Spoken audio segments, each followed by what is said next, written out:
Good evening, everyone. Hey, Miss Letitia. I see you the first person in the chat. I came on a little early, so I'm gonna give like everybody else the opportunity to start getting the notifications and coming on. I wasn't even intending to come on tonight, but I had a good day today. And listen, I'm drinking coffee. We're not gonna be on here all night though. And I got on tonight because I don't think I'm gonna get on tomorrow. Hey, Miss Diane. I had to celebrate today. And achievement. Praise to God. I said praise to God, but praise the Lord. So I'm all happy. Um, y'all hit the like button as y'all come into the room. And we'll be on tonight for like maybe an hour and a half. I always say that. And then we just end up going and going and going, but we're not gonna do that tonight. Yes, I be missing some lives. Last you had a good day. Hey, New Orleans Oceanfront Records. So are you a record company, New Orleans? I don't know why I said New Orleans. It's New Ocean. New Ocean Front Records. I don't know why I got New Orleans on the top of my head. I said New Orleans, y'all. New Ocean Front Records. Hey Miss Deborah.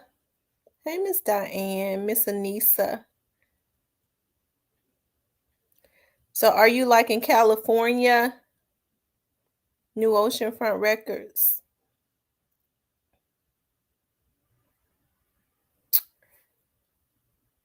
Okay, so you're a record label. Are you in California? If you don't mind me asking.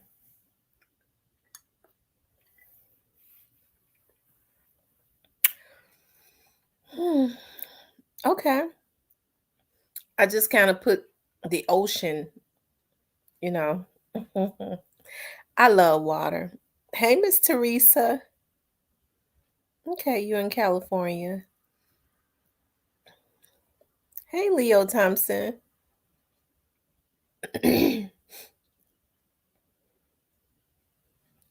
How is everybody doing tonight?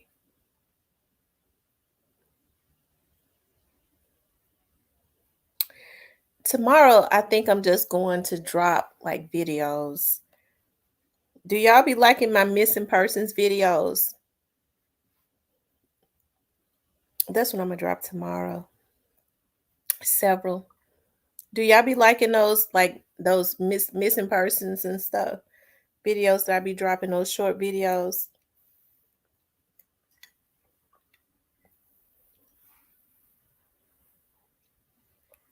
And that's what I'm gonna be dropping tomorrow. I ain't gonna come on live tomorrow.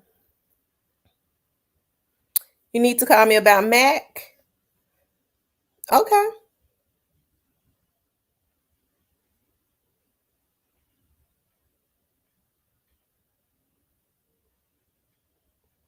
You talking about the rapper Mac in New Orleans?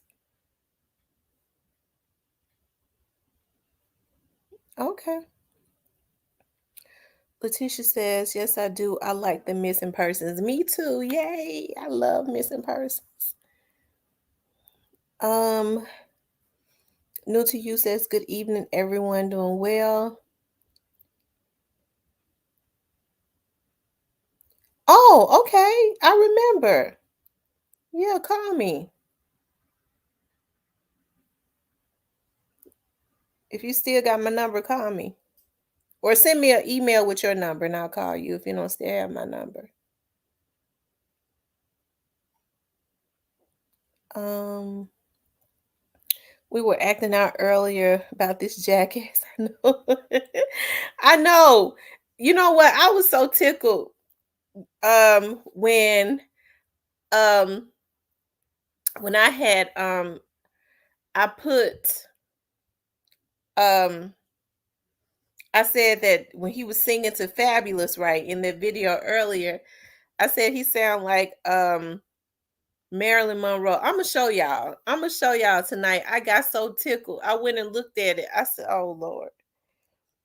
A lot of times, I just kind of be clowning around, anyways. A lot of times when I say stuff, I be clowning, but I was right on the head with that. Hold on, y'all. Hello. Yes. Why? What's wrong?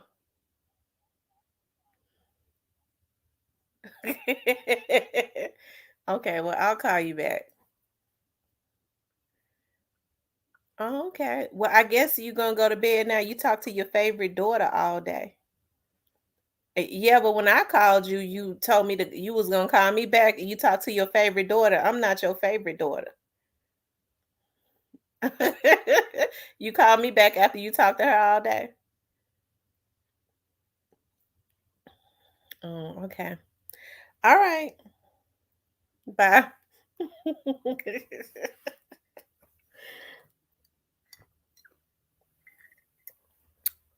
Miss Deborah said y'all heard y'all heard my conversation with my mama. I be messing with my mama. I was calling her today. And she kept saying, I'm gonna call you back. I'm on the phone. I said, who you on the phone with? Your sister.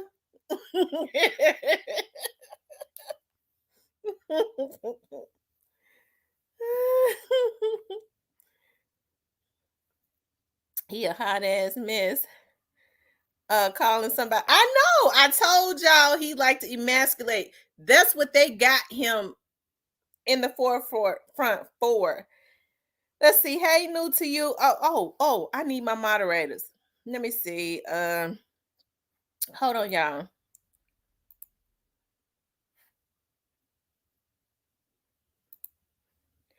I'm trying to figure out why every time I log on, I have to make people moderators.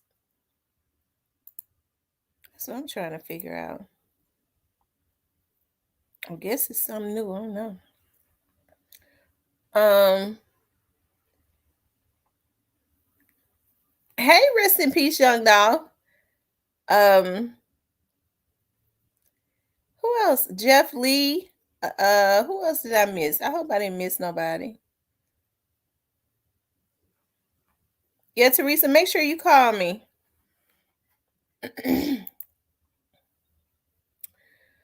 um,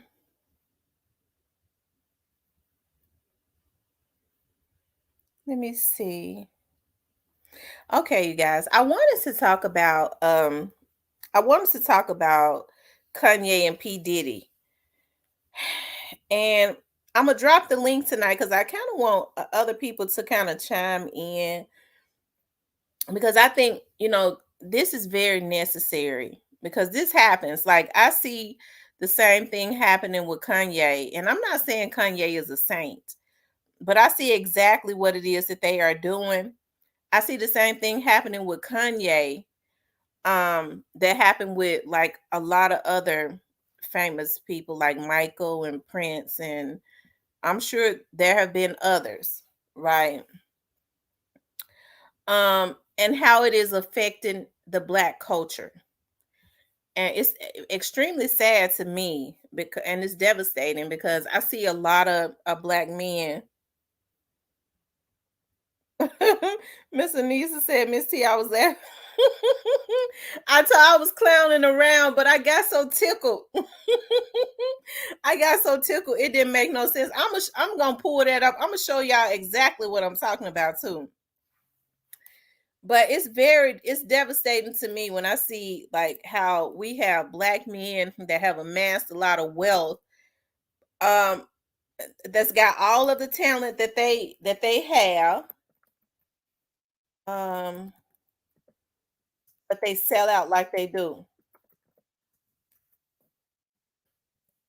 Okay. And they use somebody like Diddy. They use somebody like P. Diddy to annihilate a lot of the black men. And I know people go, well, if you a man, you can't nobody can ever make you do anything that you don't want to do. And yeah, I guess that could be said, that nobody can make you do anything that you want to do, but hey, it's just the idea of what he's doing. And Kanye called it. He says that they are using Diddy to try and talk to him, to try and get to him. And so Diddy, a person who has did nothing but every artist on Diddy's label talk about how Diddy beat them out of their money, how they didn't really make any money. Y'all know when Diddy did those videos, right? When they would do videos, y'all saw how Diddy would be all in the videos, right? This is what Diddy would do. One of his artists broke it down. They said Diddy would be all in the video, and this is he would give the artist an advance or whatever. The artist would have to pay him back for the videos. He will run the video tab all the way up. So not only did they have to pay for the directors and the camera people, Diddy had his ass in the videos dancing. He billed them for him being in the video. They always use either one of his houses, or the cars that you saw was always his cars. So he billed them for his cars being in the video. They said Diddy just messed them over. They ended up having to pay almost $1 million for a video because he billed them for him being in the video dancing, even though they didn't want his ass in there. He billed them for using one of his houses. He billed them because there was always his cars in the video. He billed them for that. This is how he took advantage of artists, and then he gonna get on his. He had the nerve to get on his Instagram and say, "We don't play with Black lives like that. The plan that they got for Black people is poverty." When he had a lot of talented people to come through his label, and a lot of them are in poverty right now because of him. And if they didn't want to play ball the way he wanted them to play ball, he blackballed. So at this point, Kanye is a billionaire. And Kanye has been standing his ground.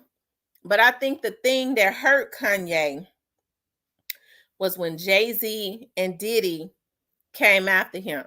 I could see the hurt. I think Kanye might have thought that they would remain, they wouldn't say nothing. But to come after him, that is a hurtful thing. He knew they would be too coward to stand up for him. But I don't think he felt like that they would come after him. And to the powers that be, oh Lord, he eating horses too. Well, don't get me started, because y'all know I talk about him real bad. I was getting ready to say something else, because he pretty sick from some of the stuff I hear that Diddy do. He is pretty sick. I'm getting ready to show y'all too. I'm getting ready to show y'all.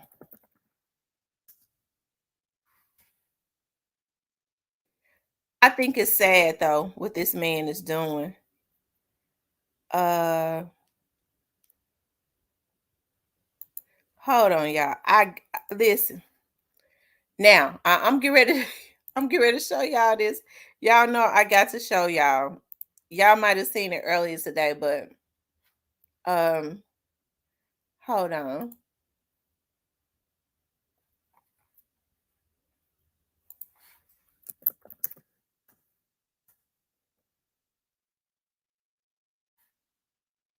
Okay. I think this is the video that I did earlier. I'm getting ready to show y'all. For those of you all that didn't see it, I'm getting ready to show it to you. And then I'm going to show y'all something else, because I want y'all to know exactly what I'm talking about. This man basically annihilated Fabulous. He was very disrespectful. They say this is what he does, and they are afraid to say anything to him. He basically tried to annihilate straight men, and they can't say anything because they'll get blackballed. Okay, but look at this, y'all. Hold on. Is this it?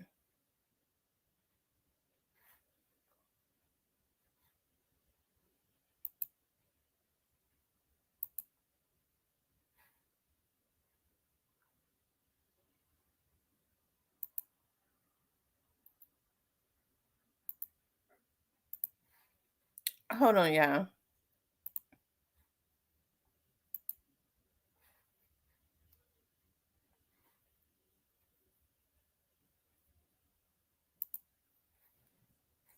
Good morning and welcome to Real Talk.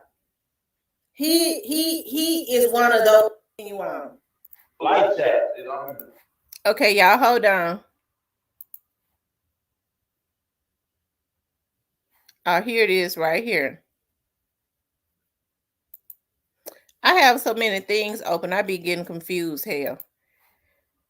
Practice it. I got it.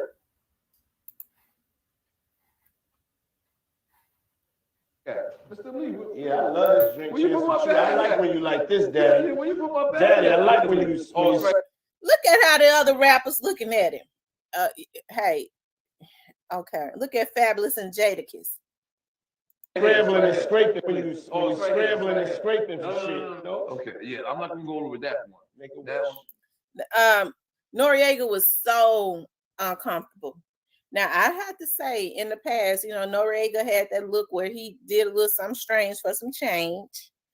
But I believe it was because maybe he was forced to do it. You know, he had to be on revolt. You know, he wanted. Okay, stop, God, stop me. Let me continue on. every day is a birthday to drink chance, goddammit. I'm in it. Look back where I came. Did you miss me, though? For real, because it seems like a thing. I This just birthday party, party, man. man. But I'm talking about for your birthday. Huh? Why won't you party with me for your birthday, man? We party for my birthday.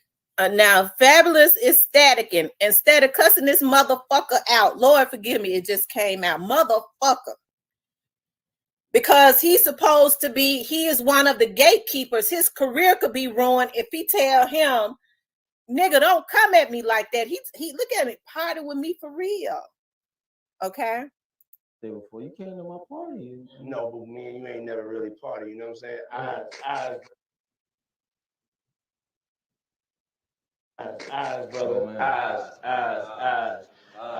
I understand. You know what I'm saying? Yo, okay. So check this out. It's me, Tyrese, Ray J, and F. Gary Gray. You know, I'm a type of nigga. I like variety, man. I like people that's unpredictable. You know what I'm saying? I like different personalities. So I was like, I never knew they would become what they are today. But look at Fabulous. He's so uncomfortable. All he can do is look down and eat. This man is trying to emasculate him. He can't jump over across the table and choke this nigga out because his career will be ruined. And this is what we ought to be counseling him. Let's counsel him. But like, you know,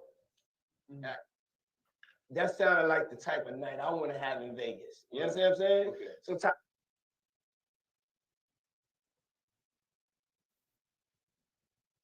So Tyrese kept on talking. This is a Floyd fight, right? Yeah. And Tyrese keep on talking about like how you got to get back for church. And we just like, yo, the night ain't start. You got to get back for church. We in motherfucking Vegas, nigga. Like, you can go to church next week. You know what I'm saying? Sending your thing. You know what I'm saying? Never we in Vegas. Don't be bringing God into this situation. Don't bring God into this situation. You know what I'm saying? F. Gary Gray is like, nigga, shut the fuck up. You know what I'm saying? Then you got Ray J. So Ray J is like just really like feeling like Ray J right now. You know what I'm saying?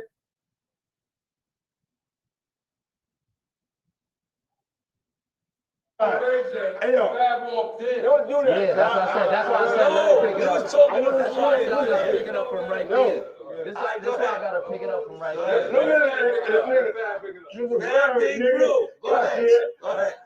No, bro. I'm telling the story. Bro, we're intoxicated. Listen. Listen, Groove, you helped me build that beautiful, nice guy, Rastafari brand of yours, huh? I see you, man.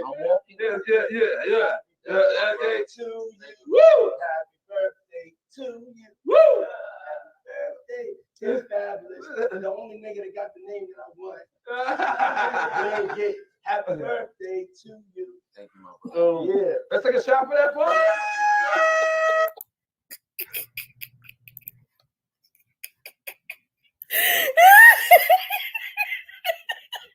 Now he went Marilyn. He went Marilyn Monroe on Fabulous.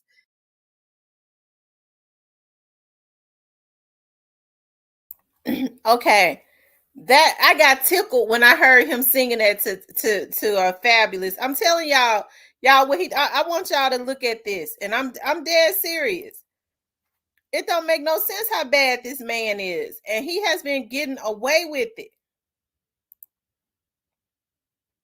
Now, this is Marilyn Monroe singing to the President JFK. Now, listen to Marilyn Monroe.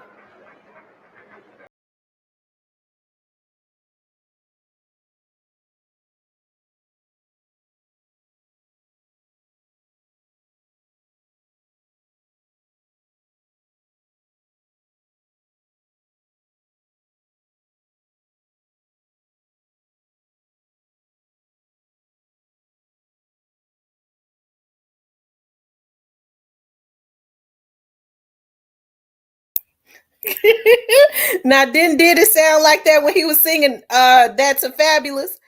And it had Fabulous feeling a certain way. I could tell like Fabulous wasn't with that. And that's what I'm saying. Like Diddy has been, that's why Diddy has been put up front for so many years. Y'all know he sound like that. Didn't he sound like that? Y'all know that's how he sound. Y'all heard Marilyn Monroe. I'm telling y'all, he didn't have to do Fabulous like that. But you know, him and Jadakiss, listen, listen to this. Rastafari brand of yours. The only nigga that got Fabulous.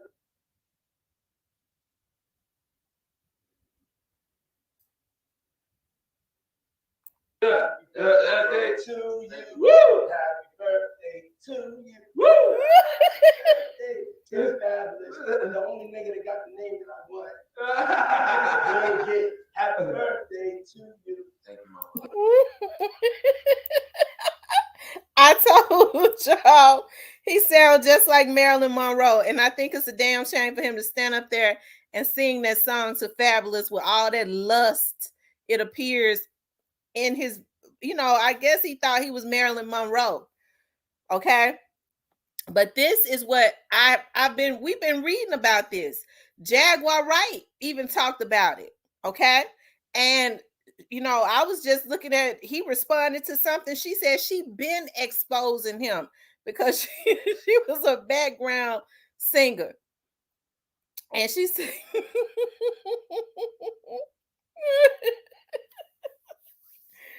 and she said this is what he did to men in the industry, and men who would not normally, you know, participate in any alternative lifestyles.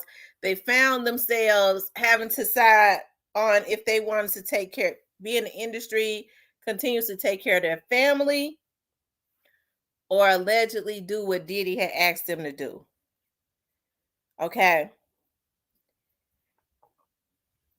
So I think that's messed up. And so now they using him to try and cancel. This is what he has done. Diddy ushered a lot of the stuff that we're seeing now that's sick into our culture. He started doing it back in the mid 90s, really after Biggie died. He started doing it like in the late 90s. He started ushering in a whole lot of stuff. Okay?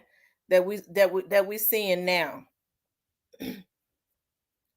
making it normal, desensitizing. He was one of those ones. He didn't do it by himself, but he was one of the ones that was chosen to introduce a lot of the stuff that we see now to our culture. Okay. And I think that is messed up. And now they're trying to use him as one of the people. They're trying to use him to cancel Kanye West when P. Diddy should have been canceled a long time ago. Just with when he was, we all looked at making the band. Diddy treated them folks like a dog. And a lot of those people talked about how Diddy blackballed him because, if he couldn't make no money off of them, he fixed it when nobody else would work with him. Then when it got on drugs, they had nervous breakdowns. And I mean, just with how you hear people that has worked with him in the past, that's brave enough to speak out, talk about how he is allegedly the devil. And that's believable. Oh, yes. And I definitely believe Gene Deal. Gene Deal told it all. Gene Deal has always been extremely vocal. And Gene Deal, although he never said, okay, the name Diddy came from Notorious because he was always acting a Diddy. Although Gene Deal never said that Puffy had anything to do with Biggie's death, he put enough out there for you to know that he probably did. He said Biggie knew that somebody had to die. He said, I'm not saying that he set him up, but it was like, he said Puffy said, I don't care if Big gotta die, Tupac gotta die, and Suge gotta go to jail. And this was way before it happened. I'm gonna be successful. So evidently that had already been put before him. He said it's weird how he predicted that. And he said it out of frustration and anger. I don't care if Big gotta die. Now, how you gonna say that about your artist? Big gotta die, Tupac gotta die, and Suge gotta go to jail. What Biggie and Tupac at? They in the grave. Where Suge at? He in jail. Okay. So this man, like I said, this is somebody that was chosen, and he took the money to destroy his own culture. I don't give it. We have to be very careful about, and see, when you don't know any better, you just don't know any better. Because I think at some point we all kind of admired him because we thought that he was a success story until we started, social media is popular and you start learning the truth. It's a lot of stuff we didn't know back in the mid 90s and the late 90s and stuff. Okay, it's a lot of stuff that is made readily available to us now over the internet, and we're able to know exactly what is going on, right?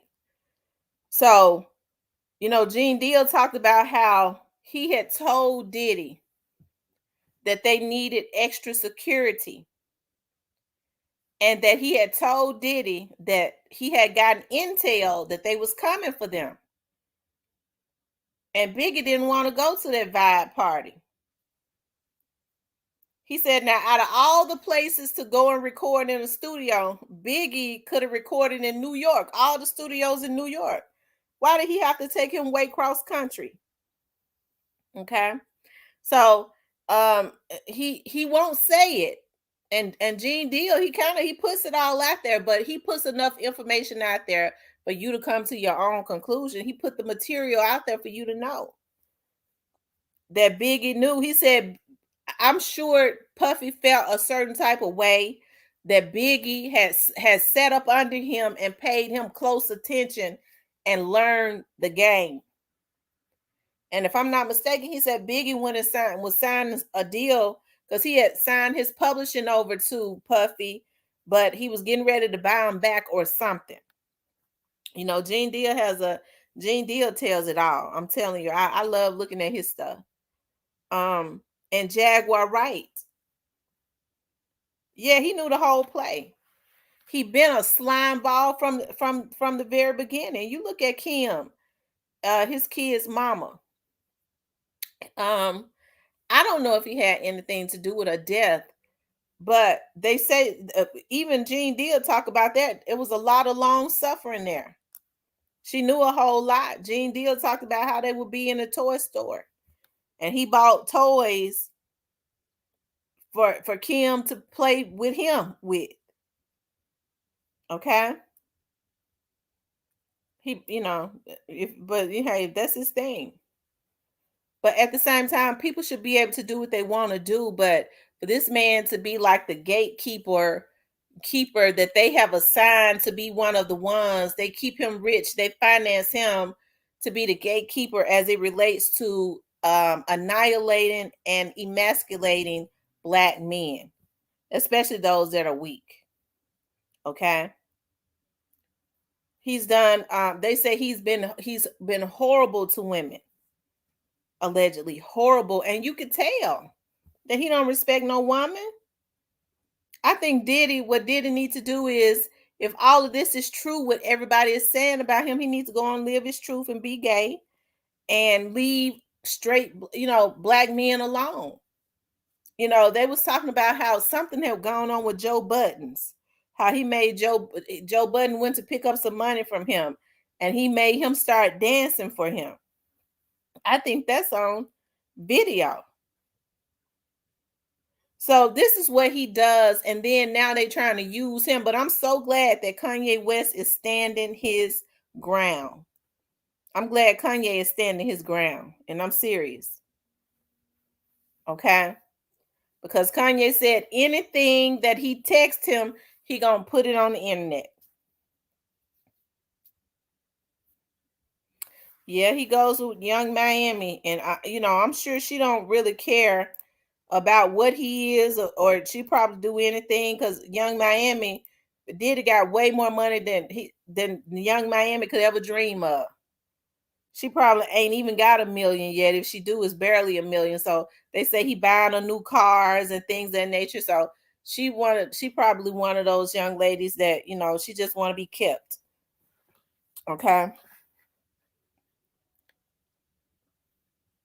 I just dropped the link for anybody that want to come up, but I wanted to talk about this, how this has affected our culture, and how it's so easy to always take down another Black person because they put a celebrity. A lot of the politicians, especially, a lot of the politicians that have been elected, it's because they go and they pay celebrities to come out for them. Okay. And what we do is we follow celebrities instead of vetting these people for ourselves to see,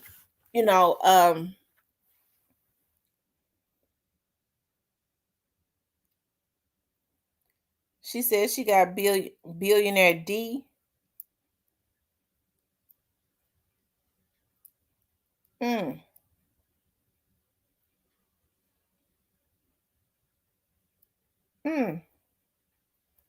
I wonder what that is, billionaire D. Y'all have to tell me. Because I'm thinking about, because I thought she was a woman. I can't imagine her having a D.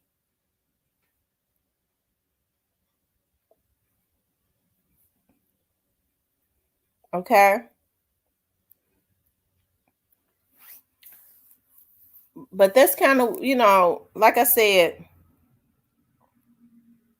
that kind of threw me off. Peter. She sure did. So she said she got billionaire D. Is she was she born a woman?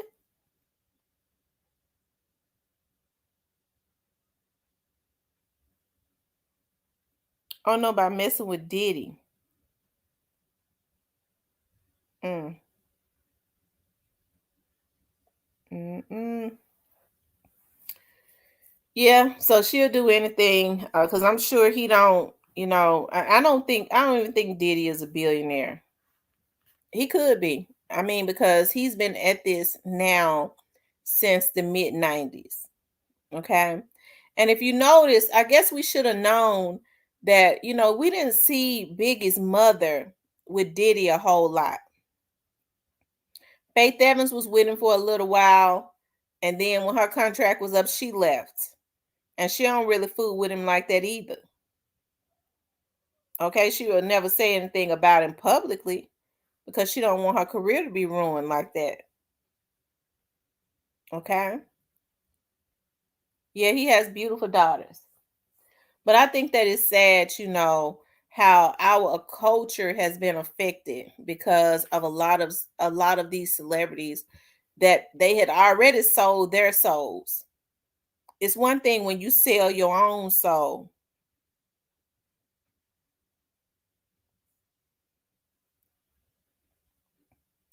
Jeff Lee said hackers tried to hack me last time I came up.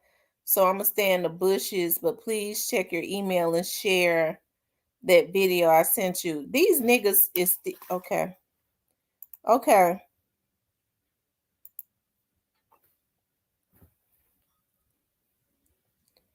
So these, like I said, hey, Joy loves God. Hold on, y'all.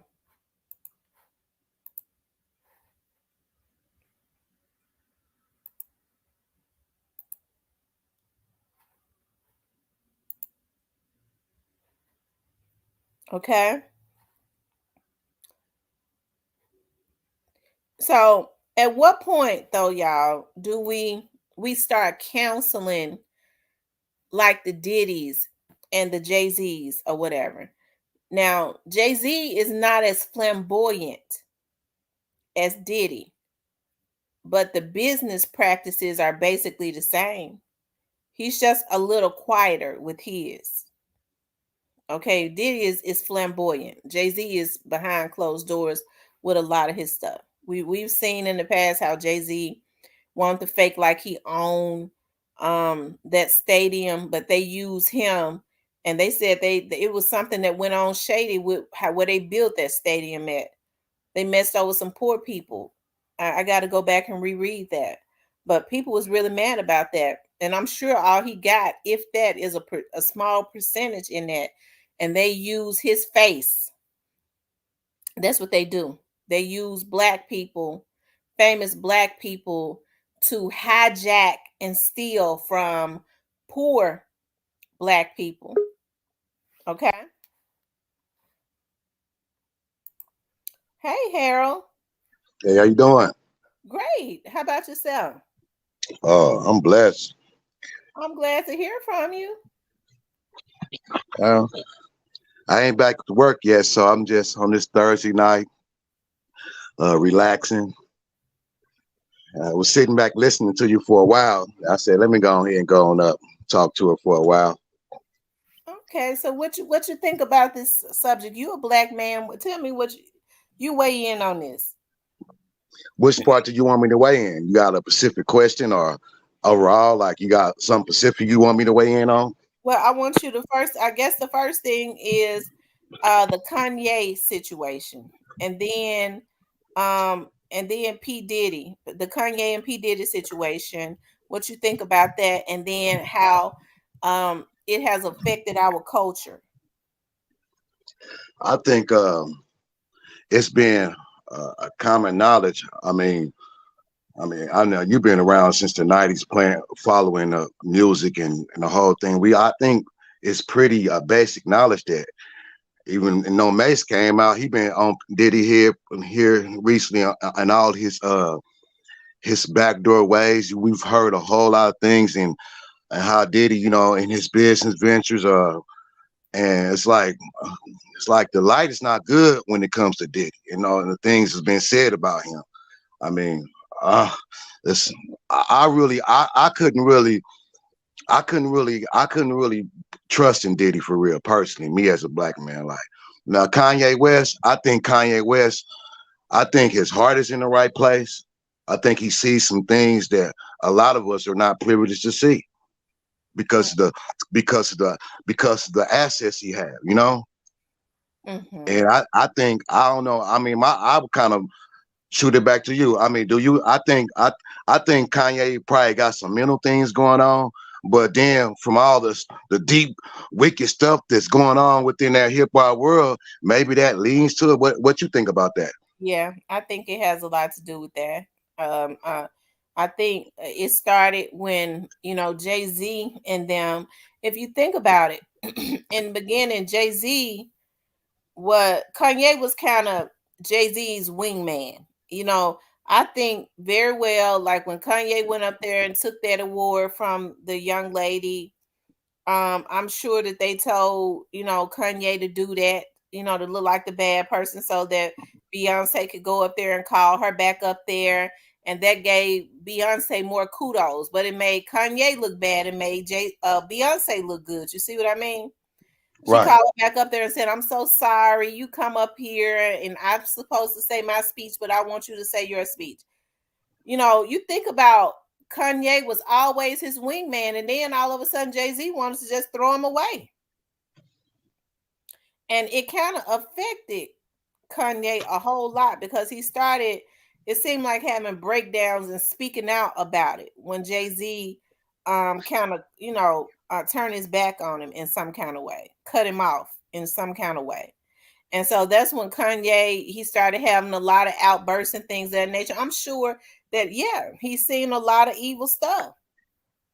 But he was smart. He went and got with the Kardashians, in which, I'm sure, I've always felt like that they was the Black Widows.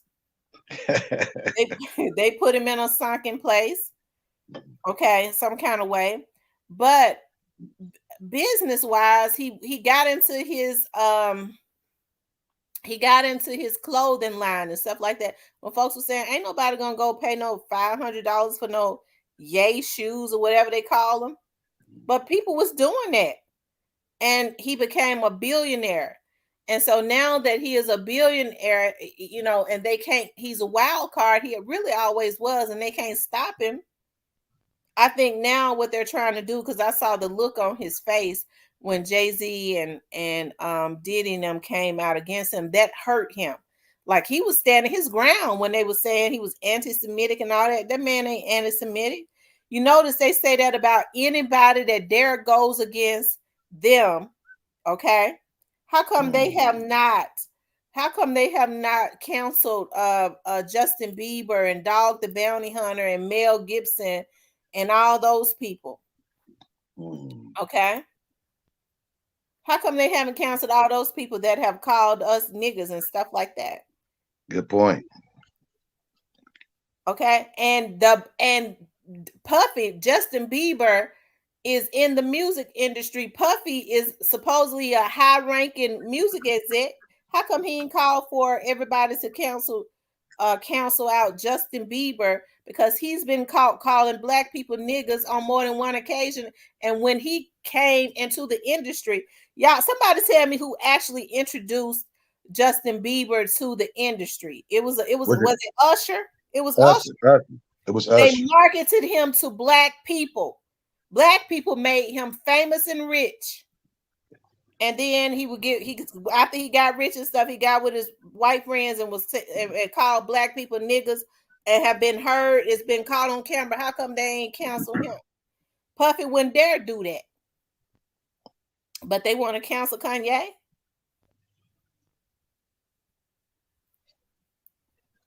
They want to cancel Kanye. But Damon Dash told us that some years ago that no, he's like he had made a comment in one of the interviews. Somebody asked him about Jay-Z, and he made this comment. He said everybody in the industry knows Jay-Z ain't shit. That's what Damon Dash said. Everybody know that. That's common knowledge in the industry. Jay-Z is self-preserving. He preserved him and his. And a lot of these things that are really kind of like busting out of the seam in regards to a lot of the secrecies and the sacrifice and all the, because I know, and I've heard you one time speak on this on one of your podcasts. You spoke about all these various young rappers being killed, Nipsey Hussle, King Von, like I mean, and we can't think that this is some type of coincidence. All of our Dolph, like a lot of our and a lot of our young rappers, it's like, and I heard another couple rappers say like being a rapper is like a target now. And I always, and one of the questions I ask, why is that? You know what I mean? Where is this coming from? You know what I mean? When we figure out a way to as Martin Luther King said, you know what I mean? When we first started this thing, we didn't even have no boots to lace up to pull up. But now we finally get some boots and we lace them up. Then it seems to be a theme where a lot of our and that's why a lot of people look at Diddy the way they look at him. You look at Black Rob, G Dep, you look at Biggie. That's the biggest one, Biggie. Because Biggie didn't want to go out to California. From what I understand, and from even in the movie, it was Diddy who insisted on Biggie going out in LA during the height of the East Coast, West Coast beef. So it's like, I don't know. And that goes right back to the whole thing where a lot of people talk about sacrifice in the hip hop game. Have you ever heard about that? Yeah, different people sacrificing to get this and get that and to get certain favors within this wicked game that's going on. You know, I mean, I mean, that's why you hear about people saying Diddy and all his sexual strange sexual behaviors. Have you heard about that? Yeah. I seen the thing where Diddy had a little wig on and was acting like a little. You ever seen that little video of him with a little wig on, acting all strange? Yeah, I saw that. Yeah, and it's a few people that leaked a few things about a couple of other rappers like that say Bun P was talking about, and these little these parties they be having, and they be having all these strange weird orgy things going on, and they be a part of their getting into the inner circle and the get popping. You got to do certain things. And I've been hearing about this since the late 90s going into the 2000s, all these various ceremonies they be performing. Yeah, because Jennifer, you remember, I don't know if people can remember, Jennifer Lopez used to always marry everybody. She would get married and get divorced within a year or two. Her very first husband that she married, he was a waiter. He wrote a book, but I think they scared him off. I don't think that book is on the market or anything anymore. But he talked about all of the sacrifices and how Jennifer Lopez she practiced voodoo, and they did a sacrifice of a 12-year-old child for her, or they it was some type of ceremony. But he kind of talked about that, like right after that happened. I can't believe that they pulled that book, and I think he was paid off, but they said you can't pay him to go around her because he saw how evil she was. And guess who she was around? Guess who she learned the game from as far as getting into that music industry? Puffy. Yeah. So, but Yeah. I think it is sad that, you got black men like Puffy that go into back rooms with people that we never know. And these are the people, whoever they are, that Kanye is talking about, I'm assuming. And he's the face of this stuff. He ushers a lot of this weird, sick, evil stuff into our community. No pride, no nothing. And then he got the nerve to see his black behind on his Instagram and talk about white lives. Don't play with white lives matter like that.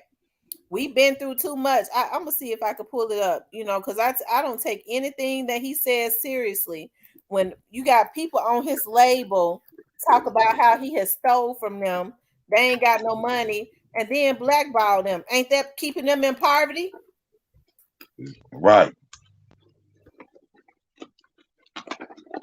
Right. I'm trying to see if I can.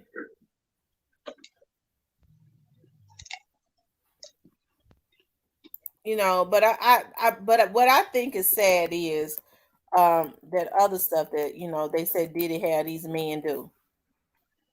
Okay. And I know they say that everybody got a choice. Hold on, I'm trying to find. Have you ever seen that interview when the Locks was on the Angel Martinez interview with the Locks did with Diddy and Jada Kiss and Style P, the Locks. Have you ever seen that interview? Yeah, that's when the Locks they was calling them out then, talking about his shady business deal and how he had basically robbed them of a lot of their royalties and a lot of because Jada Kiss then wrote a lot of their materials for them back in the day, and they weren't getting paid for it. And the only way for them to get paid, they went on a Angel Martinez show and kind of blasted P. Diddy out. And P. Diddy called in on the show trying to save face. Well, you know what they like to do is, hold on, I'm getting ready to. I think, can y'all see it? About addressing every last thing that's going on in the world on the internet. But the thing I do have to address is this White Lives Matter T-shirt.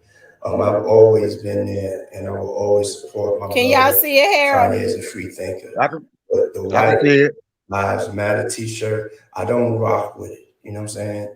I'm not with it. And with the press and with fashions, thinking it's a joke. But right now, all America has planned for us is poverty, incarceration, and death. So before I could get to any other lives matter, which all lives matter, you know what I'm saying? That Black Lives Matter, don't play with it. If you can, don't wear the shirt, don't buy the shirt, don't play with the shirt. It's not a joke. Okay, now this is a man. He sit his ass on there and say that this is a man when he talk about America has planned poverty, who has a record label that has cheated 99% of the artists that was on there. This is a man when he talk about they got Death, who is an exec that helps to promote violence in the community. Right. And he's one of those ones that do that. And then he say incarceration. This is a man who works with and have interest in private prisons. Okay. So he contradicted everything he said. I agree exactly what you're saying there. And he's actually, like when you talk about the Big Sean situation when he was with J-Lo and Big Sean ended up getting a shootout in there and Big Sean ended up getting 10 years. That wasn't because of Sean, that was because of him. You know what I mean? He's sending people to prison, you know what I mean? He's just like, I mean, I don't understand guys like him, really. Well, I think if, it would be one thing if he was a true activist saying that, but he's a part of the problem. Exactly. And the thing that pisses me out, I'm not saying that Kanye was right, because to me, all lives matter. Exactly. Okay? Exactly. But in order for them, when they sit up and talk about, well, Black Lives Matter, they shouldn't say that. They have been the main ones. That's my point. Helping to destroy the Black community. Right. So that's the pot calling the kettle black. He has been the main one. Okay. So I don't have any type of respect for Diddy. I see how he work. The reason I was so pissed off, because I was reminded of what they did to another young lady when T.I. was calling for everybody to, the cancel culture. It pisses me off the way, a lot of these celebrities and everybody else play Black people, because our people are very emotional. Okay. And so, he get his butt on there and people forget about all the stuff that he's done to try to make Black people think that he's really standing up for Black people. They want incarceration for us. Okay, well, you got you in bed with the private prison. They want poverty for us. All of your artists you have kept impoverished.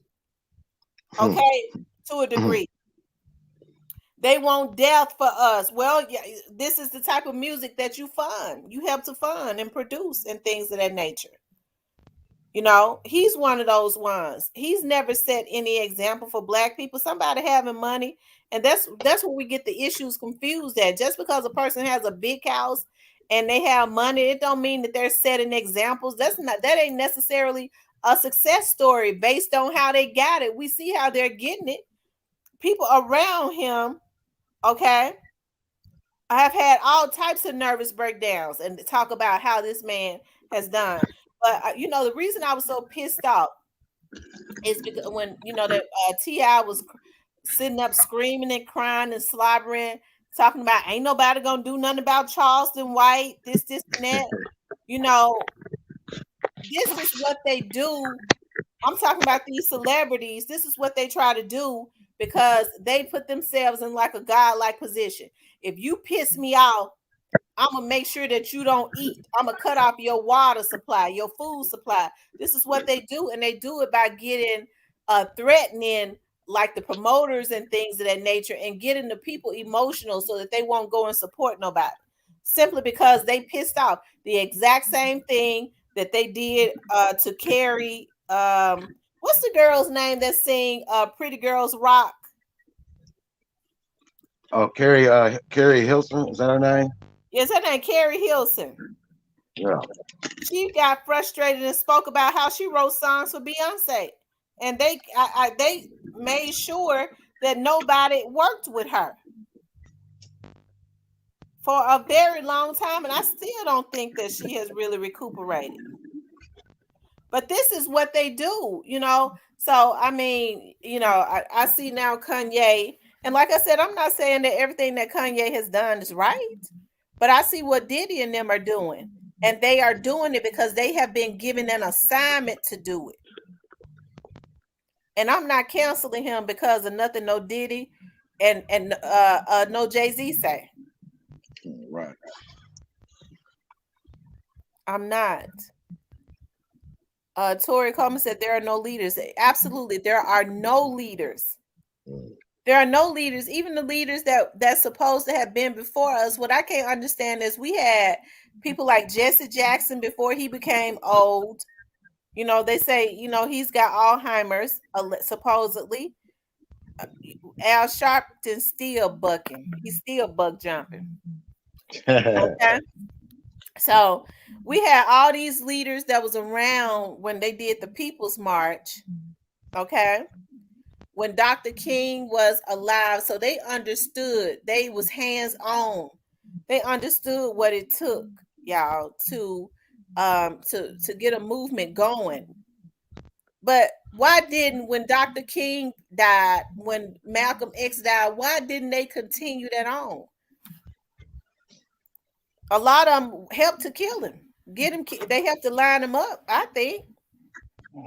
And then they started to water down a lot of what it took. They just started taking money. They started taking payments to sell out the black community. You don't even see they got mad at Kanye West because Kanye West said that Black Lives Matter movement is a joke. It is a damn joke. Come on, speak on that, sis. Come on, we fight. Wait, come on. Let me shut up. Go ahead, speak. I like that. Man. It's a joke. Yeah, straight up joke, and we ain't even laughing at it. Anytime Black Lives Matter ain't out here, you see black folks dying every single day because poverty ignites crime. You see black folks dying every single day. How come Black Lives Matter ain't out there marching? Right. But how come you don't see Al Sharpton them out there in these little cities on the news, calling these politicians, holding their feet to the fire, telling the people in the community as a leader, this is what it's going to take to come out of poverty. We got to put in the right politicians locally and then hold their feet to the fire. How come he ain't teaching them that? Amen. Okay. How come he ain't saying, you know, in the news media, and they got branches of whatever that the NAACP, which is a joke now because they're funded by the white power brokers. Okay, so it's certain things that they can't even do and say. Okay, so how come they're not saying we're gonna be on we got a branch in every state, and we're gonna be on the news as much as we can trying to send a message to the people on what they need to do to stop this poverty and to get this crime in control, right? But you don't see that. Instead, you don't see Al Sharpton until something is sensationalized. He's one of the ones to help to get Black people emotional. He wait until a white police officer kills a Black man. What they do is they get Black people emotional to start doing all types of crazy stuff. Where it's the Black on Black crime is 10 times worse than any white police officer. You don't see that every single day. That's a fact. Okay, you don't. And so what they're not telling us is when, they go to court and these police officers that have heinously killed these Black people, they end up getting little to no time, and they end up getting out. They get Black people emotional again instead of saying, well, listen, what we got to do is organize, get the damn judge out. We got to start removing the lawmakers and putting somebody in that's going to write the laws and make the laws more stringent. They don't do that because they understand Black people don't know that rioting and walking and looting ain't going to change a damn thing. Ain't going to change nothing. Okay? Because when this stuff happened, all they do, they get their airtime. Okay? They send for being Crump. He get paid because he funded. I'm hearing he's funded by a millionaire group, white people. That's why he have nothing but, because I went to a church when he was in Memphis. I looked for a Black person. He had about 15 people with him, and every one of them was white lawyers. Okay. It don't matter. But what I'm saying is they pay these people and put them out in the forefront to get Black people emotional so we can start tearing up our neighborhoods, burning up the stores, the mom and pop stores in our neighborhoods. So we want some justice. But they had killed little JoJo in Timbuktu. You don't even know nothing about the city or the state. Okay? And then once you burn up all the Black businesses and stuff because you looting and go and steal everything out of their store because you talking about I'm getting some justice for somebody that's way in Timbuktu. You done tore up your own damn neighborhood. Now where you gonna have to go to the store to get your food? You gonna have to go to the white people's store. That's what they want. Black people always take the bait and they use Black people to do it. So-called Black leaders. That's why I don't buy into none of that stuff. I just don't. I sit back and I assess a lot of it. I never said that everything that Kanye did was right. I always said that I think that Kanye needs some help. Okay? But Kanye ain't lying about what these folks doing. And Diddy been doing. Right. I get sick of anytime somebody start calling out what these people are doing in the music industry. They got to be anti-Semitic. Well, I think they racist because they're the ones in the back room that's telling these cuckabug label heads who want to claim they got a label, they the head of a damn label, and they give them all this money and they tell them you got to do anything, destroy your whole damn community. Yes, sir, that's what I'm gonna do. And they go start signing gang members and ops so they can kill each other out. No kind of pride in our community at all. They do anything for some damn money. And then say these folks don't respect with a K. They don't respect me. I's the label head. But you doing all dancing the jig and buck jumping and doing everything to destroy your community for some money. Okay.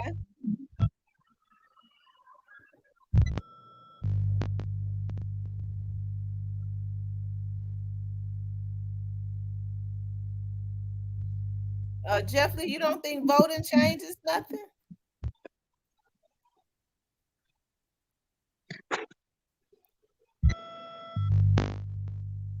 Jeff Lee, you don't think voting changes anything? I do and I don't.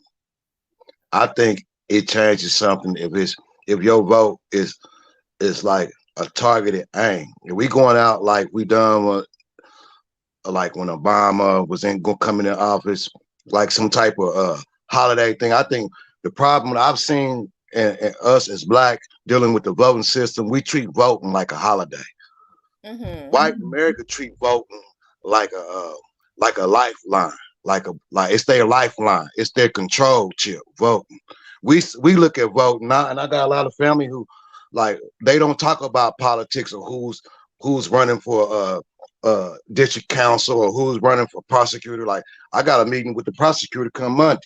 You know what I mean? That's who's going to be electing this chief judge. Like, our people don't get involved with those type of decisions. We just get involved when people come along with these little flyers and asking who they voting for and this and that and this and that. And we kind of, like, the system kind of uses us for real, because a lot of us really don't understand the power of voting.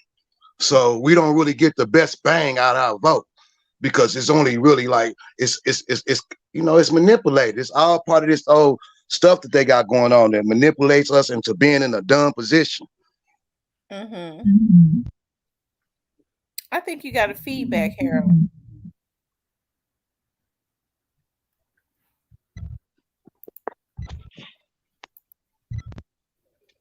I got a feedback. I think when I talk, there's a feedback.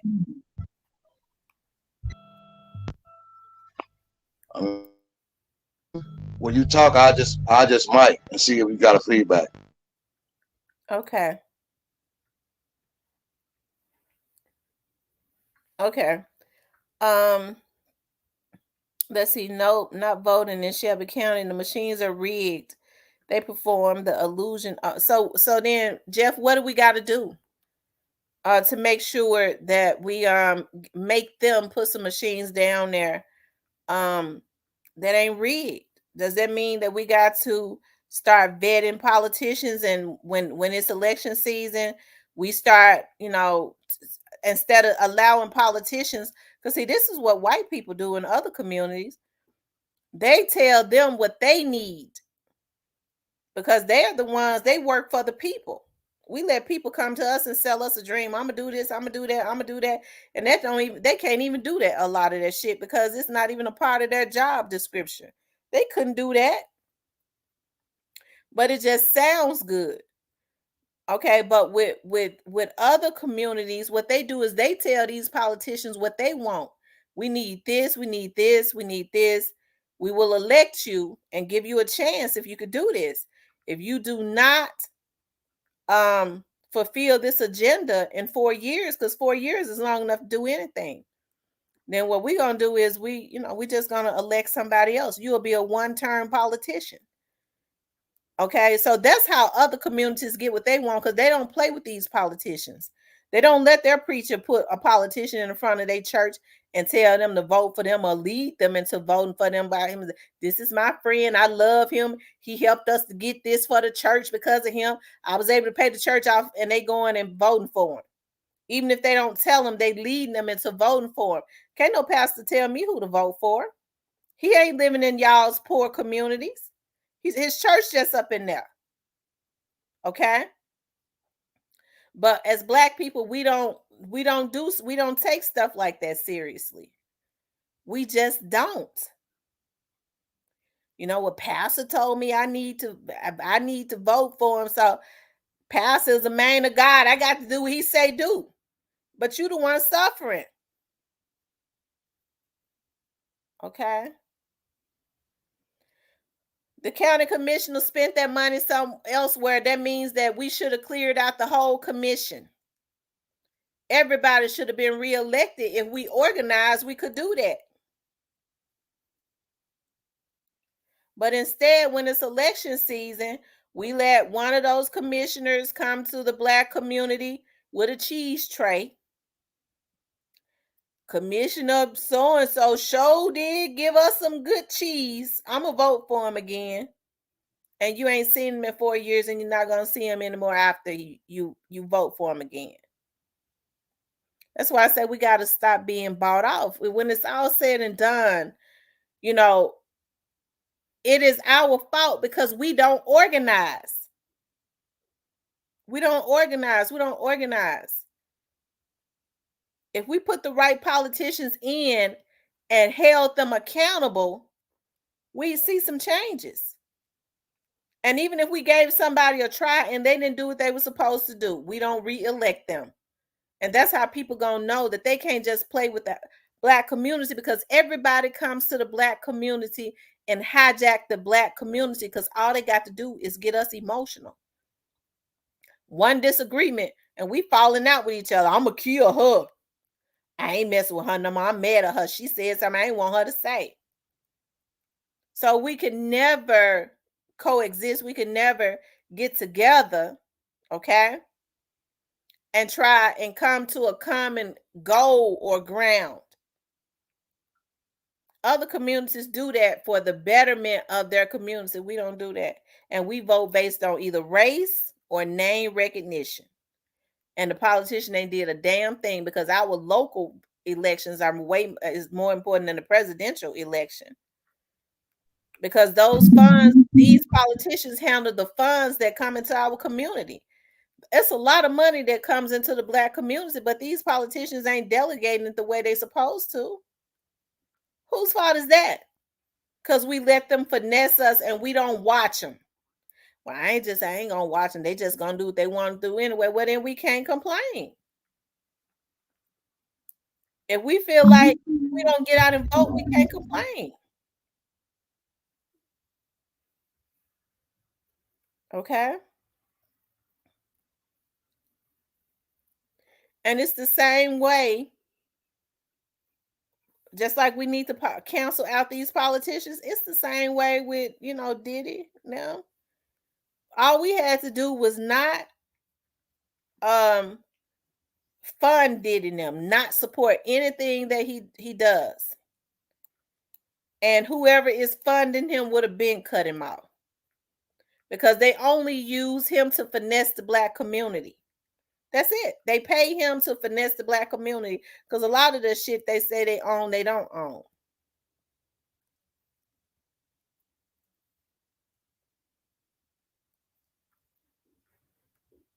Boss Lady said, Miss T, how would that happen if every time there's a Black coalition like Black Lives Matter, people denounce it and discredit it? We have to hold Black people like Black organizations, Boss Lady, like Black Lives Matter accountable.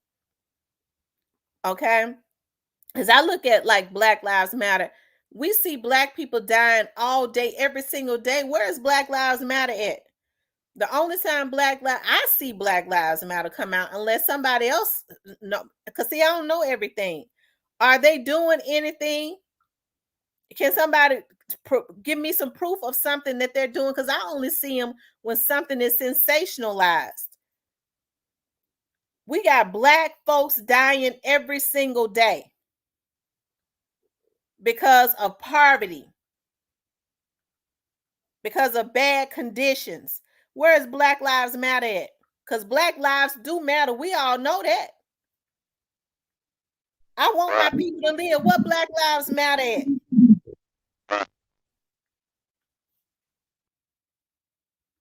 Well, Jeff Lee, what they doing? I want to know what they doing, because Jeff Lee said they doing something. What they doing? Because I don't know everything. Tell me. Diddy found Mary J. Blige, so forget.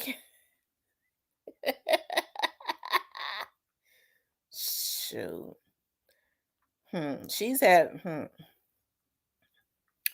Joy Loves God. I'm not a real big Mary J. Blige fan, so I like some of her music, but I'm not just head over heels. Joy Loves God says the public community must attend the town hall meetings and question the local activities of the politicians and demand action. An unwatched thief will steal. An unwatched leader will not lead. I couldn't have said it any better. You are absolutely right. Right. I agree with that 1,000%. Well said. Deborah says sitting in the mansion. Facts. Yes, they are doing things. He said they doing things. Letitia says, yes, the black so-called leaders need to be held accountable real bad. It's some sick shit going on. Absolutely. Um, Joel Loves God, yes, the truth. Her EB Jizzle got hit up at 201. You know what? I talked to one of my friends. They said that wasn't true. So they work down there, but I don't know though. I heard that wasn't true, but I don't know. They would know. Because somebody asked me that. Somebody left a comment asking me that. I asked somebody that works there, and they told me that wasn't true, and that he's on because they said that they either had to remove him or send him to another location or another prison or something like that. I can't remember verbatim, but he down on the 3rd floor in general population.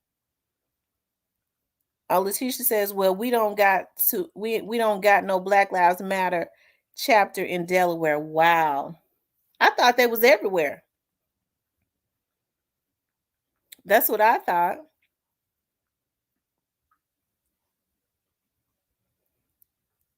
The people that work there don't care either.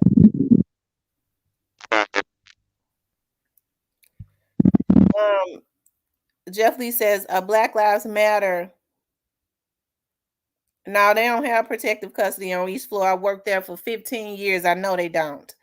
I know where protective custody is, and it ain't on each floor. Okay? They don't have protective custody on each floor. You talking to somebody that worked there for 15 years. I worked in that location for 15 years. No, they don't. Protective custody is downstairs in the lower level by DRT and the gang unit. 3rd floor is general population. Okay?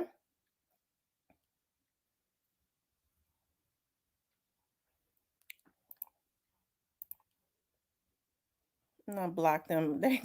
I'm talking about something else. They talking about EBG Jizzle. I have not really even kept up with no EBG Jizzle because I don't know nothing about him. I just asked them that question because somebody asked me. Letitia Wing says, not here. If it is, I will be in it.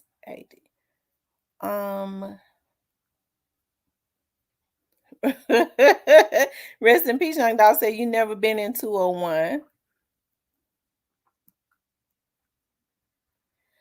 Demon says it's 60 people watching on. Yes, y'all, please hit the like button. Please hit the like button.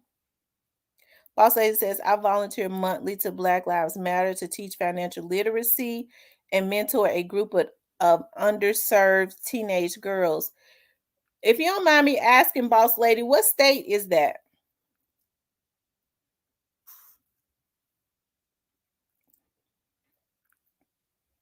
Because because I didn't know that it was happening in the Mississippi or Tennessee area. If so, that word need to be spreaded.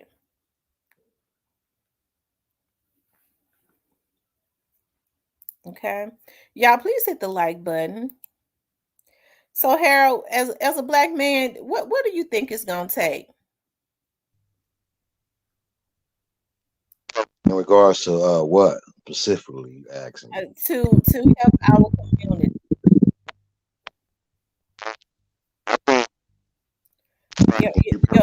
Your phone messing up.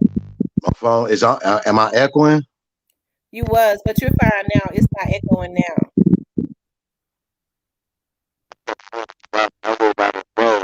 It started echoing again.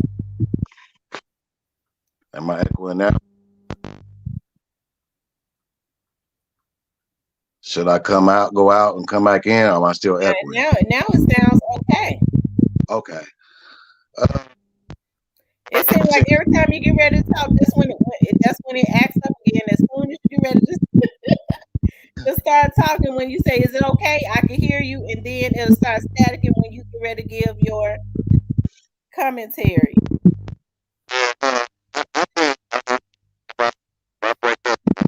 Yeah, keep talking.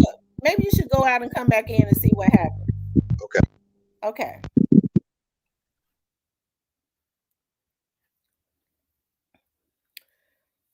Rest in peace, Young Dog says Key Glock brought Jay Fizzle out at Howard University tonight. That's awesome.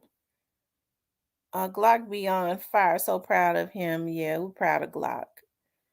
We're real proud of Glock.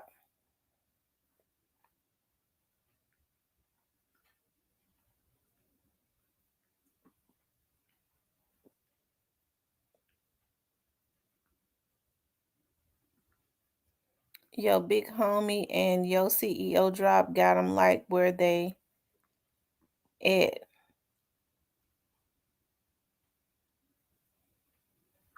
Oh Lord. Rest in peace, Young Dolph. Are they singing? Let me see. Hold on. Okay.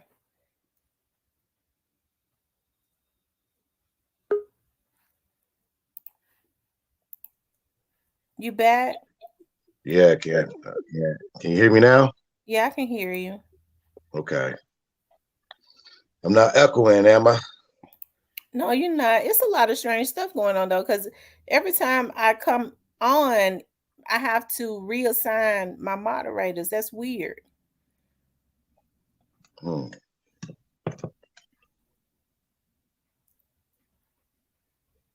Okay, go ahead. Oh, but what I think is gonna take is it's like I feel like we as a people for so many years we've looked for like the out the park blessings and miracles to bring about our solution of black being in America. You know what I mean? We have a unique history unlike anything in history. So I think a lot of our problems, even back in Martin Luther King Day, like us as the day-to-day people, we we we lose sight of the bigger picture by focusing on just these iconic leaders. Like back in my day was Tupac and Big or whatever. Like we lose sight on the bigger picture as a black as a people. And I think what we failed, where the people before us failed, and where we are failing, we're not galvanizing and pulling our resources as a people to come up with our solutions. We too busy thinking that other people, others races, other people's going to come in and solve our problems. Like you were just saying, like where's Black Lives Matter when we killing each other every day? You know what I Mm-hmm. mean? Like we have all these damaging problems, and we got all these iconic people like Michael Jordan, Oprah, whoever, Diddy, or whoever, and we don't have a consolidated mobilization of our culture, of our people, of our kind, to really discuss these synthetic things that's been going on for all these hundreds of years. And don't nobody seem to want to come and talk about these things. And we are living as 2022, and these things are getting worse by the day, by the moment, and I feel like that's where we need to be figure out some way how to consolidate our power as a people. I'm not saying I don't have I've been dealing with white. I don't have nothing against no other race, but for heaven's sake, just like the children of Israel, we as black people, black men and black women, black children, like we have to time out and figure out what's going on with our household. And we spend so much of our time being distracted by all this and that. Black Lives Matter. But hold up, time out. Your Miss Crenshaw and all these people before, they went through some stuff being Mm-hmm. hung. It's people right now that's alive that remember lynchings and people being hung by trees. You know what I mean? And it's like, I feel like we as a people need a consolidated voice that's gonna be here no matter who of us is alive.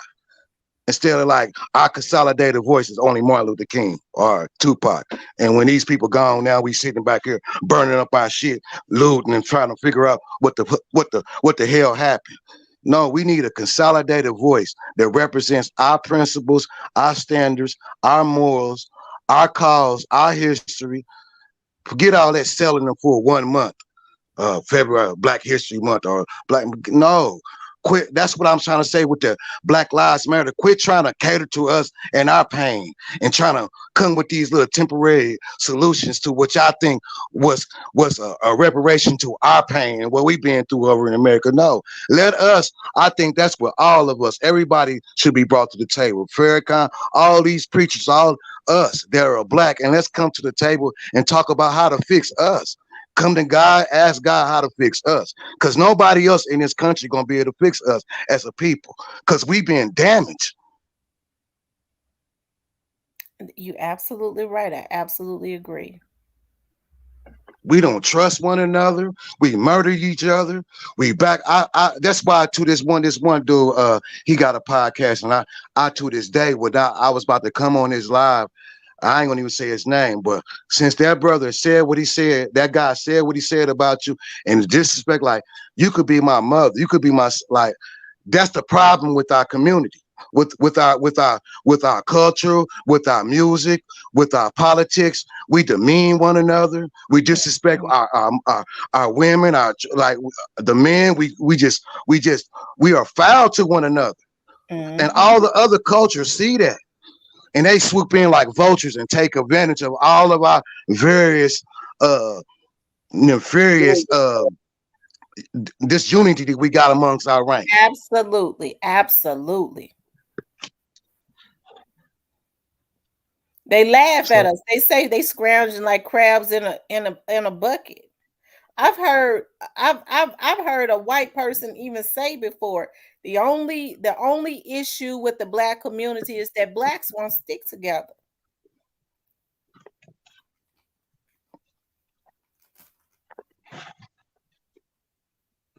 and if you was in church, you would have heard a mouse chirping when you said that line. Nobody can say nothing to that. None of us, none of our preachers, TD Jakes, Creflo Dollar, whoever, nobody, Farrakhan, none of us, nobody. You're not gonna get one black person in the United States of America gonna disagree with what you just said right there. None of us gonna disagree with that.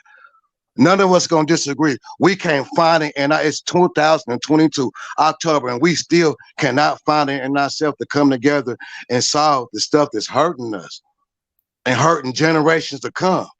Now, you know what I mean? Now, I get it. Like, it's been a lot of stuff against us. That's why I pray for us and I don't go too hard on us, but because there's been a lot of stuff against us. All this plotting and scheming and just been going on amongst our people. We fail to understand, like, really what makes up the democracy in the United States of America, our voting power. We fail to understand that. And people who in power realize that and take advantage of it. It's cold over here in America. Mm-hmm. And And it's I thank God that you bring, like, I mean, I think you had an interview. I think it was one of the DAs a few months ago, was it? mm-hmm. Exactly. Let's hold the fire to the One of feet. the And we judges. need more of that. Yeah. So not sticking together is biblical. Well, it seems like it's only biblical to the black people because everybody else stick together. Exactly. So I don't know if that's biblical because everybody else sticks together except for the black community. That means it is something that has been taught, Mm, that has been embedded, and it's like a generational curse. You see that going on even on YouTube. exactly.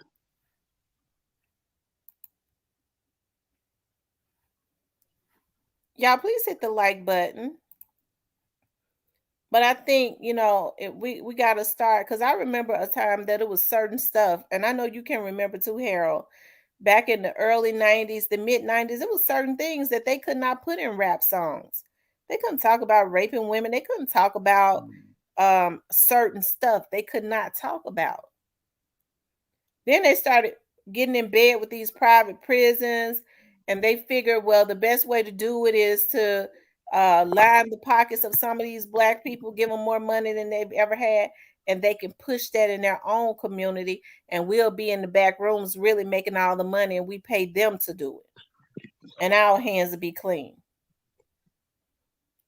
Sis, I've been for the last month. I've been watching a lot of documentaries about a lot of things. For a month or so ago, I was watching the documentary about all the various cartels. And I Mm-hmm. and the common theme I find in all those various cartels, their their uh their number one consumer is these Americans, which happens to be the black people. Like Mm-hmm. we are the one. Like I know you got a lot of the Wall Street wolves that do what they do in regards, but when you think about the drug epidemic that has took place from the beginning of the 80s all the way into the late 90s going into the 2000s, that alone has devastating effects on us as a people, the drug epidemic. And I just was looking at them various cartels, like, and all the money and all, like you talk about the prison industrial complex and all the things and the variation that goes in to uh the payoff and the reward and crime. No, Mm-hmm. like when you talk about the drill music, people killing and raping, doing all that thing, all these various lyrics is pushing a narrative. And one of the guys on I think young the Bones and Harmony, they was talking about how these rich people, H&R, these guys back in the late 80s, I believe early 90s, had a meeting where they called all the rappers together and wanted them to push a narrative because they had all invested in prison. And they was needing these rappers to push this music so they can get their listeners to go out here and indulge in these various crimes that they pushing in their music so they can fill up their prison. And yeah, it's just like these are the things that are going on. And I remember one quick thing. I was listening to Martin Luther King last week, and Martin Luther King was talking about how the people who owned the land did free the slaves, was supposed to give the slaves 40 acres and a mule, but didn't, but had the audacity when the other people came from Europe, give them all the land and give them all the blessings, but was constantly telling the black man to pull themselves up by their boots and lace themselves up. And it was like Martin Luther King said, it dawned on him that it was never in the play for them to help these people. And we see it being played out in the 80s with Reagan them, in the 90s with Clinton them, in the 2000s with the Bush. And okay, well, I ain't gonna. Oh, I ain't see. Okay, everybody want to big up Obama, but I didn't. It is what it is. We Obama did a few good. Obama did a couple of good things. I ain't gonna. But overall, and then who we Trump now Biden. It's been the same thing being played through all these years. They, like you said, playing on our emotions, getting us to be momentarily in our emotions in the moment, and then when the moment is over, they're going on ruling the world, and we sitting back looking at while we left away from the table. Mm-hmm. Mm-hmm. And like I said, a lot of our people don't understand though that we have all the power because we spend more money than any other culture. So that's why, when they start to do stuff like they getting ready to, well, not getting ready, but they want to try to cancel, they want to kind of try to do some things to Kanye, but they have to tread lightly. They have to get other black celebrities to do it, the ones that they are funding, because they can't really show their hand. They have to get them to finesse us into, you know, following them on stuff like that. You know, um, You know what I think, sis? I what? think the power structures of the infrastructure. I learned something. It's infrastructure in regards to the land, then it's human infrastructure. And I learned that this is what I've learned in studying from Martin Luther King, Malcolm X, Noble Drew Ali, Marcus Garvey, all of to now Farrakhan, and all of what I realized. What I think we as a people collectively have to do is impose our our reparation, if you will, if that makes sense. Like, Mm-hmm. and I think everyone has to have an enlightened understanding. Let me emphasize a quick side note in that real quick. I think that, and everybody that's for us, our people, we have to have a true understanding and relationship with our Heavenly Father God in order to understand what true reparation is, what it look like. Mm-hmm. Because some people will think reparation will be some damn spinning rims, Mm-hmm. a big ass house with me and mine, and that's as far as their extension of reparation look like. Some people back in the day thought reparation was 40 acres and a mule, but I think, and I don't know, I pause and why I asked you this question. I think that if you, me, or anybody else on this earth will go to the God, and who I refer to as Heavenly Father, and ask him what reparation look like for you personally.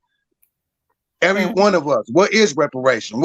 Because I can't sit up here and honestly say what reparation look like for my mother and daddy and all those who've been abused in this system that's going on right now. I mean, everybody has to take their part. We as a people have to take our part, repent for the dumb stuff we are doing with our time and resources. But for heaven's sake, the system has to do its part too, because we are Mm-hmm. part of the system. And there's no way of getting around that. But my biggest question would be like, each of us, each of us ask God, what the reparation really look like for us as Black American in 2022, going into 2023? What do that look like? What is reparation? But Well, I say, if you have a relationship with God, which I know you do, I know if right now I stop talking, you can come with a few different points. They be like, well, Harold, I think reparation would be blah, blah, blah, blah, blah, blah, because you're a very thoughtful person and you do have a relationship with God. And that's what I think the loss, you say, what we do, I think we all, from, I don't care if you're TD Jake to the bum on the street, can all at someone to have a face to face with God, like, God, what we need to do, because stuff right. is messed up right now. All of us can stand, and none of us is perfect. Hold on for a second here. 85 imports. I don't know if I've seen your face before, but can you turn your camera on backstage? I think you've been up before. I can't remember.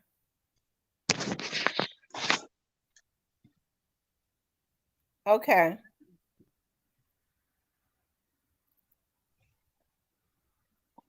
Okay, you can turn it off. How you doing? I'm all right. How y'all doing today? I'm doing good. That's good. That's good. You wanted to chime in on what we're talking about? Yeah, I kind of got lost on joining the live. It was something that I heard my brother say that I wanted to chime in on. I had lost it for a minute, but the reparations, so with the reparations, it's like this right here. If you don't pay attention, that you know they say that they enslaved the Africans and they owe them the reparations, right?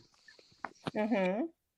So look at now, they going into all these countries, they dropping bombs on them, dividing their people, and don't you know them same countries getting reparations? Pay Mm-hmm. attention, they just gave Ukraine like $14 billion in reparations. See, they really feel like that America, since America was the place where they let everybody come enjoy their life, be free. They don't owe nobody nothing here in America. Cause you got to understand something. Every country, just look at the America on the map and look at every other country. It surrounds America. In every country, everybody's dying to get here. That's what they show you. Yeah, yeah, yeah, yeah. But there's plenty beautiful places in these countries that they don't talk about, you know. But back to the reparations, they not listen. back when slavery, when they freed the slaves, right? When they supposedly freed the slaves, or the slaves set themselves free, however it went, the our ancestors became sharecroppers, right? Meaning that they gave the blacks the land, but they had to share the land and crop it together. Mm-hmm. So coming out of slavery, you thinking that you don't want to you want your own piece of land. You don't want to really too much share it with nobody. But they did anyway. They did what they did. They shared the land. So then here comes a bright idea. We're gonna create jobs. I keep telling the same story, but nobody catches on. Everybody think, oh, it's the white. No, listen, right? So they create all these jobs in these major cities. They start developing all these major cities like New York, Chicago, Dallas, Texas, Houston, Texas, San Antonio, Texas, all the big cities, LA, California, all that, all the major cities we know today, that's major cities, right?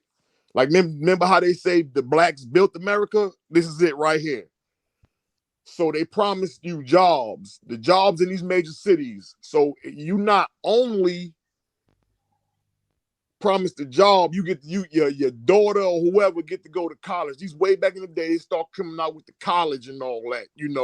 Black took, Martin Luther King helped usher into college and all that. I'm gonna get to Martin Luther King too, but they helped usher into college. So it not only take you away from your land, it took you away from your family. Going to these major cities, promising you jobs, but the same people who promising you these jobs is the same people who freed you from being a slave, and the same people who own the land, who took your land away. How they took the land away, basically, when you separate this, they've been separating the family for years and nobody paid attention to it. With the jobs, see, we are self-sufficient people. We ain't supposed to be working on nobody's job, but everybody glorified working on somebody's job. Or they'll put you down because you ain't working for nobody. But my point of what I'm trying to make is that when they put these jobs in these major cities, it took the kids away from helping the parent crop the land. So it just left the parent there to crop the land. They couldn't do it by themselves. So then they couldn't do it in a timely fashion, so their crops didn't get grown on time. So it forces them to go get a loan from the very same people who gave them freedom and gave them their land.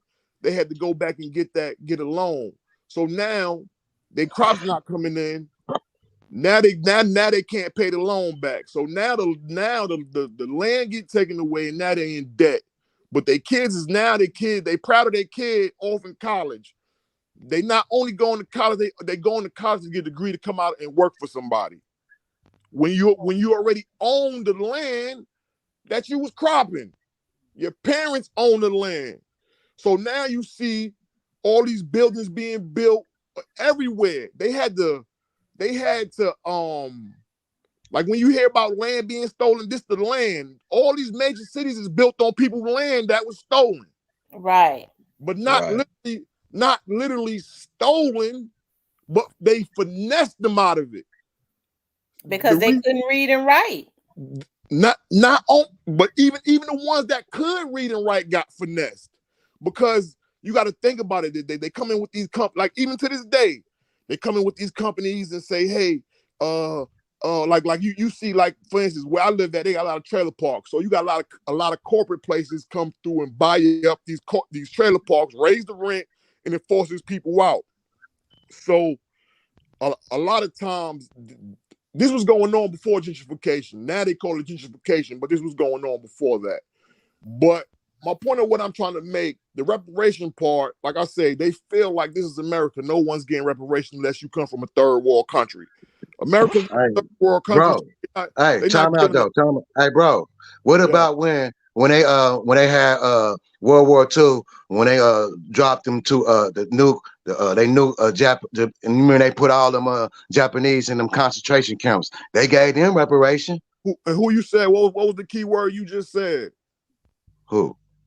The Japanese, not the American. Japanese.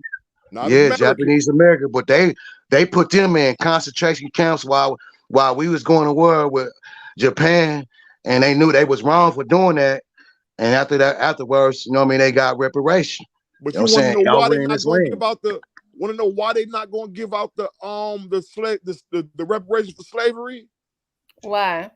Because it was what you call, it was hidden. Nobody listen.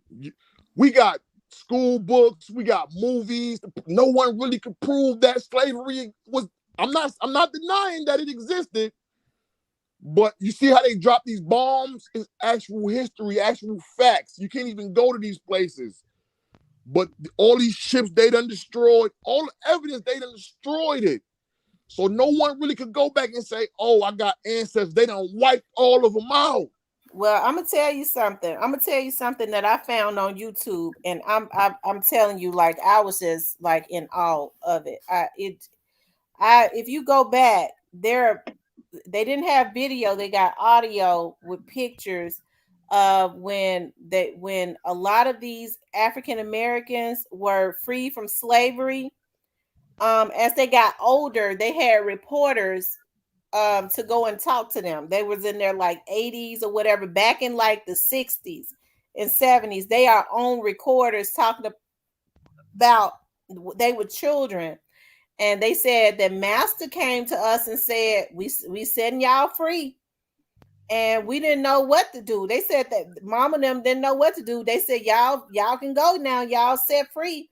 They didn't know they was free. They kept them for about maybe 5 or 6 more months. Right. Well, it was years they kept them. I heard for after that they like it was some states where, matter of fact, like if you like some of the documentaries and journals will tell you where they where they was going to like with the Black Wall Street, they was making it to Oklahoma, because Oklahoma was it Oklahoma? Yeah, it was Yeah, Oklahoma. Oklahoma. They was making it there, and then they was seeing that it was like another whole, like, not planet, but it was a whole nother world full of black people. And they were asking like, "How long you been free?" They were like, "Oh, I've been free for maybe like 2 years now." Then it gave them the thought that they need to go back and get their people, because we free. It's black people that's free. And they couldn't believe it, but at the end of the day, they destroyed any evidence of anything that got nothing to, like, that's, believe it or not, I didn't believe this until I really just started paying attention, right? The only people who really know who they are people that comes from other countries. Mm-hmm. If you born here in America, you don't know who you are. No one don't know who they are. I promise you. You could tell me what you want to tell me, but the 9 times out of 10, your ancestors is white people. I guarantee you. No one cannot challenge me on that. It's just so many generations was wiped out that we can't even go back. We could just go back to a little bit. But I guarantee you, you could chase yourself. You could chase yourself back. Like my grandma is 87, so that put her in 19 whatever. You know what I'm saying? Then my other grandma, like, we could trace us. You got people right now, bro, could trace themselves back into the 1800s. We not that far away from slavery. You know what I'm saying? Like, we not that far away from back when the 50 and when it was Jim Crowism. Like, I mean, our bloodline is not like, it's like you got a watered down bloodline where, you know what I mean, our bloodline where it was because of all that raping and stuff going on, but you got some people who can trace their bloodline back. They can't, and those, okay, right? I'm gonna say it like I'm talking about us and amongst us as your people. We can trace ourselves back to the motherland. You see that Muslim guy that just got out of jail? I forgot his name. He was dating a Chinese girl. I don't know who that is.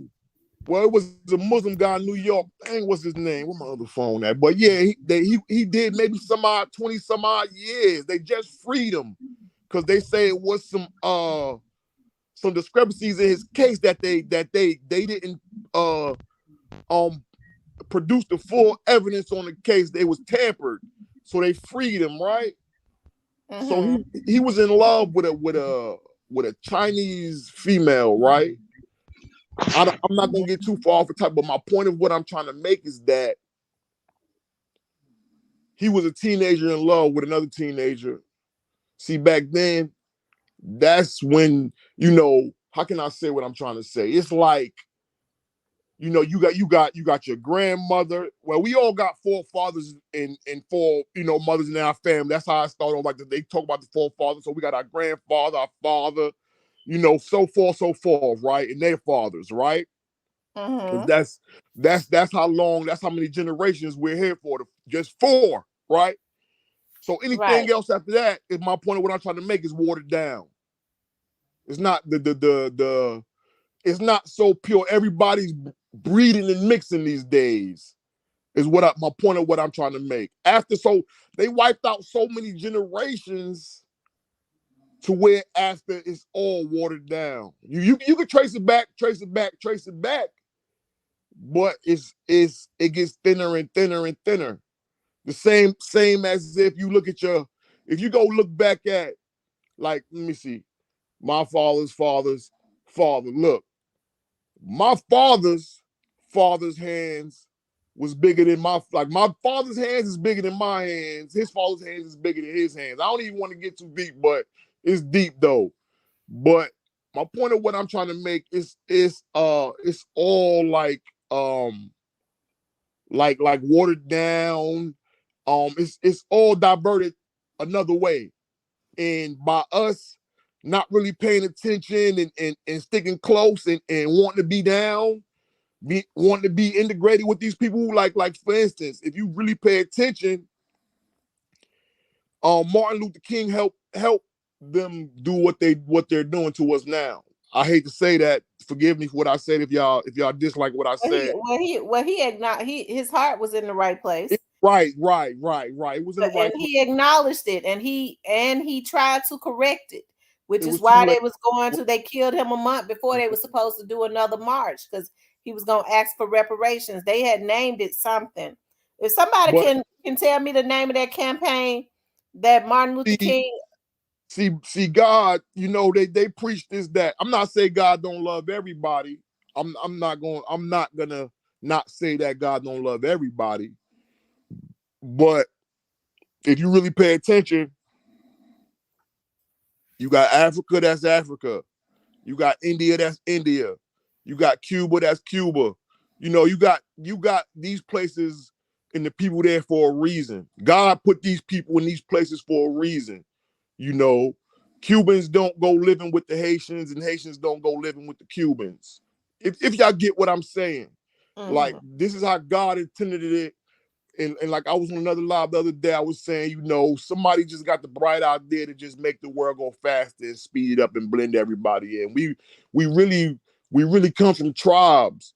So that's the way, not saying that it was supposed to be like that forever, but if you really, life is about family orientation, and when we do decide to multiply, reproduce, we come together, different tribes come together, and they make whatever they make. But at the end of the day, I'm not racist or anything. I just see it from what I see it for, is that, we wasn't supposed to, like, that's why we got all this chaos amongst besides it being a design also, but that's why we got all this chaos, because we wasn't supposed to really, like, mix together like that. Everybody supposed to be at their country, being a star player for their team and their culture. Not saying that, you're not supposed to communicate or associate, but far as having kids and I might be wrong, but I don't think that I'm wrong, because like I say, just pay attention. Just pay attention. This is the only country it's not the only country, but it's really the only country where everybody come together and be together as one. Teach that oneness, amongst a bunch of races. But at the end of the day, like I said, you go to these other countries, it's just their race. I mean, you got other people, other races, but Hey, it's hey, bro. You know what yeah, they call? You know what the people, the elite, call this? What we live in, America. You know what they call this? it's a business Those. No, no. I'm talking about the founders and those who are now in power. Joe Biden, the Secretary of State. They what's the call this. They call this the Great American Experience. This is an experience, bro. yeah, yeah, yeah, This, yeah, that's yeah, all this is. That's why. Hold up. That's why. That's why we all who are part of this experience by doing what we're doing right now, dialogue and conversation. Because I learned this back in the 90s that conversation rule the nation. That's how we will our position in this experience. See, for so long, we've been given this we've been given this vehicle on how we should operate. And people that's being empowered being dictating in terms of how we operate and how we function. because it's all See, what we got capitalism. going on right now removes the middleman, removes like we talking about how we can overcome instead of back in Martin Luther King talking about we shall overcome. No, we are overcoming because Right, we are a part. I'm saying that's why I said those that are in power position, the elite, know that this is an experience. This is an but experience that we are all part of. those that are empowered really don't really care too much, to come back down to where we are. You know, They they gotta deal with us because we the bloodline of this thing, bro. Like you, me, our sister. Like for so long, that's the problem. That's all I was just saying a minute ago. For so long, that's been a culture of our people. We always leaning on the Farrakhan's, the Martin Luther Kings, the Malcolm X, the Tupacs, the gang leaders, the D's, the that. Like God removed that away from our area of time. yeah, God, go yeah, back when you look in Ezekiel, when God said in the last days, if you ain't got faith, you ain't gonna be saved. You ain't gonna be able to ride the pastor coattail, your that grandma that faith. faith You ain't work gonna be able to in. ride your leader. You're gonna have to understand for yourself who you are in God so you can be Right, positioned in this thing that we call America. but See, that that's faith, why we've been that that's why faith. we've been failing because for too many, let me just say this real quick, bro. Oh, my Like bad. back in my day, I looked at the Tupac, man. I'm thugged out and landing my ass in prison, trying to be a thug. You know what I'm saying? Right. That was who I looked up to. And back in the day, the other people they looked up to, that time is being wiped away. We need to look up, we need to start looking within ourselves and figuring out what God is telling us to do moving forward. That's how we can take back our power. Instead of looking at these rappers and these leaders, we need to Oh, get back to the time where we look at each other as bona fide leaders and the next people pioneer that's bringing about this change that we so desperately need in Black yeah, I'm America. gonna say this right. In order to do that, right, certain things got to be removed. You know, because you could say, hey, um, stop doing this right here, but your bills still got to get paid. You understand what I'm saying? Like it's like this right here. You know that, like back to that faith thing I was saying. I asked Miss Exactly. Tamara this. I asked Miss Right. Tamara this like last week. I asked her, did she believe in God? I'm gonna make you remember me now, Miss Tamara. Mm-hmm. I said, did you? I said, hey, if you stop, people, they're gonna say the answer is gonna be yeah, I believe in God because they're scared. It's like a big scary thing people scared of. If you stop going to work today or tomorrow, is your bill's gonna continue to get paid?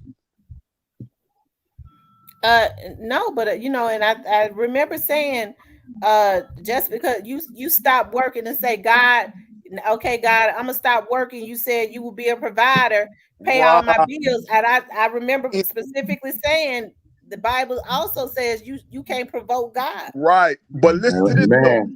That's Amen. the realm we in right now.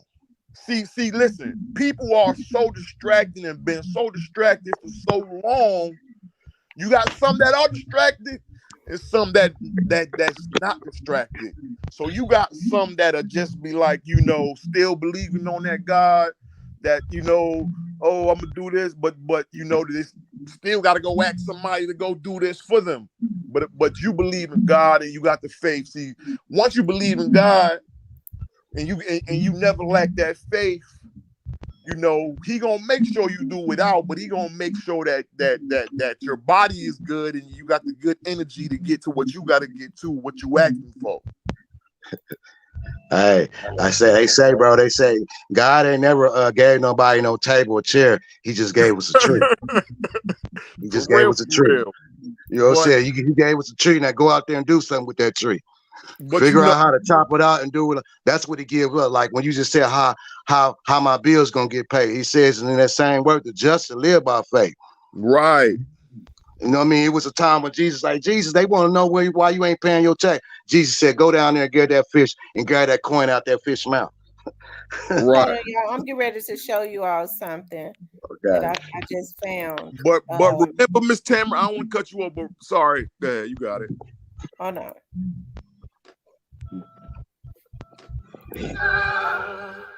Please bring out, please bring. Okay, I can't play no music. I gotta Me find. shelter. I gotta find one where he's actually talking. It was called the Poor People's March. But remember when I was talking about the water last week on your live? Mm-hmm. Did you see that video when Kanye started talking about the water? I don't know if I saw it. Remind me of it. He was I really can't remember what, but he started talking about the water. Then they kind of cut him off. But it's the water. It's the water. I'm telling you, I gotta pay attention to the water. I gotta start paying attention to the water. Matter of fact, I think I was watching your live the other day where you had put up something about some bottles of water, the diamond water and all that, the Oh alkaline. yeah. So Yeah. what is your so tell me what you think is going on then. About the water, Yeah, what do you think he was getting ready to say? I really couldn't really. I would have to go back and look at it, but they cut him off right before he even could really get it out. But that's my point of what I'm trying to make about the water. The water is key, is the key element to life. Nothing Right. is more powerful than water. Fire get put out by water. Ice is made from water. Plants and Okay. life and trees is made from water. When you're born, you're enter the water. Okay, I'm getting ready to play this right quick. Hold on, y'all.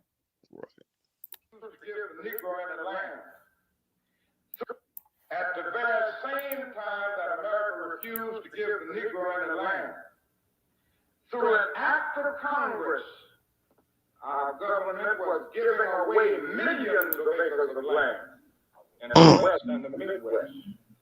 Meant that it was willing to undergird its white peasants from Europe with an economic floor. But not only did they give the land, they built land-grant colleges with government money to teach them how to farm. Not only that, they provided county agents.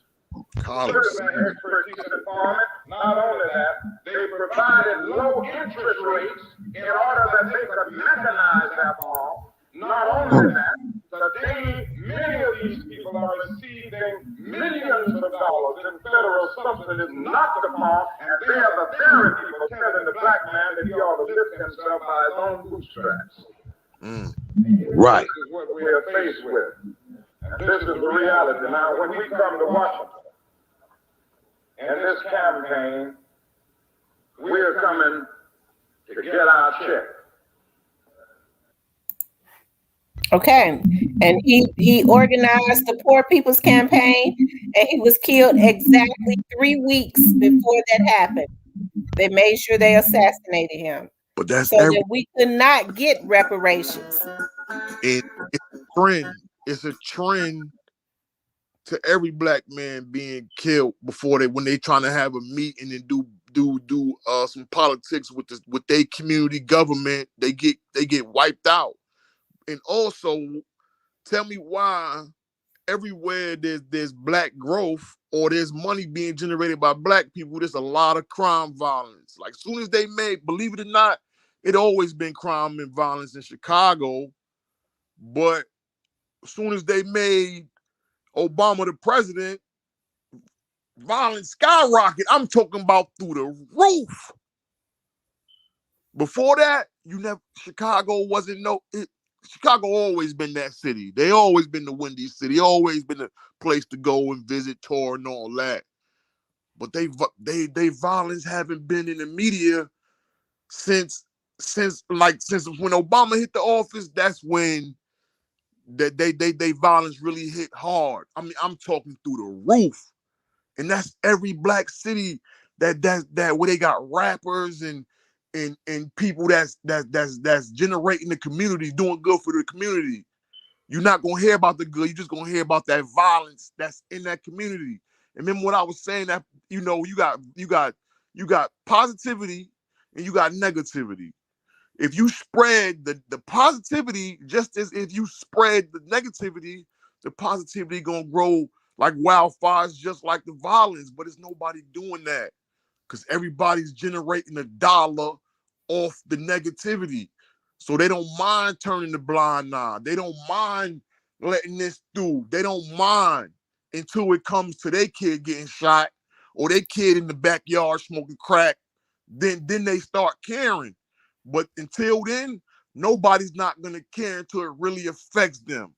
For America to be great again, and for America to be great to what it got to, it had to be bloodshed and wars if you're not paying attention. For America to be what it is right now, it was founded off blood and death and thievery. Nobody talks about that. But they do, but it just gets swept under the rug year after Only year. because it's black people, because they know that we could have been, let me just say this. The Jews even get reparations for the Holocaust or whatever. You want to know why? Everybody has been compensated for their pain and suffering except for the black people. You want to know And why? because we won't organize and demand it. We too busy trying to, anytime we think a black person is coming up, we hiring hackers to try and destroy them. We hiring hitmen. If somebody trying to build a label, an independent label, we hiring hitmen because I'm tied up in a damn 360 deal and they don't want to be a slave and I'm a slave, so I'm gonna kill them because they don't want to be a slave. We too busy trying to take out each other. That's Right. That's Right. so, and also, like, also we just too caught up in everything everything else. We can't get it together. You could like I know everybody hear this all the time. You see the Mexicans. I used to live in Texas and I watch about 10 Mexicans build a house in a day. No lie. It wasn't a $1 million house, no $100,000 house, but it was a livable house, And I watched this, man, and I watched them not only build that house, I watched them open up a scrap yard. Then I watched them open up in so much on this one street, and there's plenty of black people on the street. But my point of what I'm trying to make is that there's no violence going on. There's nobody being killed. There's nobody hating, nobody baby mama running out talking about Pookie. Who you got in there?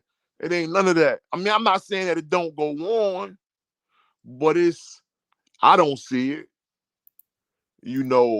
Like it's a time and a place for everything. And sometimes us as black people, we don't have that time or place because we don't care. Like I said the other day, like about that positivity, white people, man, even other races, they, Spanish, whatever, it's like we here in America, we free.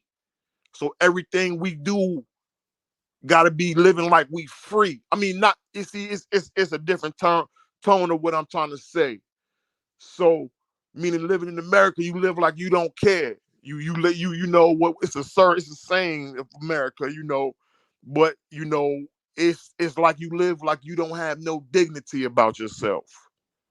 These other countries, they come here, they have dignity about themselves because they come from nothing. Like they look at us, they laugh at us here in America.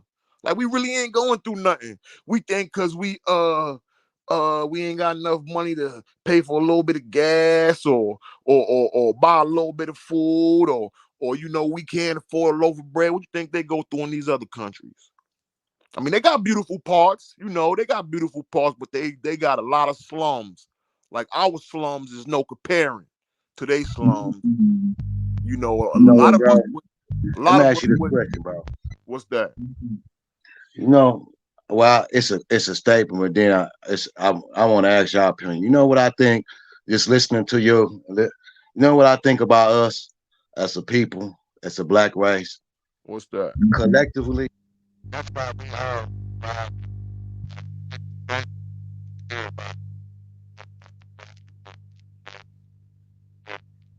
You breaking up? I said, I said, I think that's why we take so much pride and joy in having all these billionaires and whatever, because collectively, I don't really think we understand who we are I see that we No don't one, understand no one knows who we are as a race. earlier. We No just one don't. knows. We think all these things is what makes, and it's like it's 2022 and we still suffer from an identity crisis as a people. Right. You know what I'm saying? Like that's what I see in 2022. Like we think I don't that's why I said about asking God was reparation. Because we think reparation is something physical. Like, I think that we need some time to really understand who we are and what this experience did to us as a people. You know what I'm saying? Like this was an experience that it's like if a woman got raped, you're not gonna be sitting up here like, oh girl, you be all right. If somebody just your daughter or somebody, you gonna comfort her, you gonna try to work her. That's what's wrong with our people. Like we are damaged goods. Think about this, bro. We actually in a time where preachers and our preachers and teachers and bishops are even thinking right now. I Think can't hear about that. you.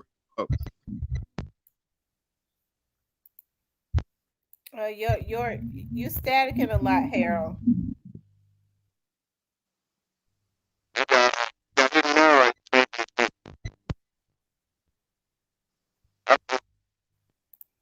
Yeah, your phone is messing up a whole lot.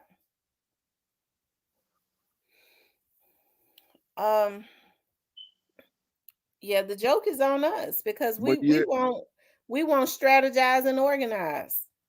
see, and And then we sit up and we try to hurt each other, and then when there's a price to pay for it, we stand on our soapbox and talk about how they just want to try to they sit in a black. I'm gonna tell you something. I was listening to somebody. It was the sickest thing I ever heard. Sitting up talking about black people, um um um telling on other black people in their neighborhoods and this and that. Now these people are terrorizing the neighborhoods and they feel like these folks have to live in these neighborhoods, and they sitting up talking about black people hurting other black people by putting the police on them when they terrorizing these folks neighborhoods. mm-hmm. So it's something wrong with our people. So it's like, you know, it's a I don't want to sound too magical and too crazy, right? The curse is this right here. This is the curse. And all these Christians and all these people go and read a Bible and no one notices the curse, right? So the same people that set Jesus up was his own people. You understand what I'm saying? And if you don't pay attention, it's the same thing going on day after day after day after day. Absolutely. These like people talk about curses. I'm not saying the Bible was wrong. It was written by man because it couldn't be written by nobody else. That's why I keep saying that the Bible was written by man. It couldn't be written by nobody else because we all are humans. You understand? So at the end, and the same people that wrote it was humans. So at the end of the day, my point of what I'm trying to make is that we just gotta snap out of it. It's like we in a coma. It's like, you know, the crackhead, he goes to crack. He chased the same high, thinking something is gonna change today, tomorrow, but he's gonna get the same result every time. That's really all this is, really, day after day. Like, people go buy this and go buy this, go buy a nice chain, still unhappy. Go buy some pair of J's, you still unhappy. Go buy $1 million car, you still unhappy. You go get the flyest person, looking person, or whatever, you still unhappy. Because it's really not these material things is what make us who we are. It's like I keep saying, it's the love of God that makes us who we are. And with the love of God that makes us who we are, and since we are his children, we are of him and he is of us. No one tells us that. Or we get told, oh, God love you, God love you, God love you. But if my daddy had me, then I'm of my daddy, and my daddy is of me. You understand? So in the love of God, like I say, that overrides hate any day. And that's what they mad at, that they done did all this stuff to us, and we still standing strong. Still not knowing who we are, but we still standing strong.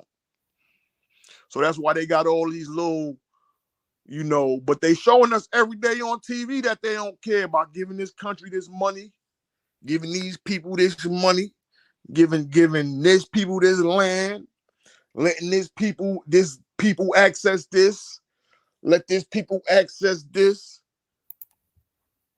But they call us, I'm not ashamed to be called African American, but I'm not an African American. My land is American, and I'm a Native American, not Indian, but I'm a Native American. You know, so no knock to the Africans or anybody that call themselves African American, but a lot of this racism, all this stuff is all a distraction. So they knew that once they got here to this land and they started letting other people in, it would cause a distraction to the people that was already here. You know, so it would cause chaos, and then eventually people would start breeding. Then you get all kind of people. Then the people that was here would never know who they are. Eventually, that's how the evolved. That's how that worked. You know, not to the benefit of us, but to the benefit of us, because it not only proved that we could make any colored kid or whatever, our genes is greater than anyone. That's all that proved to them. And they know that, and they would never let us get the upper hand. They would never. But before they let us get the upper hand, like I said this before, that this place would never be duplicated again. They already duplicated it from another place. Because I think this place here is only like 205 years old or 202 years old. America is only like 202 years old, if I'm not mistaken. But this came from Europe. America was duplicated from Europe, that's why you got New York, which Europe has an old York. You got America has the New Hampshire. Europe has the old Hampshire. Everything in Europe is called old, and everything in America is called new. Just got to do your research and pay attention.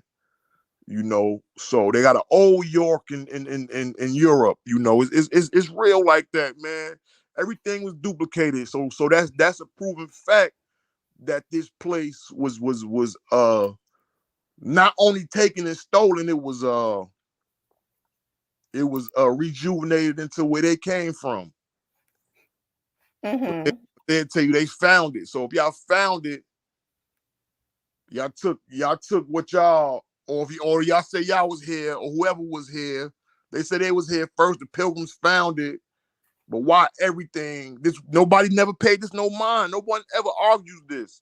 If the white people was here first, why y'all got copies and names of other stuff in other countries? Like everything in America, like you ever been to New York, it's statues from other countries. I It ain't have. I love New York. it ain't nothing from America in New York. It ain't Mhm. nothing from America. Believe what I'm telling you. The people ain't from there. Believe it or not, everybody that's truly from New York, they still there, but it's a lot of New Yorkers ain't don't live there no more. Cause New York ain't New York no more. It's a lot of foreigners there, even in the projects. Believe what I'm telling you. You know, and next to every, if you don't like people, you just gotta do your research. This is how you really stop them. And no one does the research. This is how they always got an upper hand. You know, they always got an upper hand because they already mapped it out, researched 30 years ago. So the play been in motion. Now the play is in effect. It's already done been played out now. So now it's unstoppable because they done put their plan in play 30 years ago, 40 years ago. I'm just speaking in like hypothetical numbers, not nothing logical, but their plan was hundreds of years ago. Now it's in effect to where it's unstoppable. The only way to really stop it is to get good with somebody like infiltrate. But like Kanye West said this, right?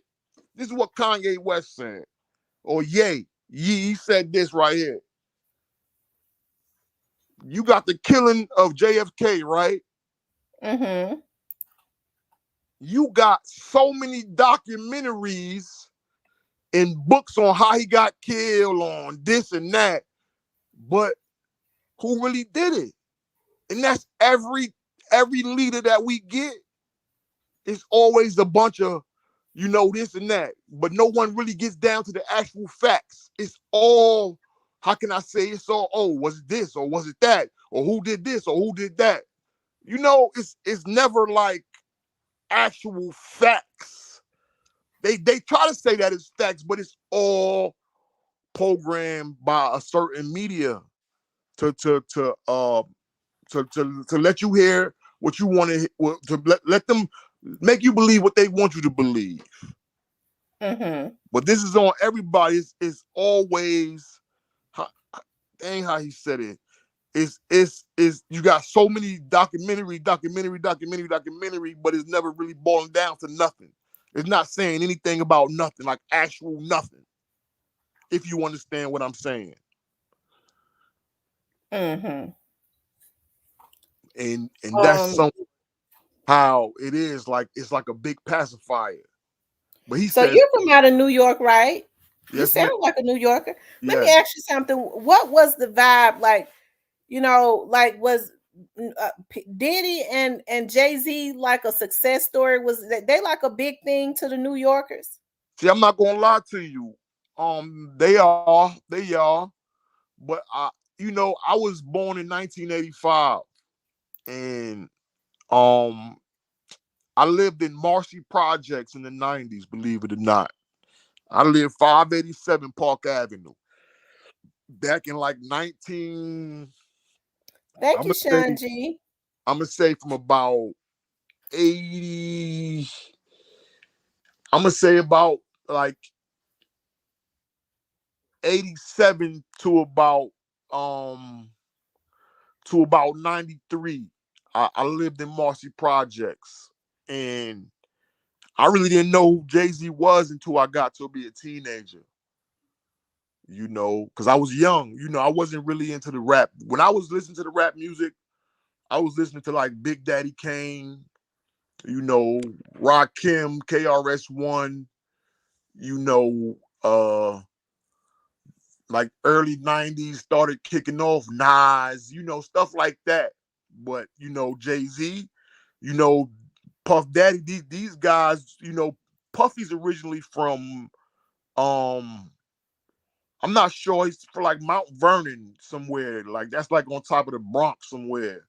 But Jay-Z's success story, I'm not gonna discredit him because I was a kid. He's a whole lot older than I am. So I'm not going to discredit him and say, oh, I ain't never hear about him or whatever. But you really, if you really get into the money, you're not supposed to hear about if you really doing dirt like he said he did, you're not supposed to hear. You're supposed to just let him get his money and he be on.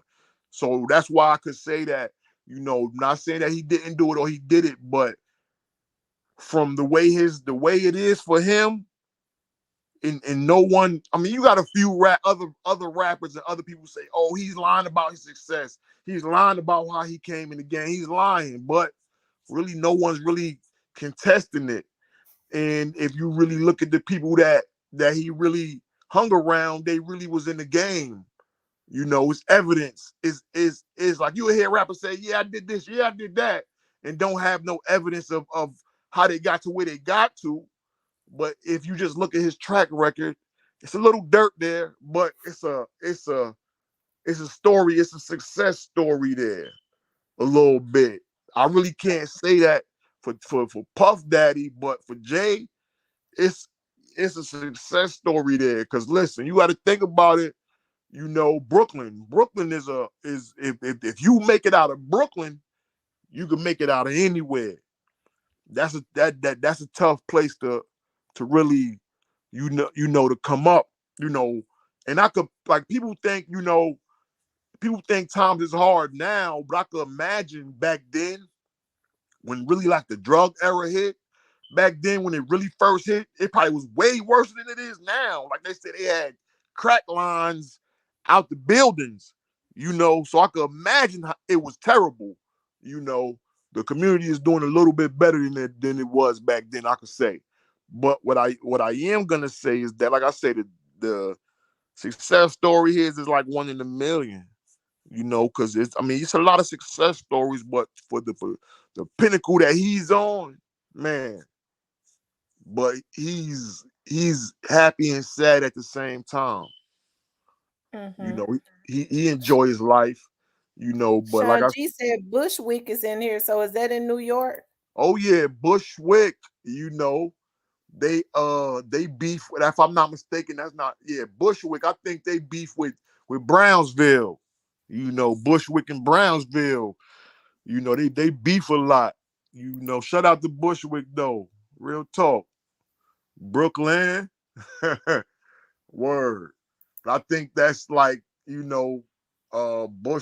Yeah, that's another part of Brooklyn. That's like near the Sty. It's on the other side of Best Sty, if I'm not mistaken. Best Sty is what separates Brooklyn from Brownsville, if I'm not mistaken. Boss Lady says, I remember reading that Puffy had an event in College Park and multiple people died. That was no Howard University. Howard University, one of his entourages, I think the wife got killed, got stampede. That was his very first joint that he ever did.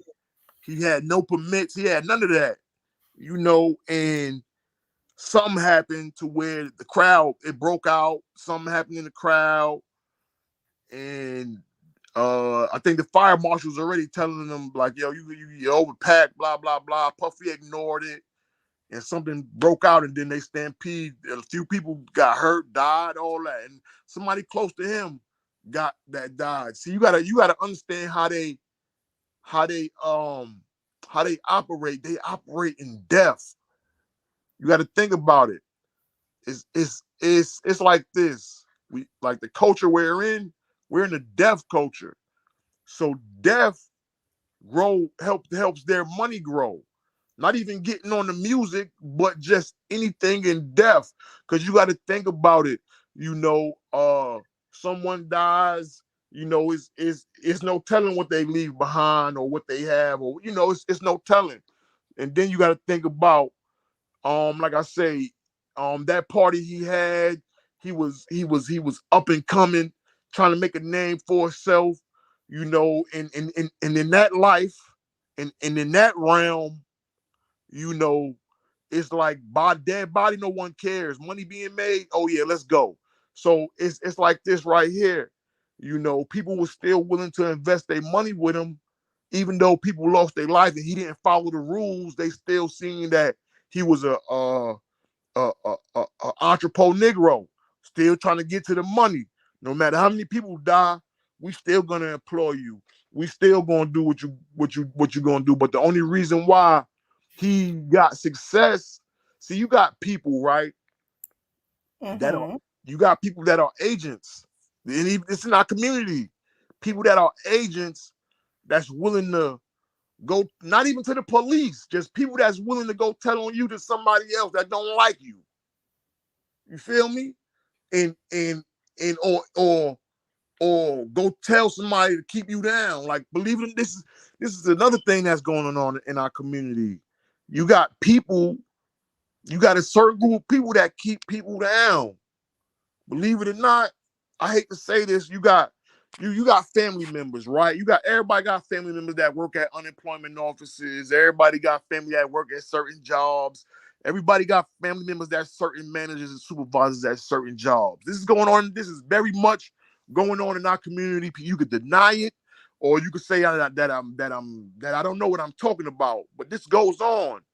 You got a family that hates another family, not members, but you got a family on this side of town that hates this family on this side of town, and they all work at some of the same similar jobs. And a lot of times, since this person got a problem with your family member, you might be trying to get a job. They gonna make sure you don't get that job, That's even true. if even if you ain't trying to get in their department. They gonna whisper to that supervisor, that department, or make sure, or don't hire him. And you ain't even had to do nothing to nobody. You could just be one of the grandsons or one of the cousins or something. And this goes on and on. This is what keeps us back. This very same thing right here. People holding grudges.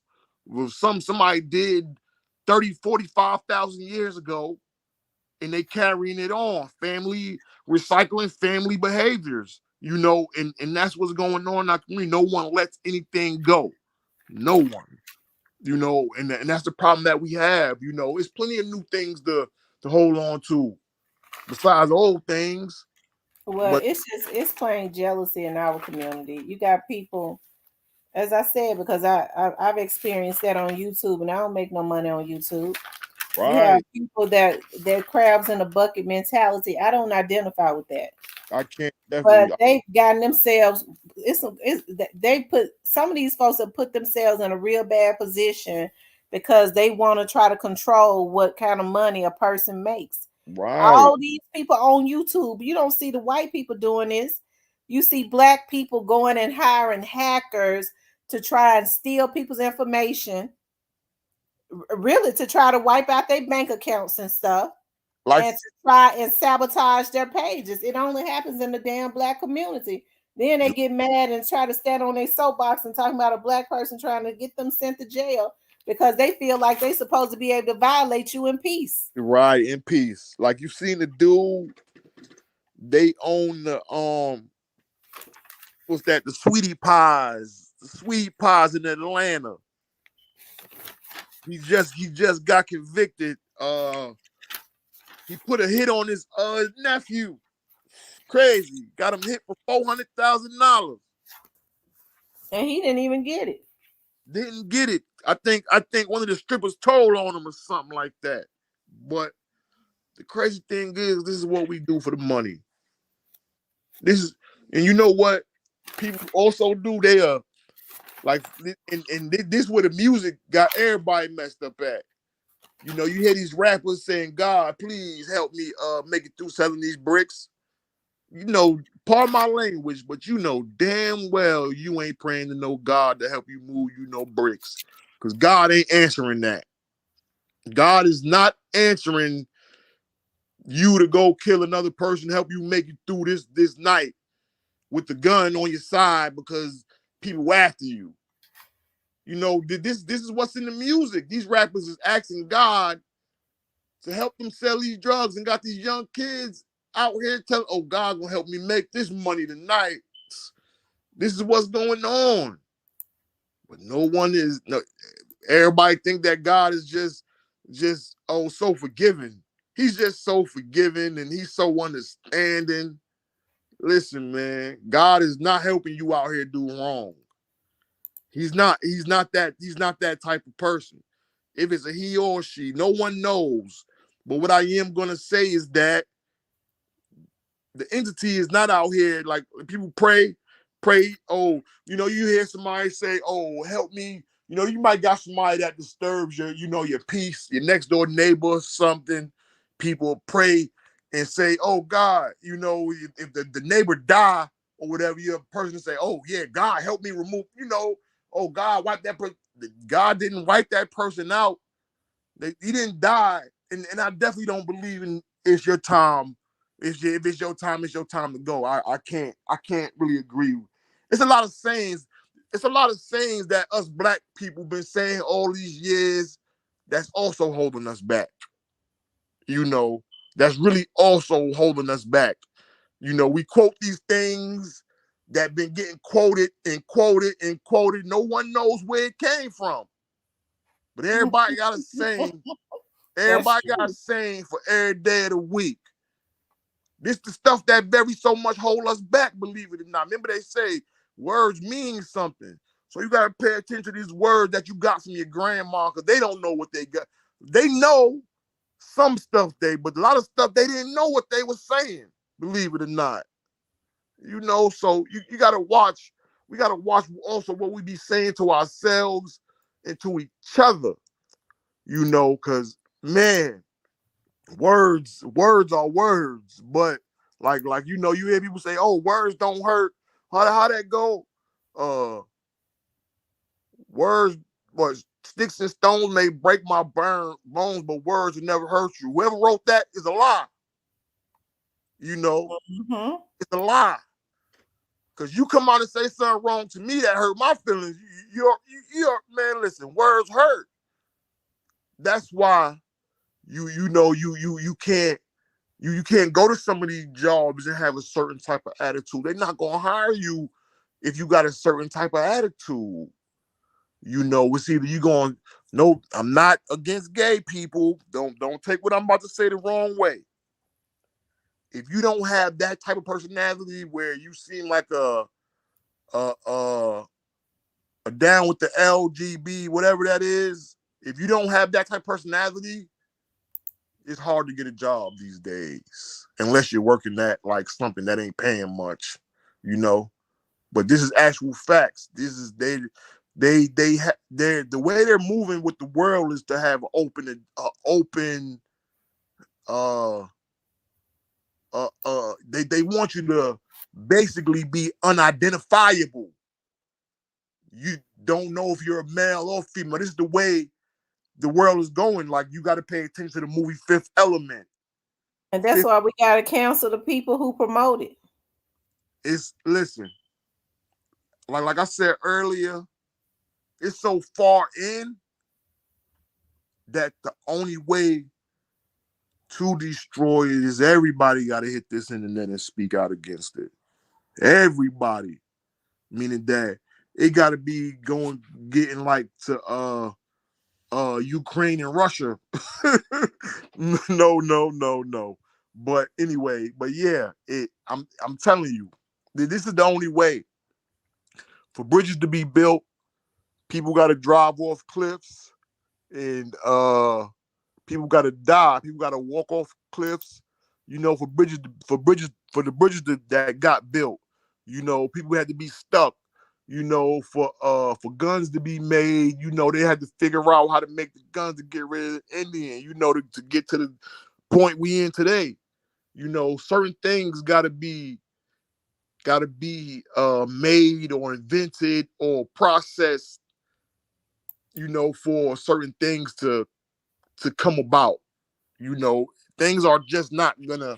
It gotta be like a need for a certain group of people, not for the people who really need, but it gotta be a need and a want for a certain group of people. That's something that they want for them to.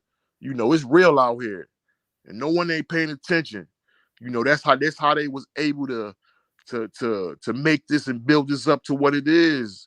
Not saying that all people are bad, but it's a group of it's a 1% group in everything that we do. It's a 1% of people that runs everything. At Yeah, your but job, I was gonna say, but we allowing them to run it. like at your job, it's 1% of supervisors that run that whole job. No matter where you work at, you fire department, police station, a plant, warehouse, wherever. You know, it's a 1% that's controlling like 2,200 people, and that's maybe about I'm gonna say about maybe no more than 40 people controlling 100 people. You know, and that's split up into like groups and blocks and chains. You know, but at the end of the day, it's like this right here. You know, if you ever drove down the street, if you live down south, even if you live in the city, they don't really roll like they roll in the city. But if you ever live down south and you go to a stoplight and you see a cop car, right? I'm gonna show you how stuff is, right? That one cop, right? It might be two cops in that car, but it might be one cop in that car. It doesn't matter. But that one car is there, right? And you got to think about when you sit at that light, not trying to be on no take over the world stuff, but just really talking, just really doing, showing you something. You got this red light. You might got that one cop car, but you got maybe about 10 to 12 other cars around that cop car at that light, right? Just Mm-hmm. just think about it, right? We are so programmed that them out of that one cop, right? And you got these 12 cars, regular civilians to that one cop. Everybody's scared of him. You feel me? That's the program. Everybody's scared. So it's Mm-hmm. really like you will have leaders, like for instance, if you see Kanye, see how he took back what he said, kinda he apologized kinda for what he was saying. See, we have no more, not taking anything away from Kanye. Well, he apologized. Well, I mean, from what I could see, I think he kind of apologized if he offended anybody. Right. You know, But if let me tell you, if you mean what you say, you mean what you say. Ain't no apologizing. You understand? Especially if how passionate he is about how he feel, you know. well, I'm So talking about when making the racial slurs. If right. So what I my, right, my point of what I'm trying to make, when you see Malcolm X get on them shows, when he used to get on talk shows, he didn't do any apologizing. yeah, but I don't think he threw out racial slurs either. When the chickens are come the rooster roll, whatever he said, that was a very much racial slur. You know, when they asked him about how does he feel about JFK getting killed, he said that's only their roosters coming home to whatever he said. The That was chickens very coming home to roost. right. That he was very unapologetic. He had a lot of racial slurs and not directly, but indirectly knowing how to use his vocabulary. See, you can use certain words, you know, without using certain words if you get what I'm saying. But what I'm saying is that the leaders today, just to get that money and just to get on that TV screen, they're gonna be very apologetic. But let me tell you something. When Malcolm X, when they was throwing them cocktails in his house, when they had him in the window with that gun, was he apologetic? No, he still wasn't apologetic. He just wanted to know why they was doing that to him. You know, he didn't deserve that. And this is what happens to our people, our own people take us down. It's sad. Mhm. And our young kids go sign up for this very same thing they designed to take us down. No one's seeing that it's taking us down. They just think that they gonna get the money and try something different. Listen, when you got the same old players running the game and you think you're gonna come do something new, they're gonna wipe you up out of here. Mhm. You understand? So like my niece, she tells me, she says, "Uncle, I'm tired of going to school." I says, "Why?" She said, "It's boring." I say, in order to really understand life and really move around life, you got to go to school. You can have all the money in the world, but without that education, you're not going to never know how to use and spend the money or use the money wisely. You're going to be running around like a chicken with your head cut off. She says, "Oh, school is different from when you was going to school." I said, "For real? It's no way that it's different. The reason why it's not different," and she couldn't come back with nothing when I told her this. I said, "When I went to school, I learned math." I said, "When you go to school, you learn math. When I went to school, I learned social studies. When you go to school, you learn social studies. When I went to school, I learned how to spell and write and everything. When you went to school, you learn how to spell and write." She's only like 11 years old. So like I told her, and when I was in school, I graduated school in 2000, high school in 2004. My point of what I'm trying to show her is that nothing is different. And same thing to my grown people. Nothing is really different. Yeah, life is a little bored. Yeah, life is this. Yeah, life is that. But we just gotta gotta keep going. You know, to all my people, you gotta read Philippians 4:8. You know, read that. I can't quote it word for word, but it's just read that. Read that every day that you get up. I Okay. guarantee things will start going a little bit better for you. Not only read Philippians 4:8, but every day on your calendar, read a proverb. Whatever day it is, open up that proverb. Read the day and the day. The date and the day. So if today was maybe like what today is? October the 20th. So I would go whatever, I'm not sure how many chapters Proverbs have, but I would go for the closest thing to 20. you know. So basically, every day, whatever the date is, I guarantee you this will help you through your day every day. Every single day, it'll help you through your day.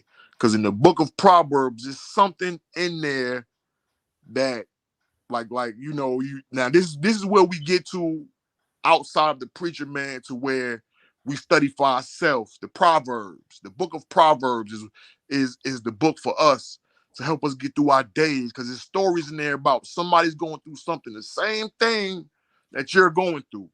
Every day, read a proverb, and I guarantee you things will pick up for you.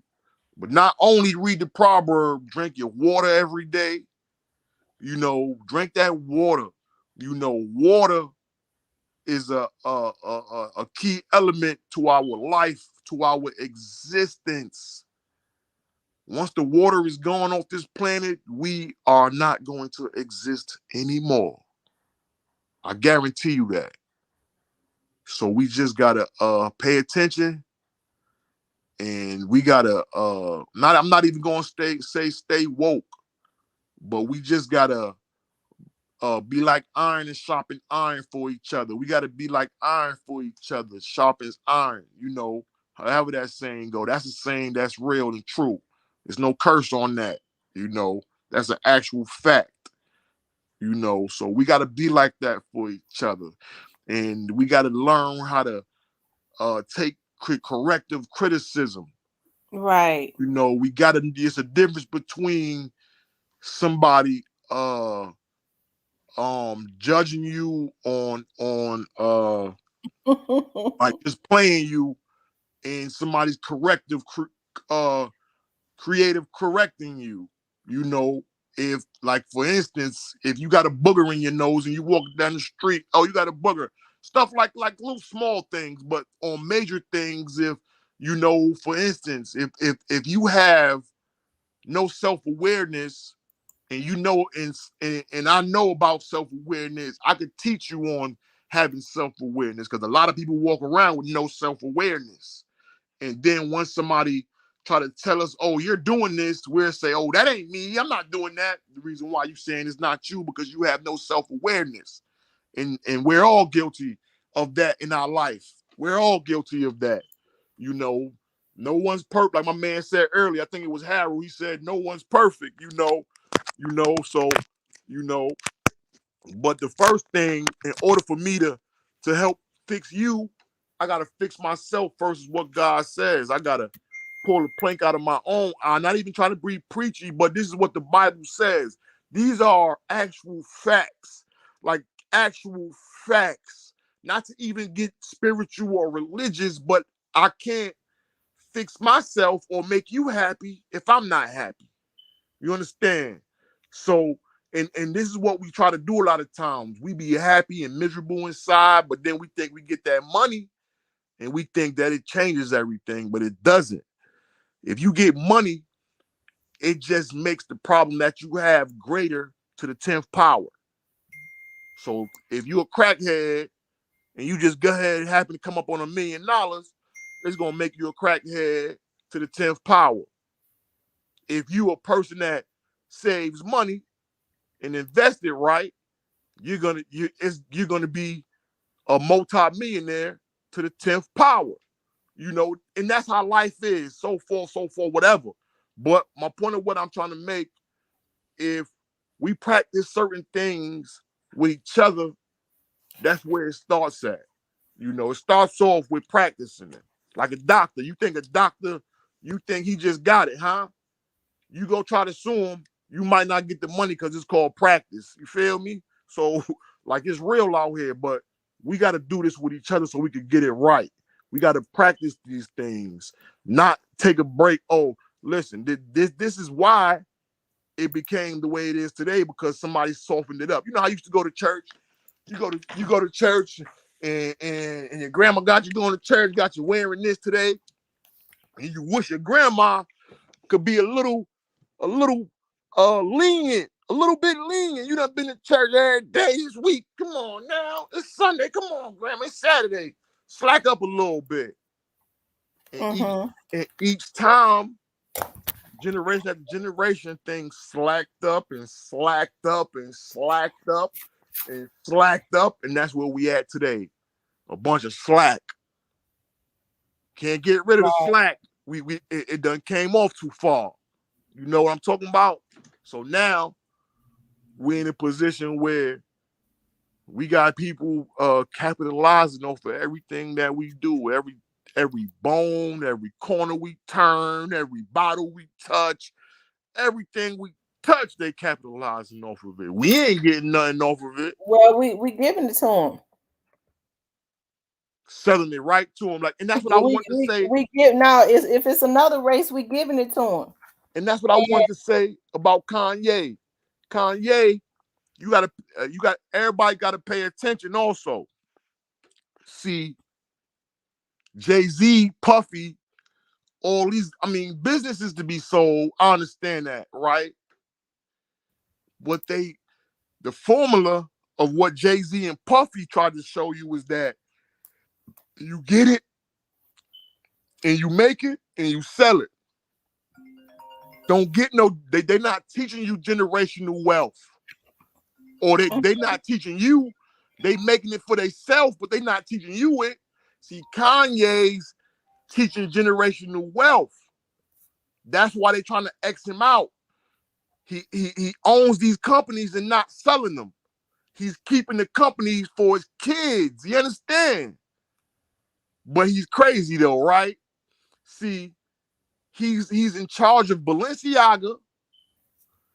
He was in charge of Gap. He damn near owns Adidas.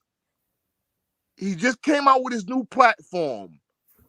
It's also other kind of ventures he's in. He owns a lot of catalogs for a lot of music that he produced. He's not selling his stuff like Jay-Z and Puffy did. That's why they don't want to. You can't really put him in their category, you know. And this is the generational wealth he's teaching you.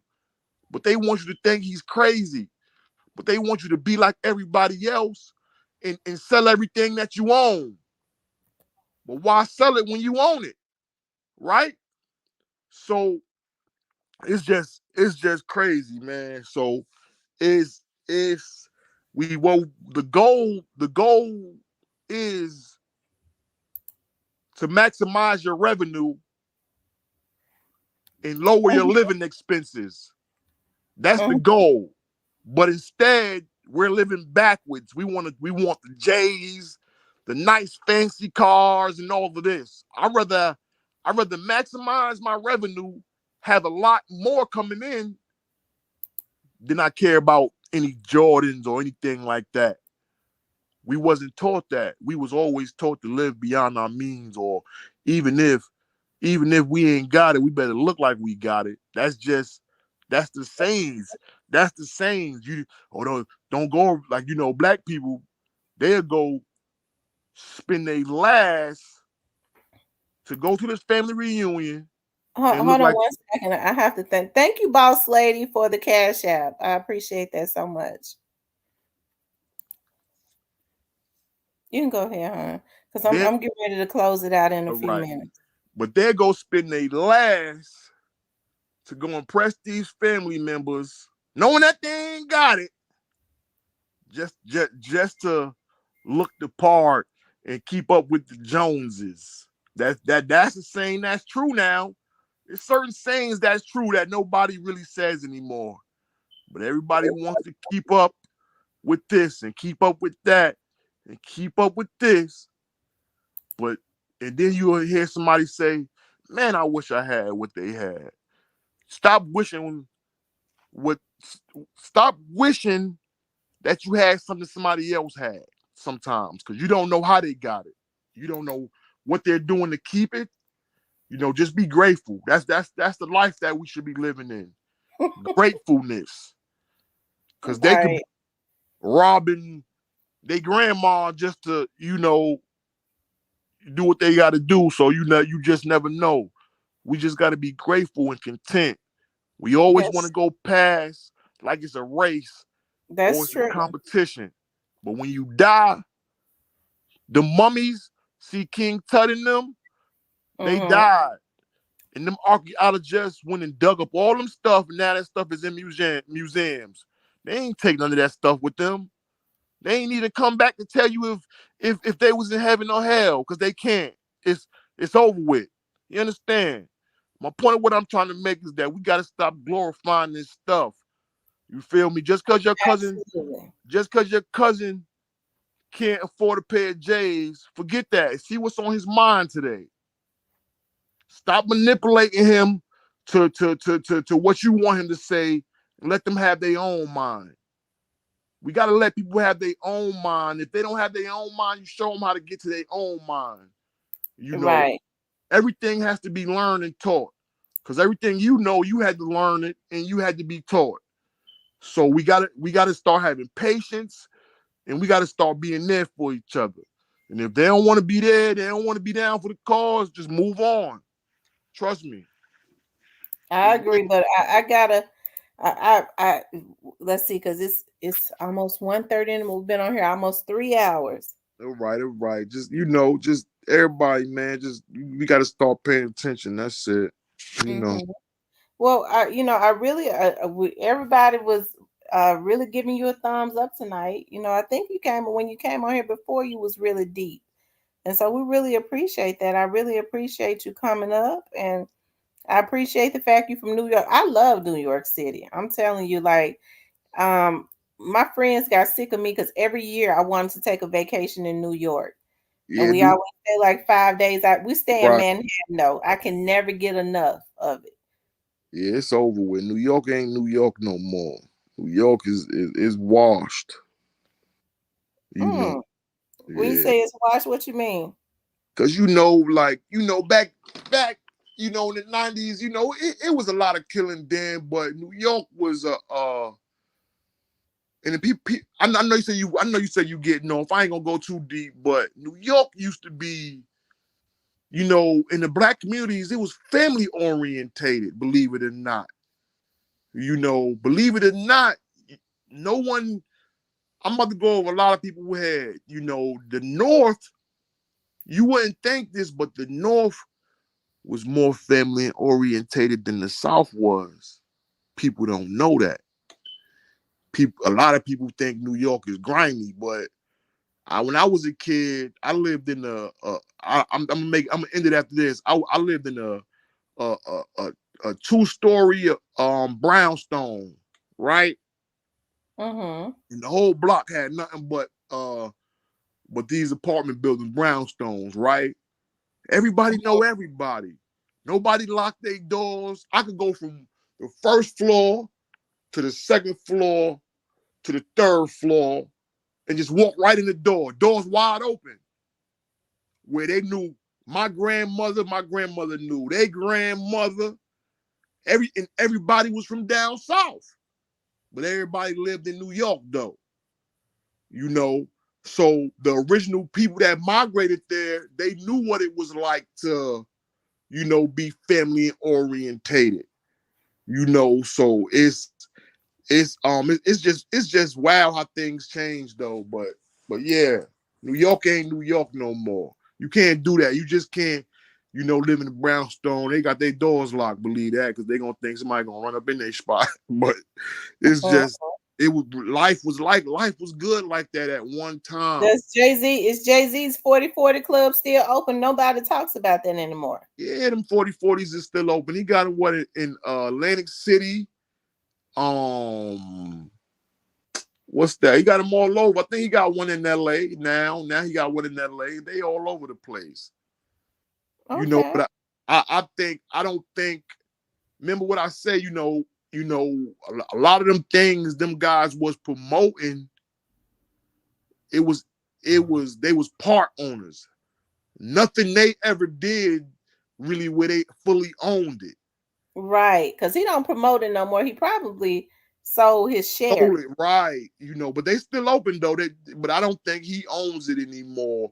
Like that's why I say, that's why they own Kanye like they own him, because he's a businessman, he's an owner, and he's promoting generational wealth, and they want the generational wealth, but they not gonna promote it. They're not gonna help. Right, like what Young Dolph was doing.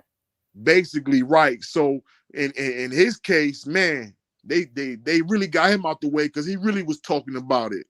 They really got him out the way, and you see all his artists, you see where all his artists going. Where? That twerking at the red light, that was Young Dolph's artist. Who's twerking at the red light? Who was that? Just Google that. Put that in YouTube. Twerking at the red light in my headlight. Me and my friend. Girl. You know what I'm talking about. She just beat Kodak. She just beat Kodak Black, and he had the best song for the year. Oh, you talking about Glorilla? Yeah. She was gonna listen. It's a battle. It's a battle for the Memphis artists right now. See, you got to think about it. Memphis was untapped, like somewhat how South Carolina and North Carolina is. It's an untapped market for music. See, you got to think about music operates in markets. It operates in markets and quarters. So with that, Memphis was very untapped. Nobody wasn't signing no Memphis artists. Yo Gotti was, besides 3-6 Mafia, Yo Gotti was like the really one that really made the really millions of getting it out of Memphis, besides Elvis in the music game. But for rap, Yo Gotti, listen, that's why it's a deep story, but no, but yeah, because that's deep. Because I never knew that. 3-6 Mafia and them were the ones that really kind of put Memphis on the map. They did, even though Memphis was already on, But for rap music, 3 6 Mafia really did it. They really did it. Right, not Gotti. Not 3 6. no. I'm not going. I'm not saying Gotti put them on, but to where it's at right now, Gotti got it where it's at right now. I hate to Well, say that, but well, Gotti got it. now Gotti. The only thing, and I don't mean no harm. The only thing Gotti has done is made Memphis look bad, I'm gonna say this right here. and now as far as him helping a lot of these rappers like Lil Booby and all them, if I'm saying his name right, Lil Booby, some of these rappers that's not around here doing destructive things, that's one thing. But I don't even know what their contracts look See, like, sometimes right? it's But about. what Gotti and them has done is brought a lot of bad attention to Memphis. And remember what I said earlier. In that lifestyle, no one cares because it's making millions. You understand? So it's a and remember I was saying this before, the executives, they push the see, Gotti is an executive now. This is why I say he's making it to where it's at right now. He's putting, because you got to think about it. They wasn't really signing before Gotti and Dolph. The only reason why Dolph got on somewhat of Gotti, but Gucci, even though Dolph grind hard, he was a hard grinding person. But without him beefing with Yo Gotti and dealing with Gucci Man, nobody really would have known who Young Dolph was outside of Memphis. But you act like, well, maybe I'm saying it wrong. Are you saying that Young Dolph started that beef? I'm not gonna say he started the beef, but the point of what I was trying to get at, it's a monopolizing thing. Sometimes it's a chess game, right? Sometimes you gotta make the other player show they hit, make they move before you make they move. Then you hit them with the kill shot. You feel me? Checkmate. Game over. Sometimes I don't gotta say nothing. The way they operate, they gonna make you look like like it's all on you. Like, see how Dolph, oh, you big head retarded, I fuck your bitch. Oh, don't play with me, play with your bitch. Was Gotti responding to that? Oh, he wasn't even responding back. Well, here's the thing. A lot of people felt like Dolph, because if you look at some of the interviews, Dolph didn't even really want to talk about Gotti.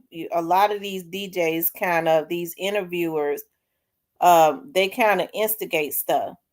But Right. I mean, there was 2 attempts on his life that came from Yo Gotti's camp But then in that's some where, way or another. So I wouldn't have, if I was Dolph, I wouldn't have wanted to kumbaya with him either, because at that point it had gone too far. You can't reconcile nothing like that. but then think about this. You got to be the bigger man. Now think about it. Once you start And going, go and press charges on him. That's what it should have did. even If he, even though even though the 10-1 life or whatever, even though you don't, even though the DJ's amping you up, you don't get the big head and, well, fuck it, I'm gonna go hard on this guy. Despite you don't fight the fight with fire, because like I say, he's you might got money, but sometimes it ain't about the money. It's the position that you play. You understand? A lot of times you got a lot, like in our community, you got broke guys wiping out guys with money. Reason why? Because they in position with somebody that don't like you.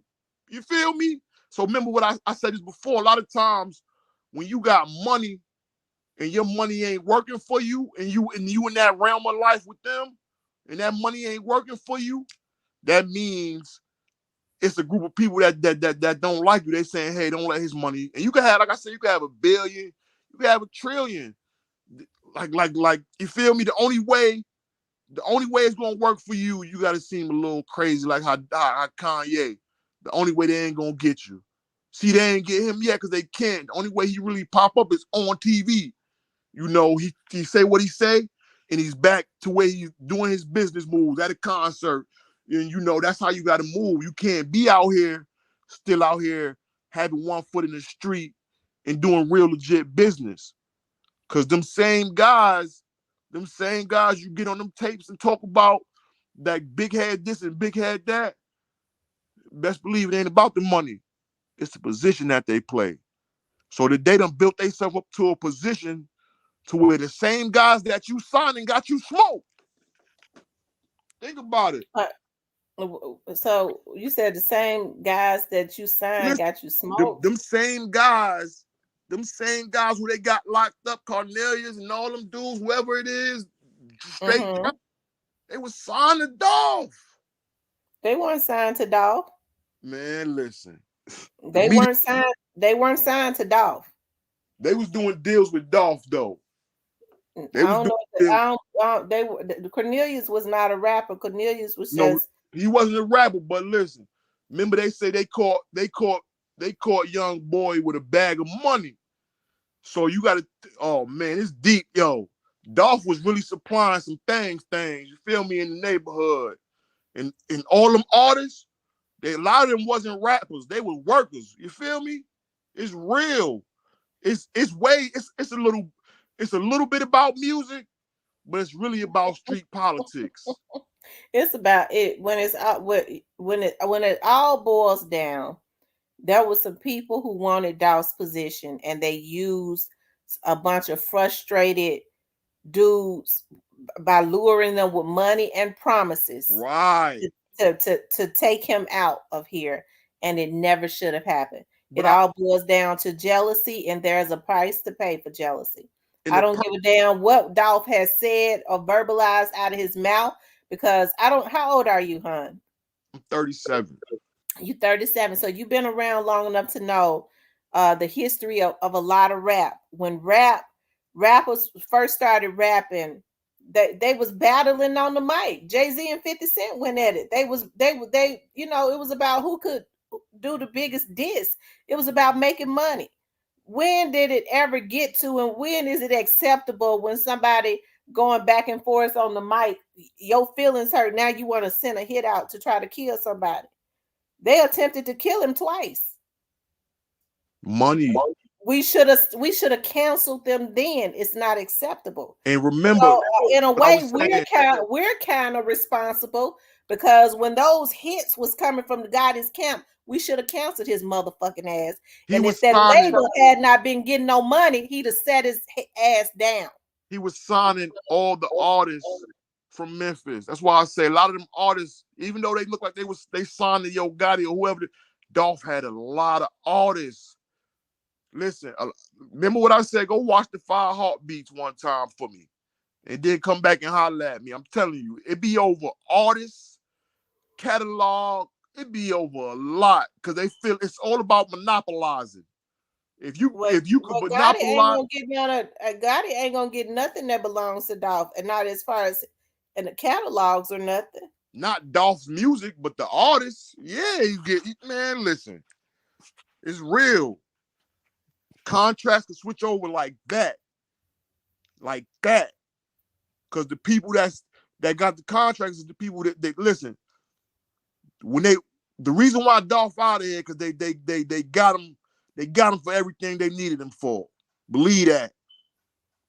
When you say they got him for everything they needed him for, who?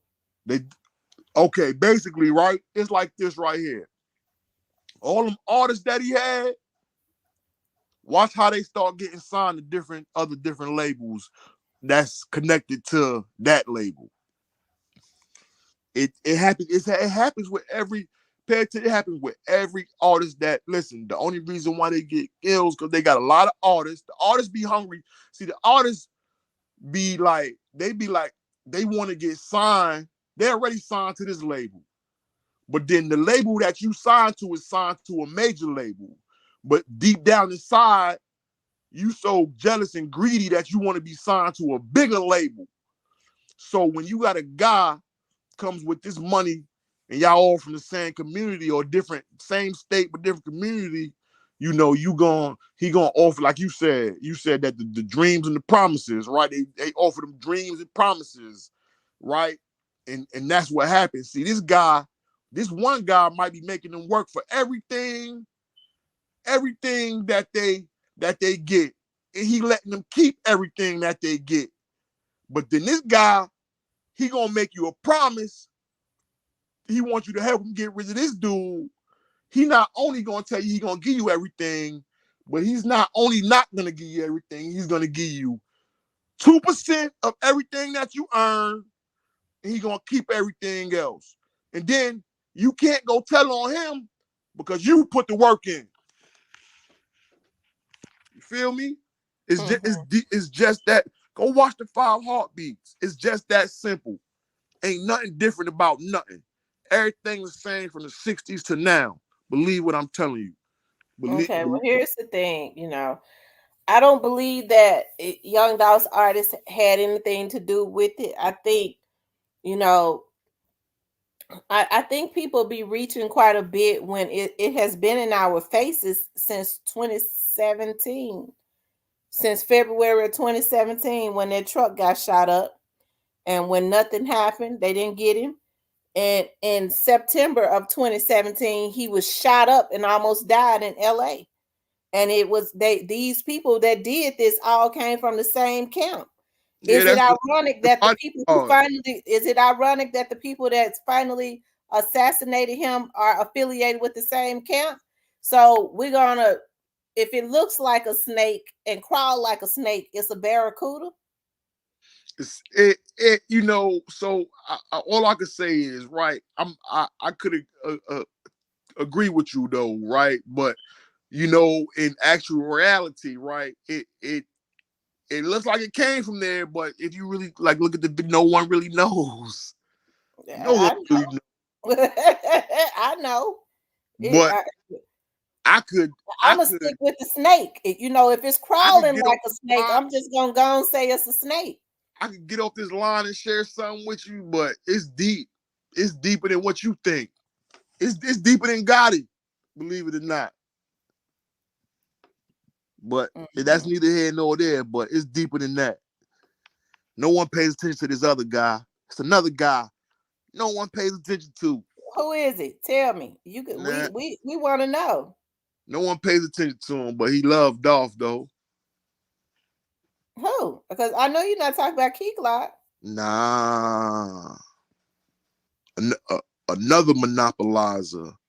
Matter of fact, another. You're not talking about Daddy-O, are you? Nah. Well, I don't know nobody else. It's deep. It's deep. He came in the game off of murdering. He came off the game beefing. Are you talking about Gucci? Yeah, man. Jealousy run deep. Believe that. Jealousy run deep, deeper than what you know. You know what I'm talking about? Mm-hmm. So you think you saying Gucci has something to do with his murder? A lot of times, right? It's about monopolizing. See, Gucci and Gotti beef, it seemed real, didn't it? It seemed a little real, right? The stuff they were saying while they was beefing, because this man made the date for this date, oh, we beefing, or he did it to this girl or that girl, they beefing, right? But all of a sudden they beefing, Dolph blows up, Dolph dead. Now they splitting artists. Look at it. Just go do your research. It's all about monopolizing. Ain't about nothing else. Feel me? It ain't about nothing else. It's about monopolizing in this untapped market. You feel me? That's what it's about. It ain't about nothing else. That's a freshly untapped market, like how Atlanta was back in the 90s. Like right now, how Atlanta just came out of nowhere, but Atlanta been popping with the music. You know what I'm talking about?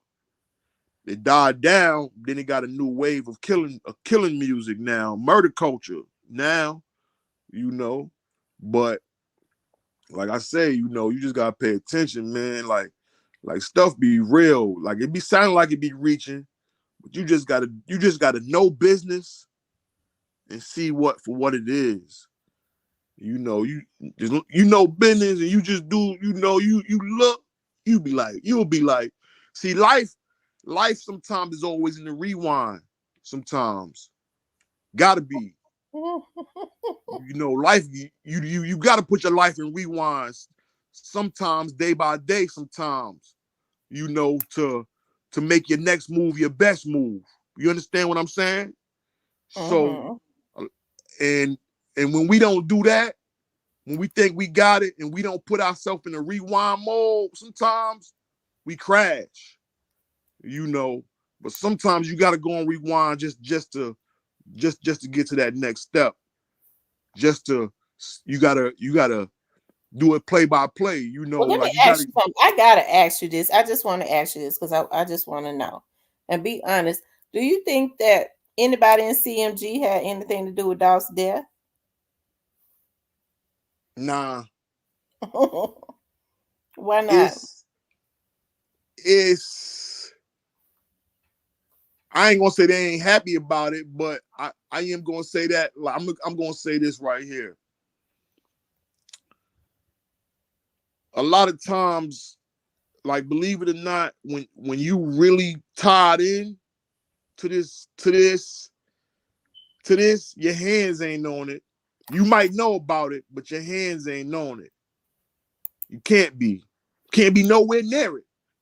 Cause you too caught up in the in monopolizing.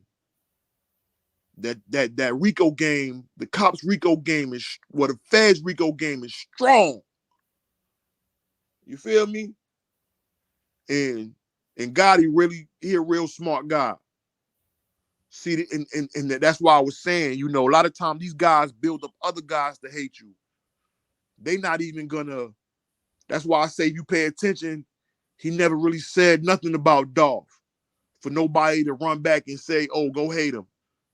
He made himself look so player through the whole situation. Never responded back to Dolph not one time.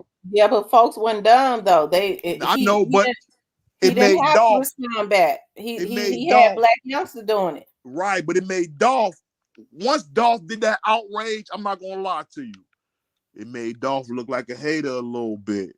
Now it didn't make Dolph look like no But hater. If somebody done attempted your life twice. no, this was before the attempt.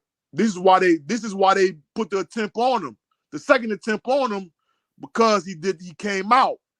You know, he really came out, you know, Why and didn't we cancel them? If we talking about that we want to make sure our communities are better, why didn't we cancel them mother suckers? they not. Hadn't they gone too far? Because Because rap has always been about rapping and beef and things of that nature, going back and forth on the mic, making money. When you start trying to take people's lives, isn't that going too far? Just because of words? it's going way too far. How come we ain't cancel it? You can't. Uh, it's another higher pinnacle that they tied into. That they it's money. The money is the reason why, because what they're doing, like I say, you know, they might have put it to, oh, they paying the blind eye. You feel me? They paying the blind eye to take that blind eye and not care. Oh, this happened. Oh, let that roll through. Oh, we gonna spend on them at this time. But you know what? It's gonna be a lot of money gonna be made because he gonna die. His music gonna blow up. Listen, everybody gonna get paid. We're gonna make sure everybody gonna get paid. But they can't control the masses. I mean, what? they ain't. What? No, what I'm saying with their money, it ain't nowhere in the world that they could possibly pay all us. Their money ain't long enough. No, they not That's gonna why I'm saying if we stick together and not be bought out, the masses of the people. Listen, they gonna pay a few people, and the few people gonna enforce the law.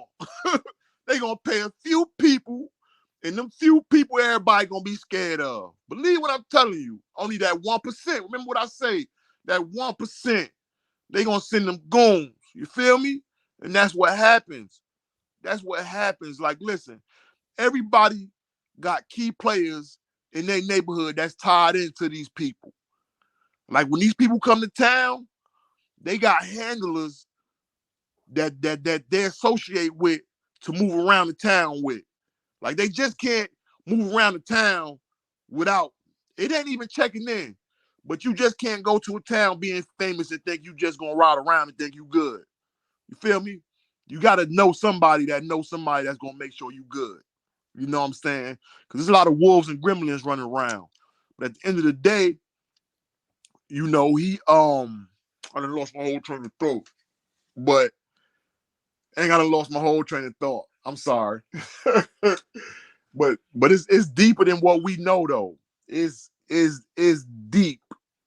The rabbit hole run deep, but I'm gonna say this and I'm gonna end it. It's about monopolizing. And sometimes when you monopolizing, sometimes people and things become casualties and it becomes a war. So you got, is and sometimes the person that you think that was on top and they think it's about them, the story ain't really about them, it's about something else. Like you think the story, you think the story is about young Dolph or Adolf Staunton. It's deeper than that.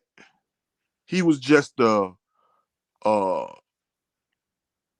person that was trying to not even comparing him to Jesus, but just saying that he was trying to accomplish a goal and show these young people that they could make something out of themselves without answering to anybody else. You got to answer to somebody, but he was showing you that how you could do it.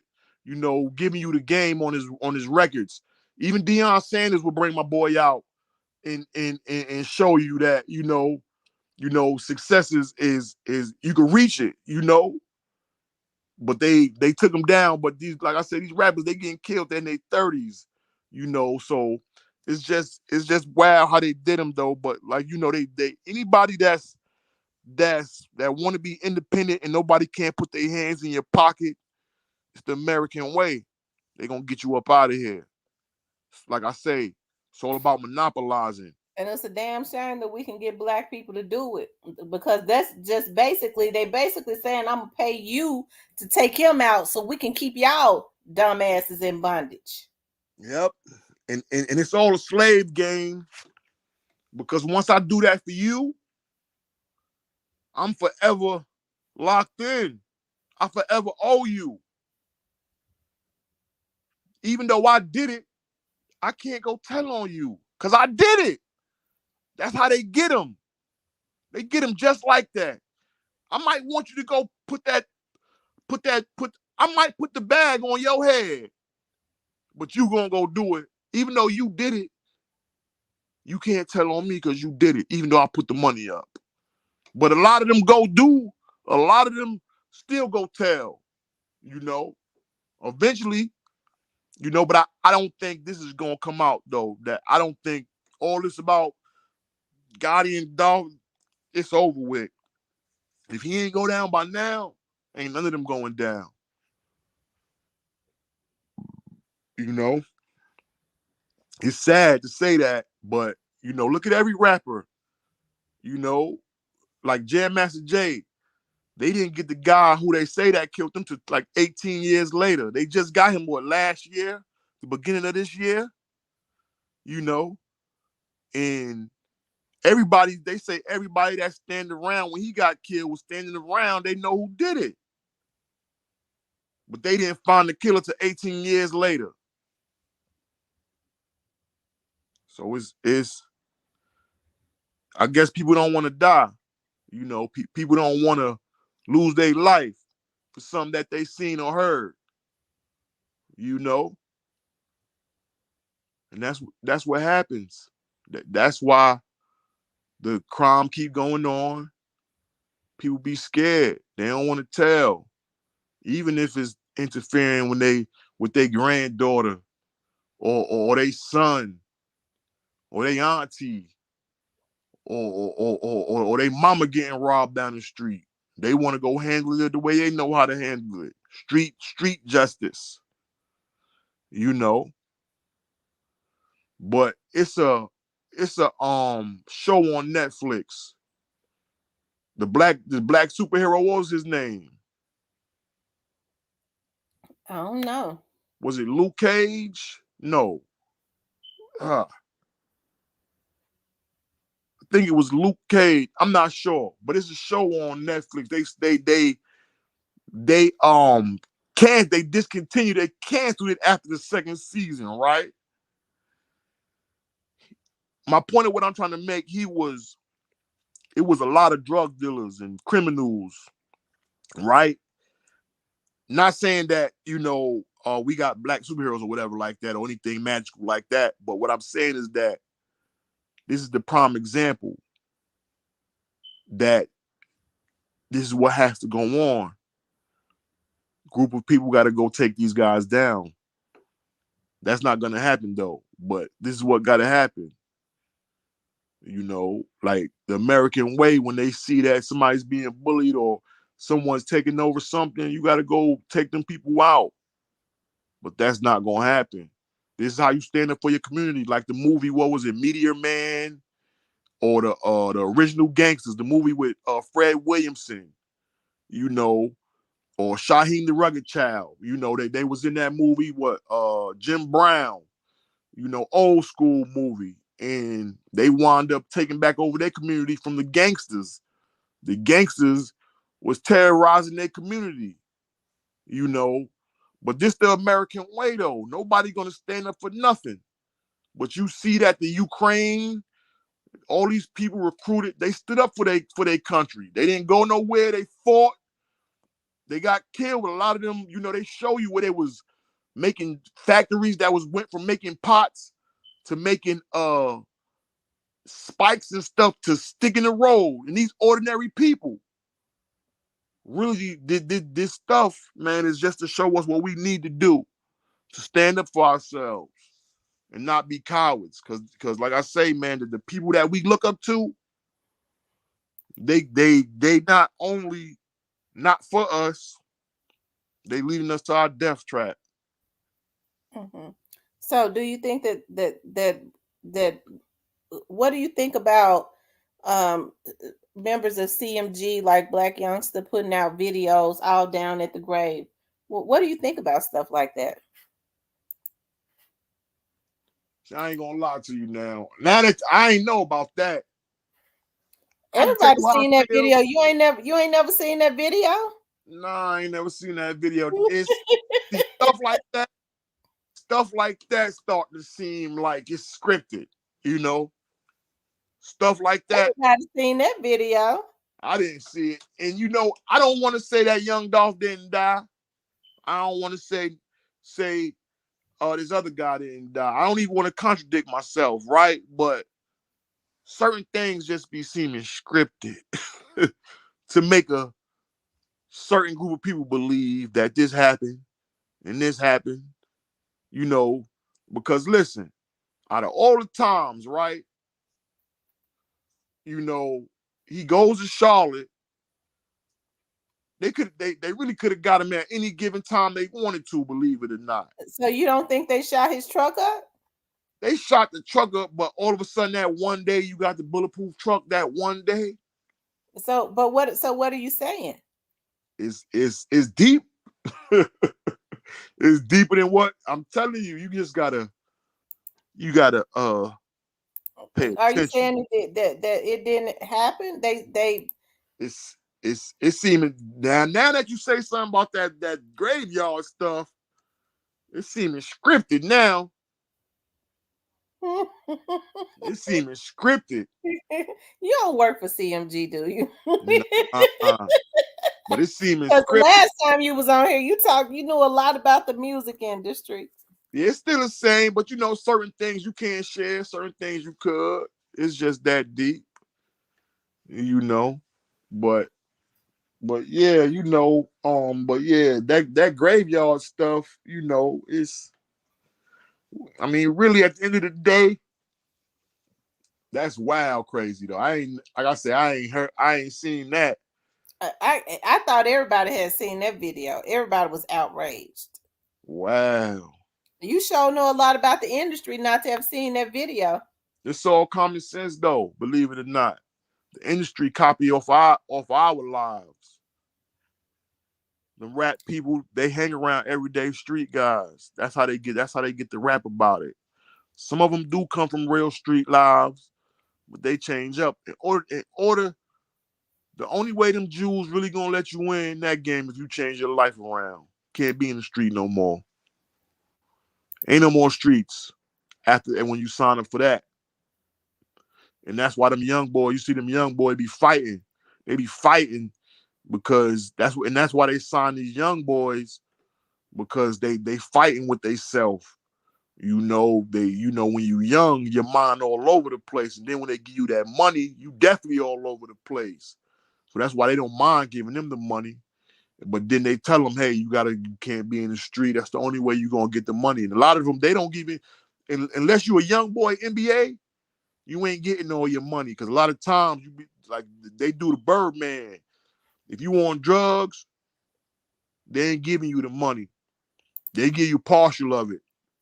But they ain't giving it all to you because they know you're gonna blow it. If anything, they're gonna supply you with the drugs and let you waste yourself away. Until you catch on and realize that it ain't working for you, then you want to clean yourself up. Like Young Thug tried to do. Once he realized he was going down, them drugs was taking him down. So it's just wow. You gotta, it's real life, man.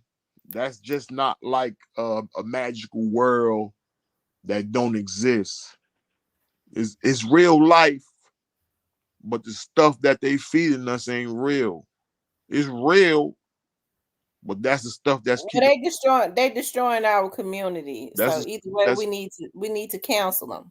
But then you will hear some people argue. What you hear some people argue, right? Yeah, they rap about that stuff. Yeah, it's bad, but God gave everybody their own will.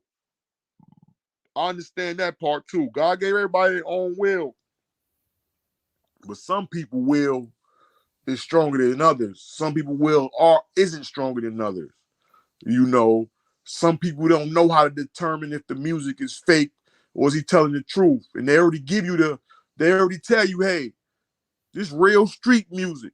You got to live by what you say. Everything you rap, you got to live by that.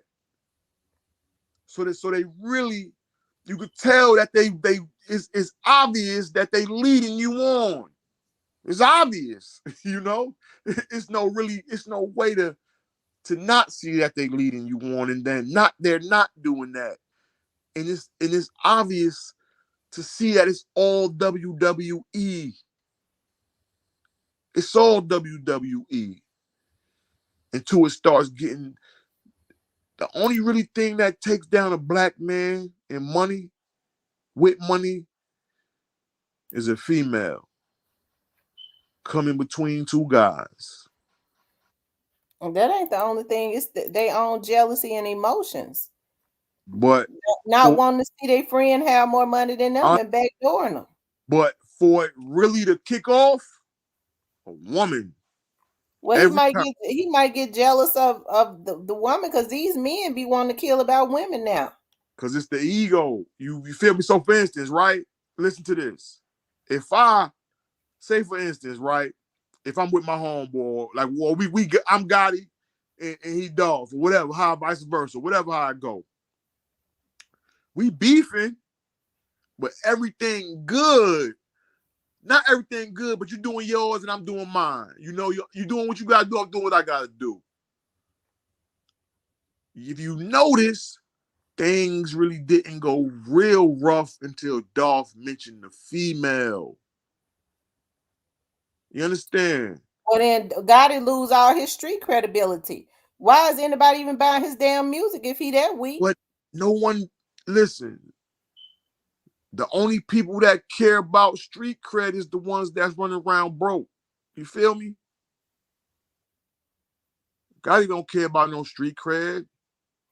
Okay, the thing of here's the thing, because see, You know, a lot of men are emotional. They way more emotional than women.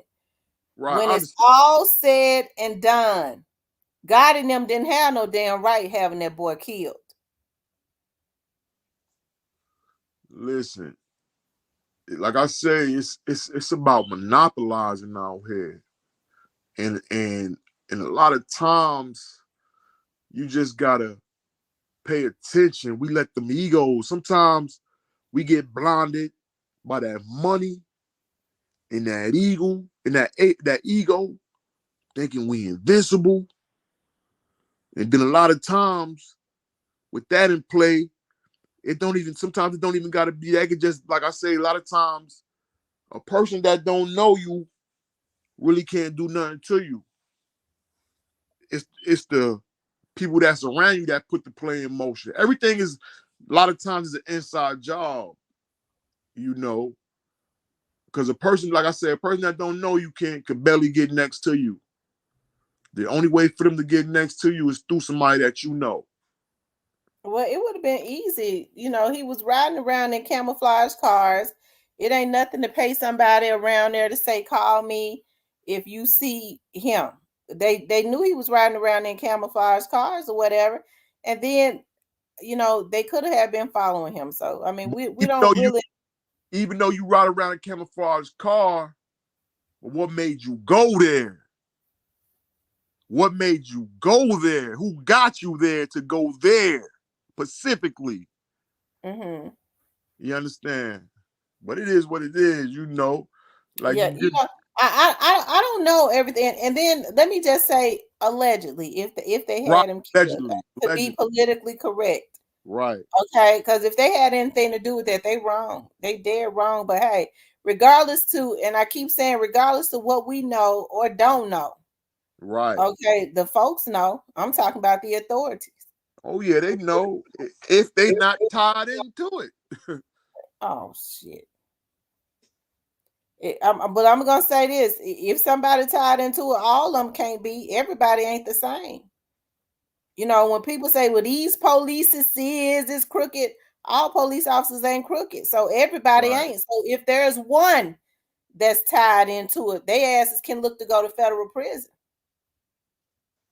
right. But you know how that go. Like you know, everybody want to earn until the consequences get dealt. You know what I'm talking about? It sound good. It be sounding good until you hear them some silver bracelets go clink clink. And they ain't playing either. It It's a sound price to pay when it's all said and done. And if it was vice versa, we would feel the same way. It wasn't right. You don't right. you just don't do that just because. So the black community help you to get rich, and this is how you pay the black community, by putting bags on folks' heads with the Yeah, money that they've helped you to get when you get mad. Allegedly, that's all black youngster do is talk about now that's what the streets say. Whenever he get mad, he gonna put a bag on somebody's head.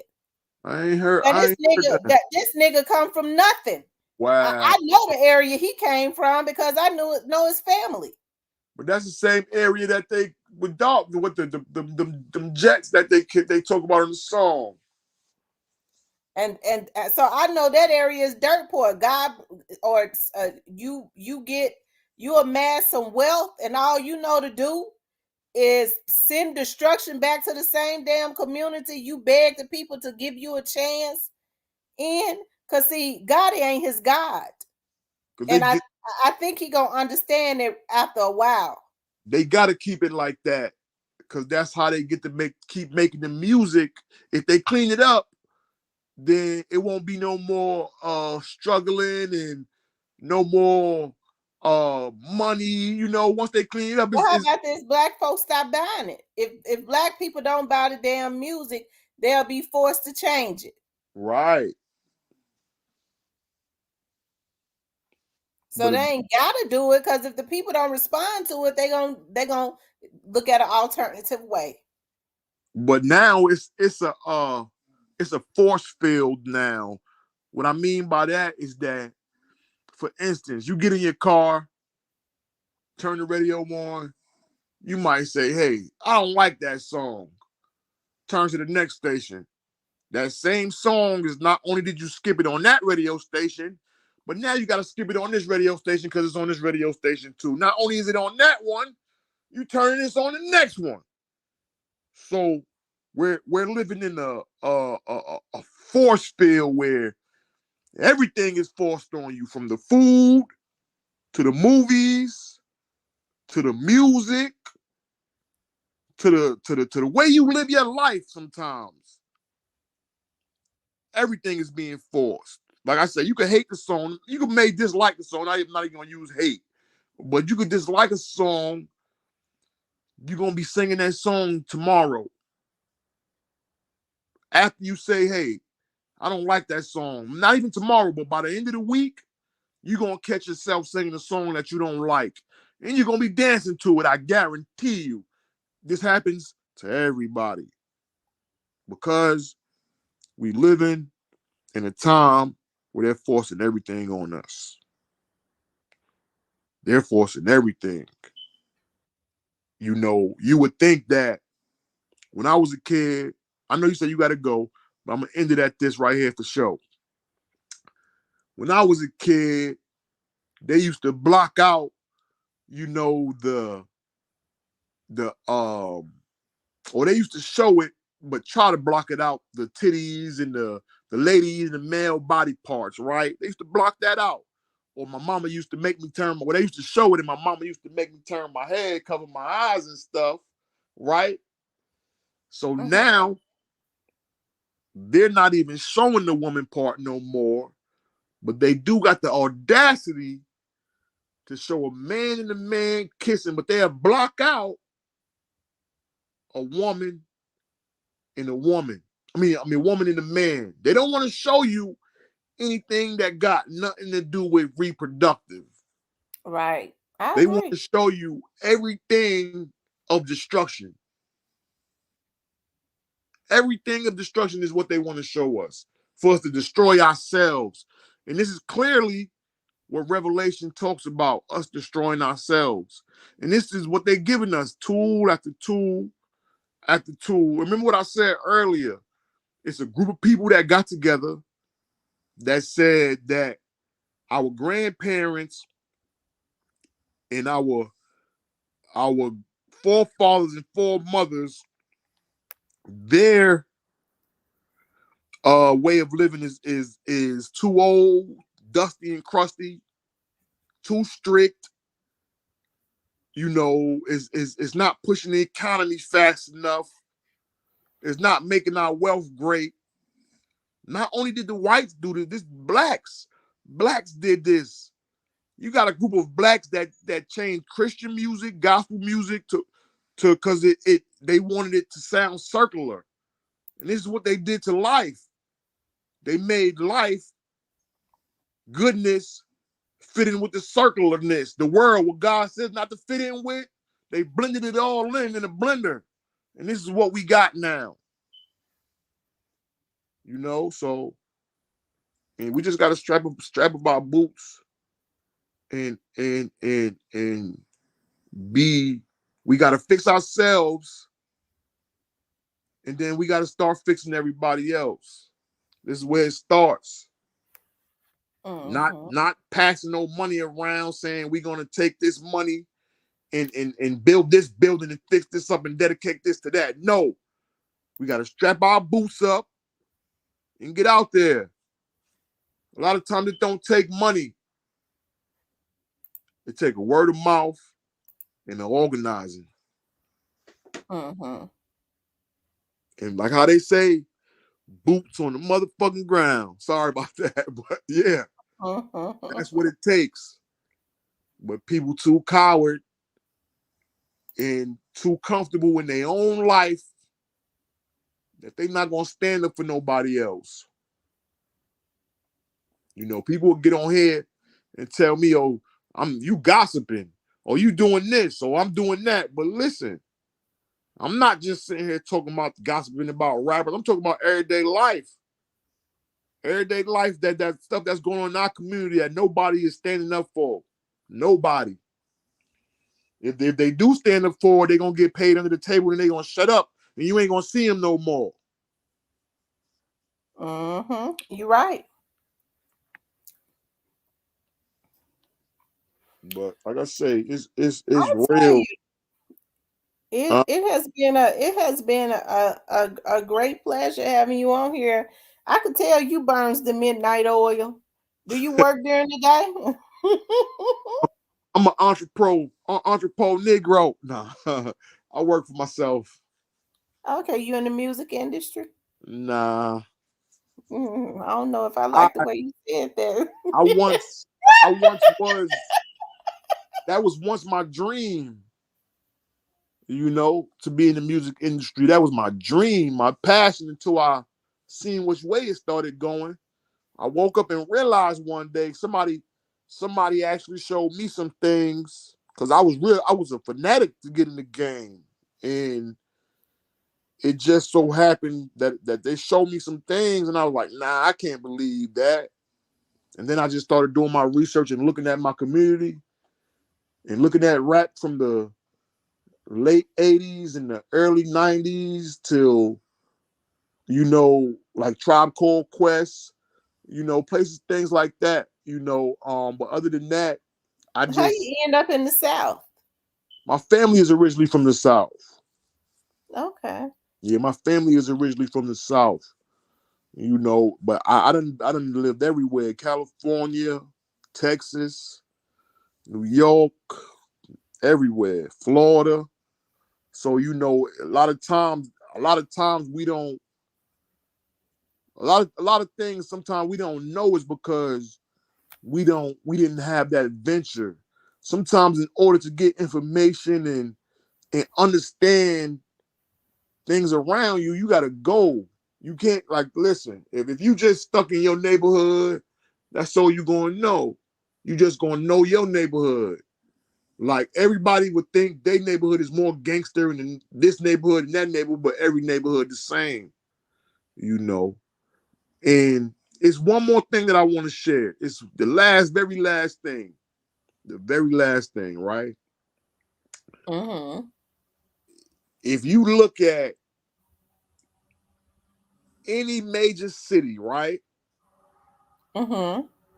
Far as, like, if you go to Brooklyn, you go to Dallas, Texas, you go to Fort Lauderdale, Florida, you go to let me see, Compton, you go to Houston, any of these major cities, Denver, Colorado, right? Right where the major city is, like the major city where stocks and everything's being traded in these cities, where business is being ran every day. Right down the block from that is the neighborhood where the gunshots is popping off. In all these states that I just named, all these cities that I just named, that area, which is always called the downtown, they always call it the downtown extension. It's in every ghetto. Every ghetto has a downtown extension, and every ghetto and every downtown extension, they want to buy it back. If you notice, they want to move back into that downtown extension. Everybody's was living out west. All the white people moving out west. The blacks always living in the east and in the south. You get money and you move west. That's how life is. Just pay attention to it. But that's how they mapped it out for your community. So then they want to move you back west. They want to tear up the west because the weather's getting bad. Every community, the weather's getting bad in the west. Start flooding real bad. They done mapped it out for 30, 40 years. I'm gonna end it at this though, but my thing of what I'm trying to say is that just go Messing do with the climate. They doing climate control. right and just go. And not only that, they holding back the water. Where you think all this water coming from? Because everybody don't live near no ocean. A lot of these places that's flooding, every town got besides the downtown extension, every town got a water plant. And every town got a that nobody don't know about. Every town got a reservoir under the ground that hold 100-year water supply. Believe what I'm telling you. Believe what I'm telling y'all. Every town got this. It's just nobody knows. It's because you for me, I pay attention to why I'm so well versed a little bit is because I pay attention to everything. Some people call me nosy. I'm not nosy to where I'm trying to find out nobody's business. But far as dealing with life, aspects of life, I'm trying to learn everything I can learn. I'm trying to learn everything I can learn. Listen, my daddy always told me, if he ain't never teach me nothing else, he always taught me this. Or if I ain't listen to anything else that he ever taught me, it was this right here. He says, always remain teachable. Always. I don't care how old you get. Life is a lesson every day you get up out your bed. So you always got to be willing to, like he always say, you got to have a ear to hear and be willing to learn, remain teachable. Because everything is a lesson. It's a lesson in the smallest things that we do every day in life. We just so caught up on other things that a lot of times we don't take the time out to. And that's why I say self-awareness. A lot of us have self-awareness, but we don't care about the next person's feelings or the other guy's feelings. It's just what we could get because we got this thing. Oh, I came in this world by myself. I'm gonna die by myself. But again, we lack self-awareness in our community. We do something to somebody and say it ain't our fault. We all guilty of that. That's the problem. That's one of our main problems. Self-awareness. We lack self-awareness. We gotta start being accountable. And that's what the rap game is. They're not accountable, for this stuff that they're saying on these tapes. They're not being accountable for the stuff that they're feeding these kids, and the kids is thinking that, okay, it's good. I don't need my education. I'm gonna quit, go get a bunch of money, be a rapper, then be broke or dead in jail next year. But yeah, but it's deep though. But thank you for letting me talk though. All right. Thank you for coming up. All right. You have a good night. All right, you too. Okay, bye-bye. Oh. I tell you, y'all, did y'all run the likes up? Y'all make sure y'all hit the like button.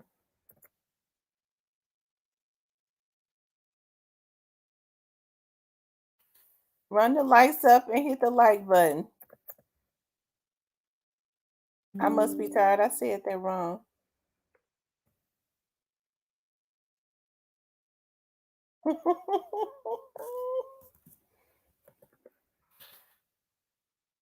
um y'all would be tickled if I told y'all that if y'all wouldn't believe me if I told y'all that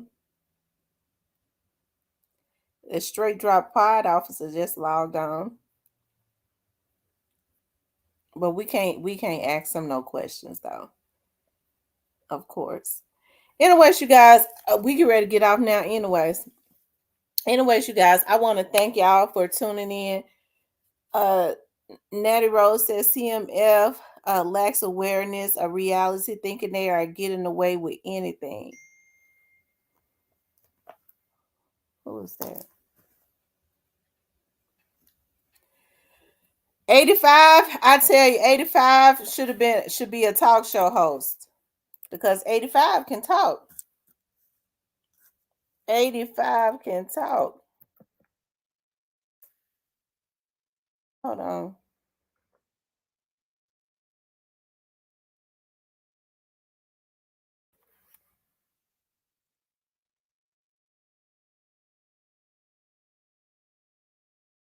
Hold on, y'all. I'm doing something.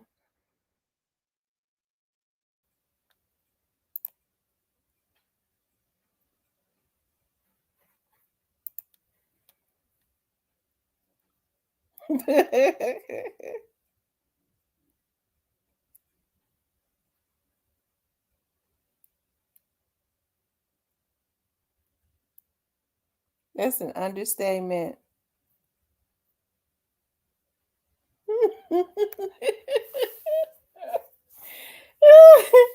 I enjoy 85. You know, we had some disagreements. 85, the name of that video that you said you've never seen. You the only person in America that has not seen it is what's the name of Black Youngster's video? Assuming. Make sure you go look at that. He said he had not seen it. And then next time you come on, I want you to tell me what you think about it.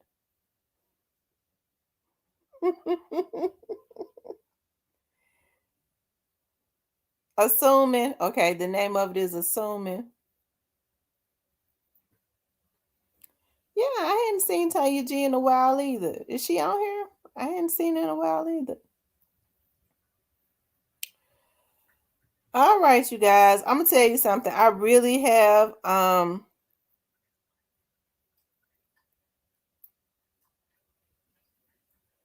85. But he had us hot.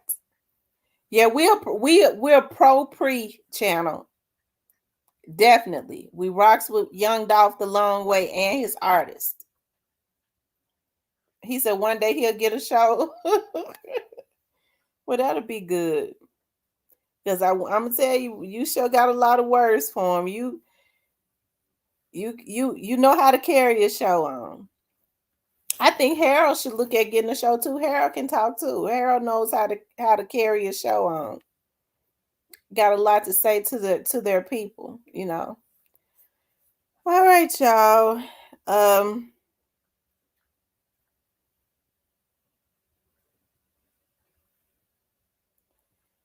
Don't know nothing about Dolph. You get a show because Dolph ain't your lane.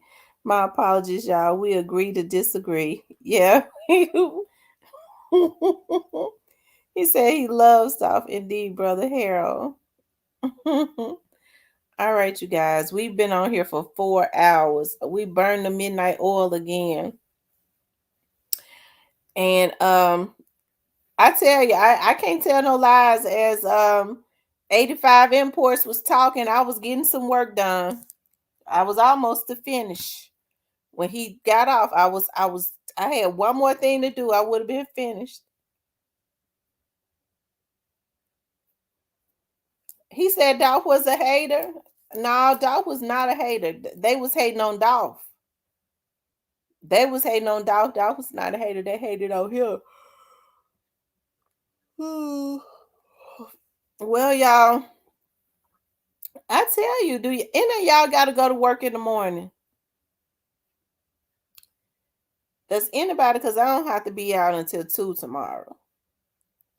Does anybody have to go to work? I am going to do something. I'm going to do something tomorrow. Like, I never really do anything. Like, I think I'm gonna go somewhere tomorrow night.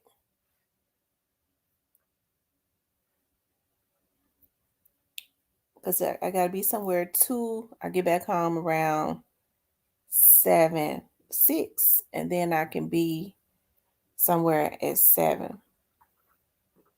I enjoyed y'all too. And I came on because, like I said, I had been thinking. I was like, I wanted to do something. I was trying to decide on if I was going to do something Friday night. I think I am once I, finish with my work.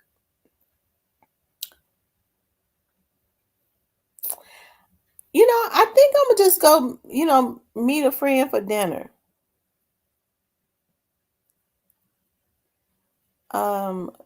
Dolph not a hater. I said Gotti made seem like Dolph was a hater.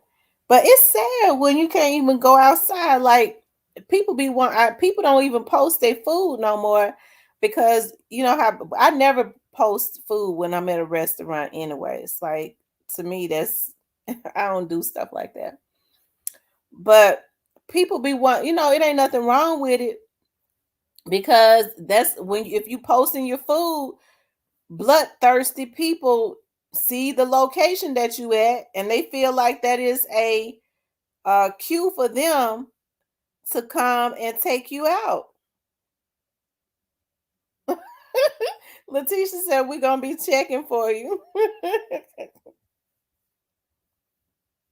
Pray for me because I always change my mind. I always change my mind about stuff. But I'm gonna go tomorrow. I am gonna go. It's so weird. I think I'm becoming just too weird. If it's not really about work, I don't, because it really ain't even. It's not anything outside other than work, making money. So to go sit and it is strange because when you sitting in these restaurants with people, you want to be engaged with your friends and stuff, but you have to be looking all around, because people are crazy.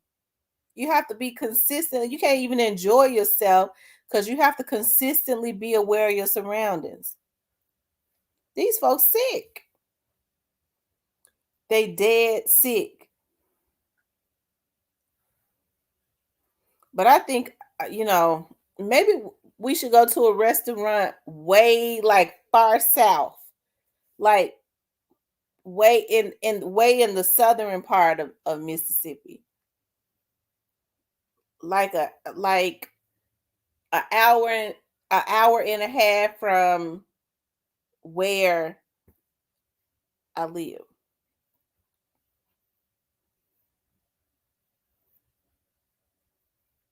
Right, you got to keep your head on swivel. That's why people don't even like being out. Yeah, I like going to other little small towns anyways. And trying their food and stuff.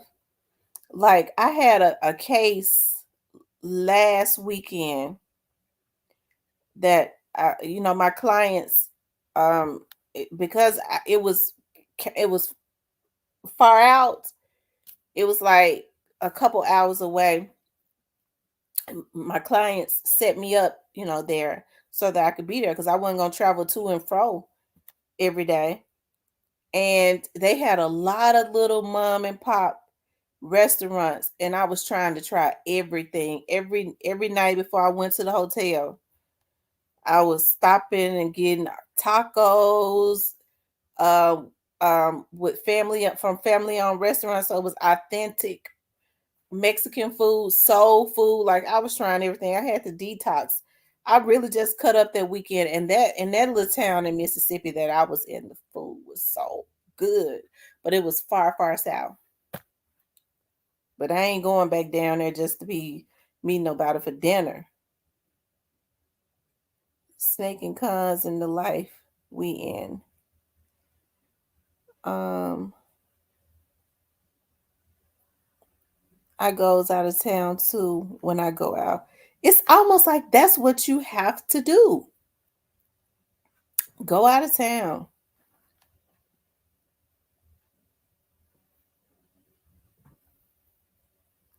I am She Johnson says she got to be up in 3 hours. Oh my goodness.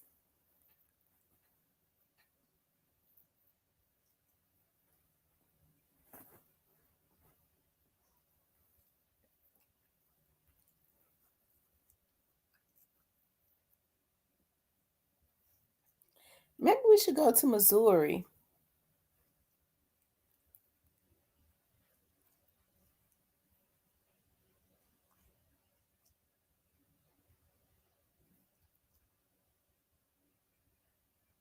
That's too far.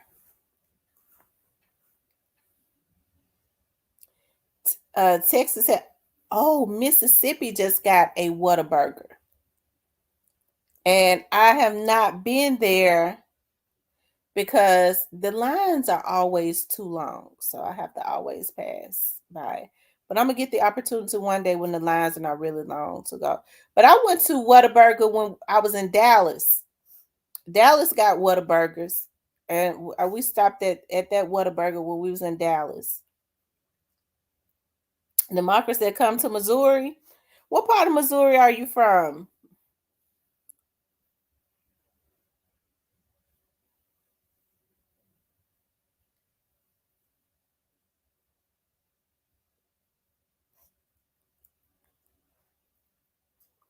But I mean, I don't have any enemies. Hell.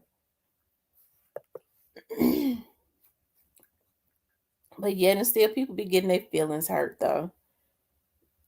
They so emotional. These men emotional. They hear you talking about them on the internet. Their feelings get hurt. I'ma put a hit on her. I don't care. She is a girl. Sick. These folks is sick. I've never in my life seen men like, not all men, because most men don't pay women no attention. Not hardly, not especially when we going in on them. They go, we ain't got time for that. That woman stuff. But these men, a lot of these men now, they so pathetic. They emotional. They be wanting to fight with women. You say my name, I'ma beat you up. Emotionally unstable. I love men that when a woman get mad and she talking her stuff, he don't say nothing. He ain't get ready to argue with no woman. I'm gone. That's what he said. I'm gone. I'll be back.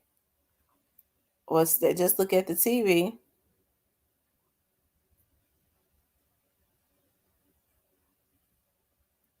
That girl made me sick. I'm telling you, I'm gonna put a hit on her because she has said something about me. I'm gonna beat her up. I don't care about her being no girl. Pathetic. And they wonder why these women don't respect them, don't want nothing to do with them.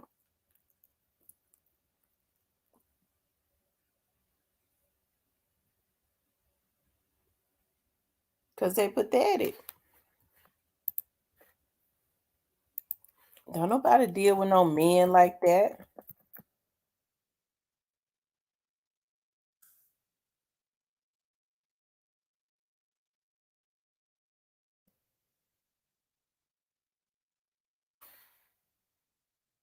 All of that craziness.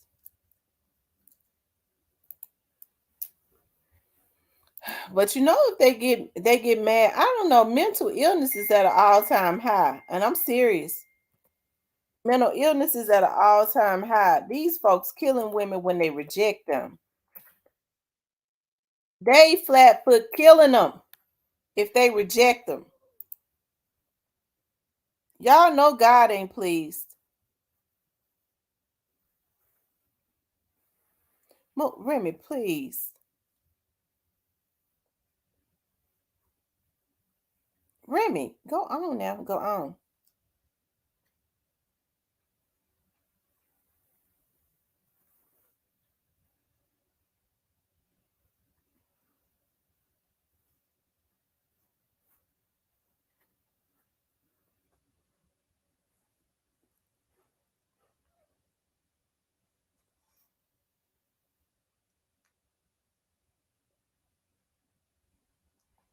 Hold on, y'all.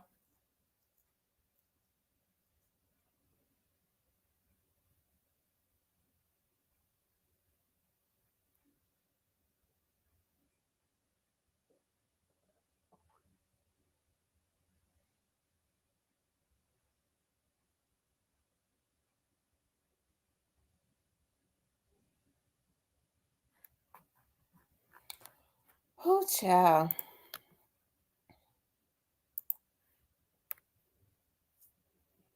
Like, dude, beat that lady in New York. He was crazy as hell. I'm telling you, like, these folks, God left his place a long time ago. We got to get back in.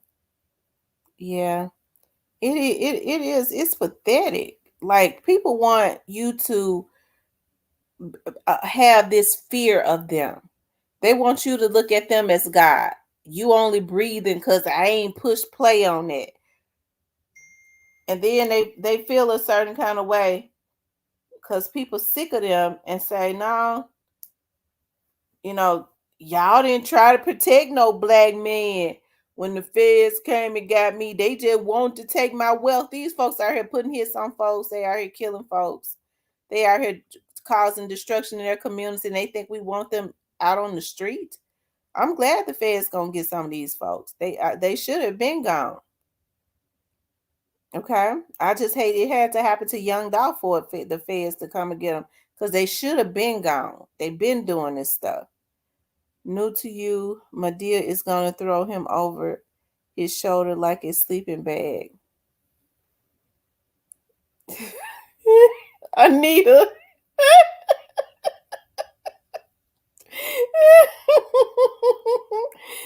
Oh my God. Oh Lord. I tell y'all, it's terrible. I don't know what to think about y'all. Y'all be cutting up at 2 o'clock in the morning, almost 2:30. At 2:30. What I say about Trick Daddy? I said Trina said Trick Daddy looked like his face looked like a cake that done fell in the oven. Now that not Trina, Kaya said that. Kaya said that Trick Daddy face looked like a cake that done fell in the oven. They say Trick Daddy's food be good, but I can't eat Trick Daddy's food. I can't go over to Sundays and eat that and eat his food. I'm telling you, I can't do it.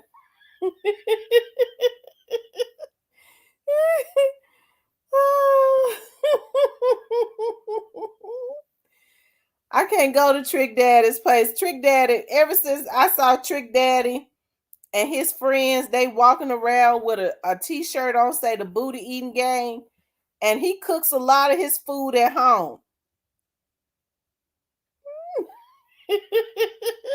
He cooks a lot of his food at home, and it be looking good. They say Trick Daddy food be so good up in there. But I don't know if he tasting that food. You know how we don't see it. So he might be tasting it and putting the fork back in the food and staring it. I can't take no chances. So when I goes to Miami, because I got a friend that lives in Fort Lauderdale, which is like 30 minutes from Miami. When I go visit her, because they always talking about going to Miami to Sundays. I can't eat none of Trick Daddy's food. Because his hands, he don't look like he wash them. And he already said they the booty eating game. So, 85 imports. 85 imports says, keep at least 3 cases of water or nothing less, flashlights, batteries, firewood, canned goods, comfortable shoe, winter coats, hats, gloves, dry food, few boxes of matches, a few dogs, etc. Get prepared. You right about that, 85 import. That's good advice. That's good advice. What you need the dogs for? 85 import, because I don't eat dogs. I'm gonna tell you that right now. I can't eat no dog.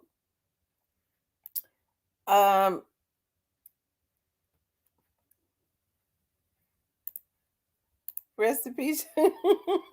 Yep.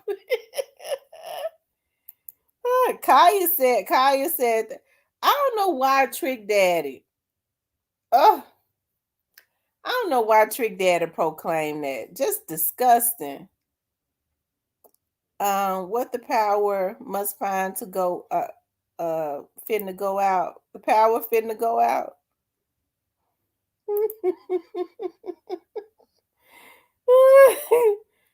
Oh Lord have mercy. I hope Trick Daddy don't lick his fingers like Paula Dean. If I'm sure Trick Daddy do anything with his. Ugh.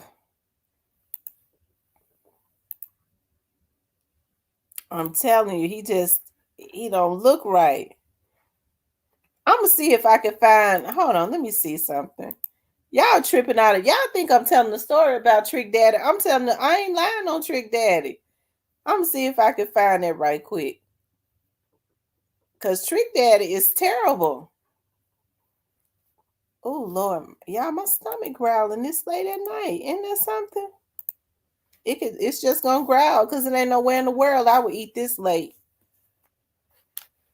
It ain't no way in the world. Let me see.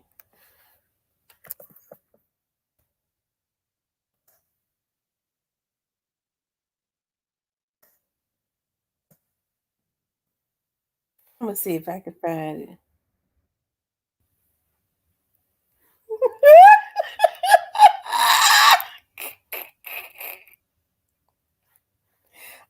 Look, y'all. Listen. Y'all, I don't know why y'all be trying to get me to act up. I'm getting ready to show y'all though. I ain't telling no lies on Trick Dad, the old booty eating ass. I hope this ain't no music. They eating sometimes. Right. Y'all like a country crazy like us. A country, no, I would give you that. I give country crazy. But DC right next to us. I think we think DC country. But DC say we country. Yeah, what DC call y'all Bama. Yeah, we ain't. Look at him, y'all. I know everybody. I've asked everybody from Baltimore to call you. I was like, call until I said what's up. People think I was crazy for a long time. I was like, and I want to thank you for being a very funny. Get mad at me. I was telling some people who I didn't think were funny. That was funny. I think we're talking about jokes. I'm scared to play anything with music in it. I'm a Robert Harris. You like raw. Yeah. You heard what he says? I am president, CEO, and founder of Eat a Booty Gang. Y'all heard what he said. Y'all see that? I am president, CEO, and founder of Eat a Booty Gang. Right? He touching the food. I told y'all he cooks that food at home. He cooks it at home. Let me see.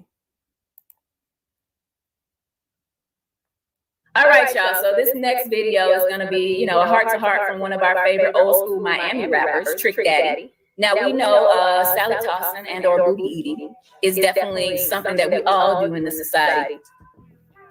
But listen, Trick Daddy is a card-carrying member of the Eat a Booty Gang, a gang he started in Miami, and here's him in a current video explaining that it is about giving and receiving. So is Eat Booty Gang still in effect? Well, I'm building the franchise. So it's the Eat a Booty Gang. I'm building the franchise up now. Now I'm getting the women to support the Eat a Booty Gang. Wait. Come on. Wait. Who is it? When you say women to support the Eat Booty Gang, you saying women is eating the booty? Yeah, women eating the booty. Wait, what? Yeah. I get ate out. I get ate out. Listen, man. Check this out. You don't have your legs in the air, though. It depends. What hit me is when the nigga say, yeah, I get ate out. Y'all, oh Lord, I didn't know. I had never seen that interview. I didn't know he was gonna say all that. That right there just made my head hurt. You heard? I get ate out. Ooh, I had never seen that one, and I was not expecting to hear that. So he trying to get the women to eat booty just like he do. And y'all heard him say his legs and stuff be up in the air. Oh, Jesus. Oh. He a sodomite, because real men don't want nobody near that anal gland. Not even nothing. Oh, these folks is sodomites.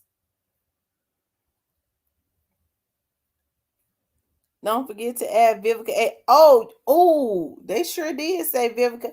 And that was what she dated back in the 90s. So these folks been eating ass. I just didn't know it.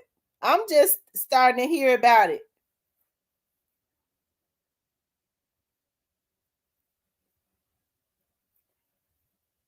Ooh. And here come, see what I'm talking about? Here come Trick Daddy. They use him to promote booty eating.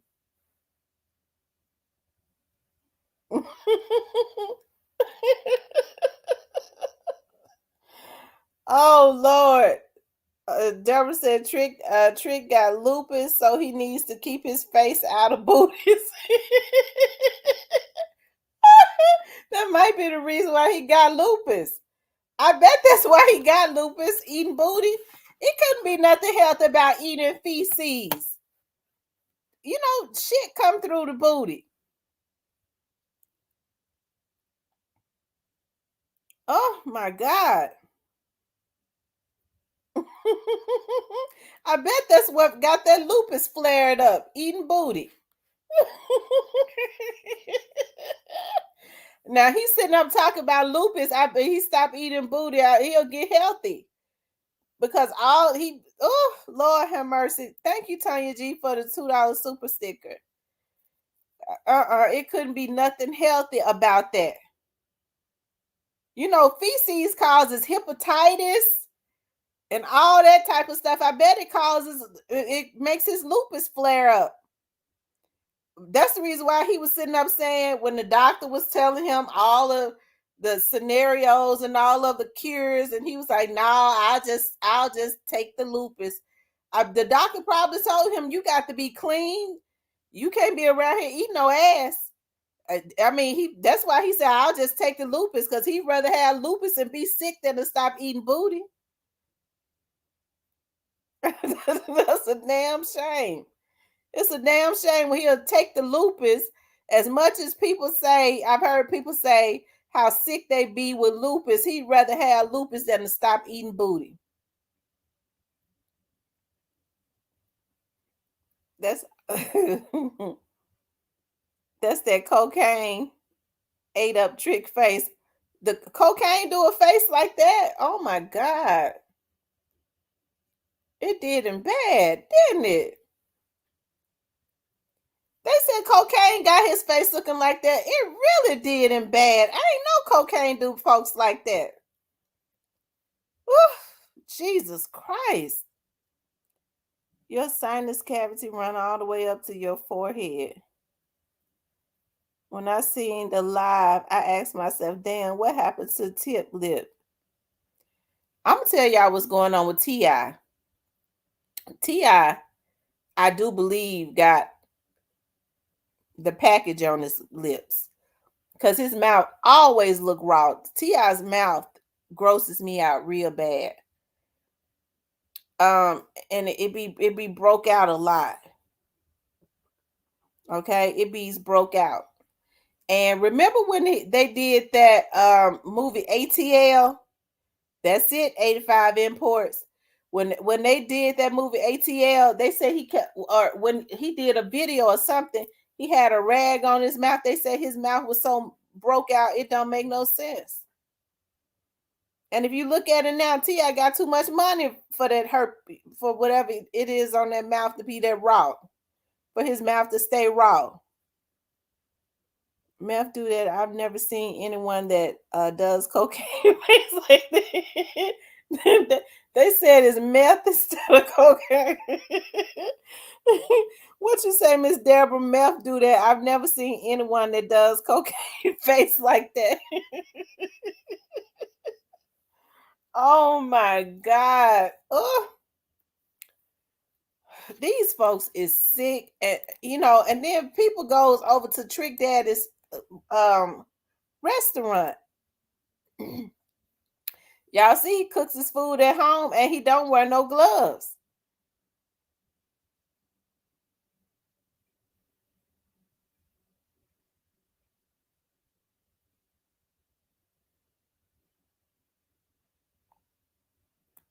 Lord have mercy.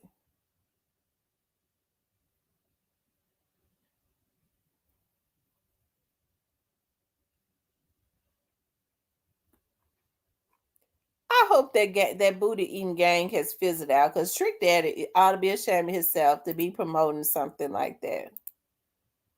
The booty eating gang. He should put out a fake mustache and beard to hide it.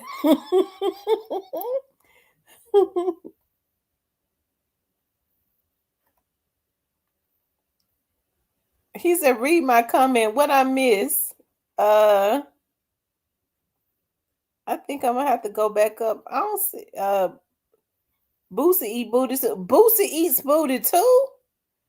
Oh my God. They all around here eating ass. Lord have mercy. That's what's going on with y'all know this Boosie real sick. You know what? I'm gonna tell y'all something. The Boosie make too much money not to be able to control that diabetes. I was like, dog, Boosie looks bad. But I bet it's all them germs, the feces, they eating feces. That's not healthy.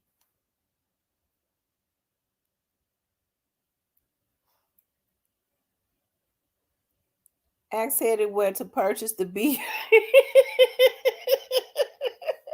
I was thinking it was fake too, new to you. I was thinking that beard was fake too.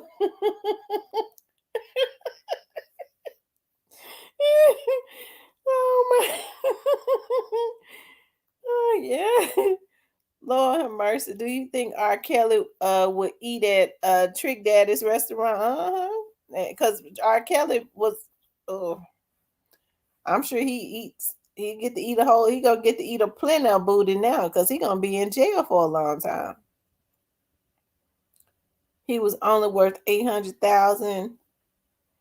Boosie looked like he got that package. I don't know. I wonder if that weed got Boosie looking like that. Boosie didn't look like that when he first came out. Of course, we do know it's diabetes, but I wonder if he is taking care of his diabetes like he should. It don't look like it. It is. He want to be Dolph. He bought that beard. Sure do. Shoot, two pistols. I believe R. Kelly and them was doing everything. R. Kelly was doing. You know he a pervert, so it ain't no limit to what he does.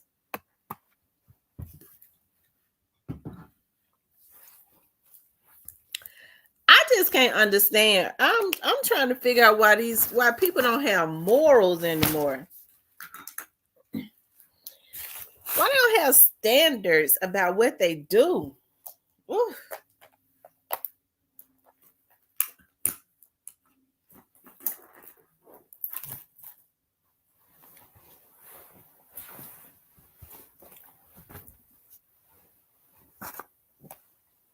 Let me see.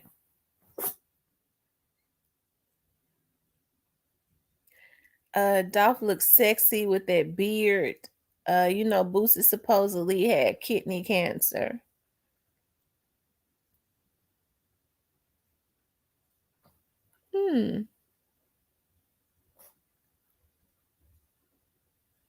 Yeah, I remember he had kidney cancer. I think he had to have one of his kidneys removed.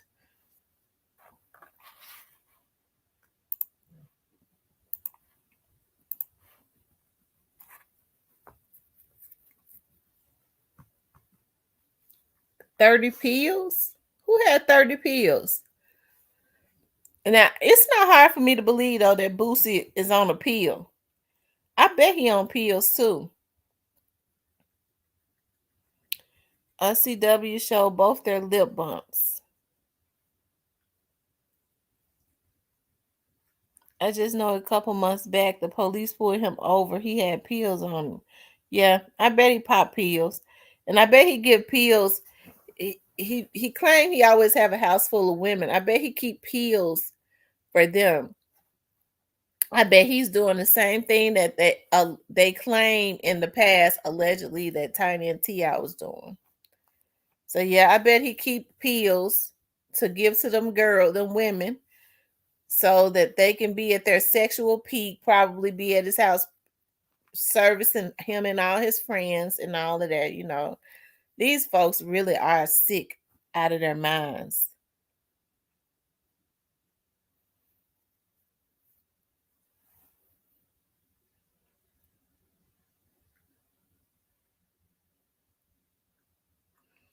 Deborah said Dolph was sexy with a smooth face. Lord have mercy. Mia J was lucky. Boosie be letting his fans come to his house. They have sex parties. Oh Lord. That's why Moneybag got them butt implants. He heard about Trick Daddy eat a booty gang. Lord have mercy. I ain't no Moneybag had went and got booty implants. Lord have mercy. What is this world coming to? Oh, you know, Boosie keeps Molly and that white girl for his ladies. Oh, for sure.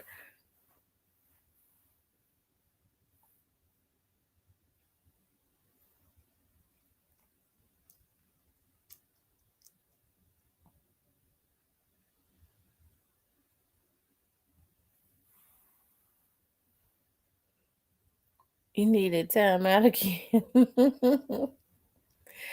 All right, y'all. We've been on here 4.5 hours. We've been on here 4.5 hours, so it's time to get off. I had initially said I was gonna get on here and stay on here 1 hour, but we've been on here 4, almost 5, and y'all still wired up. Can y'all believe that it's almost the end of the year? I was thinking about what dish am I gonna bring for Thanksgiving? Because my mom was like, everybody got to bring 2 dishes. My mother always make the dressing and chicken dressing and stuff. My sister this year is making seafood chicken dressing. I've never had seafood chicken dressing, but my sister gonna do that. I might do my famous honey glazed chicken, garlic honey glazed chicken on rice. I don't know. I make some really good cheese cupcakes. They're cheesecakes, but I make them like cupcakes. I might do that with my strawberries on top or cherries on top. I don't know what I'm gonna do. Oh, of course, my macaroni is the best. So I am gonna do macaroni. But I can't wait to have my mother's potato salad. Oh my God. She makes the best potato salad and the best chicken dressing in the universe. But my sister doing the seafood dressing, but it ain't gonna taste like my mama's regular chicken dressing. I think my mom said she's doing chicken dressing, greens. She's gonna do a hen. Because I normally do a turkey. And she was like, I'm gonna do a hen. Don't worry about it. And her sweet potato pies. So I think I'm going to do my baked macaroni and cheese and my garlic honey chicken. That's what I'm gonna do. And I've already started Christmas shopping. I love Christmas shopping. I love getting gifts for people. I've been started Christmas shopping. I asked my babies, I was like, well, what y'all want? And they was like, whatever comes from your heart, Mom. Them girls make money. They work hard and they makes good money. So, you know, they so independent. I wouldn't know what to get them. Because they always buying themselves something and then they buy for each other. They closer than they thicker than thieves. November ain't never be the same. That's true. I'm sure Daw's family will always feel a certain way around this time of the year. It's gonna be their first holiday without him.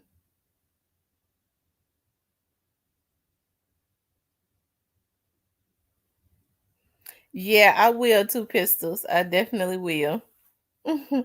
Oh, my mom makes the best greens too. I'm telling you, her greens, chicken dressing. Um, oh, her butter roll. My butter roll be good, but I don't know what it is about my mom's butter roll. I put everything in it that she tell me to put in it, and it be good, but it don't taste like hers. She don't measure nothing. She's never measured anything. Her butter roll be off of the chain.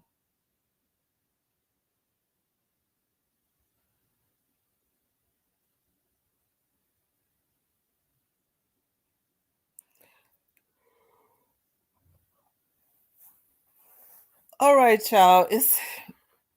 We steady dropping because people dropping like flies because they sleepy. It's 3 o'clock in the morning. So, anyways, you guys, I have really enjoyed you guys tonight. I am not going to get on tomorrow night because I am going to get out and do something for myself. Like I'm a go have some fun with a friend, and so I'm going to drop some videos, probably the earlier part of the day before I have to go on my case, and then at night I won't be available. Tomorrow night I won't be available. So I may see you guys again on Saturday or Sunday, but I want you guys to know that I definitely enjoyed y'all tonight. I love you guys. Y'all have a good. Oh, let me pray over y'all before y'all get off. I just thank God for you all, and I ask God to put a hedge of protection around us all. No weapon formed against any of us shall prosper. Any tongue that rises up against us will be condemned. Any evil prayed out or spoken out, we reverse the curse and send it back to the sender, and may they see it back in less than 30 days. Good night, you guys. I love you. Have a good night.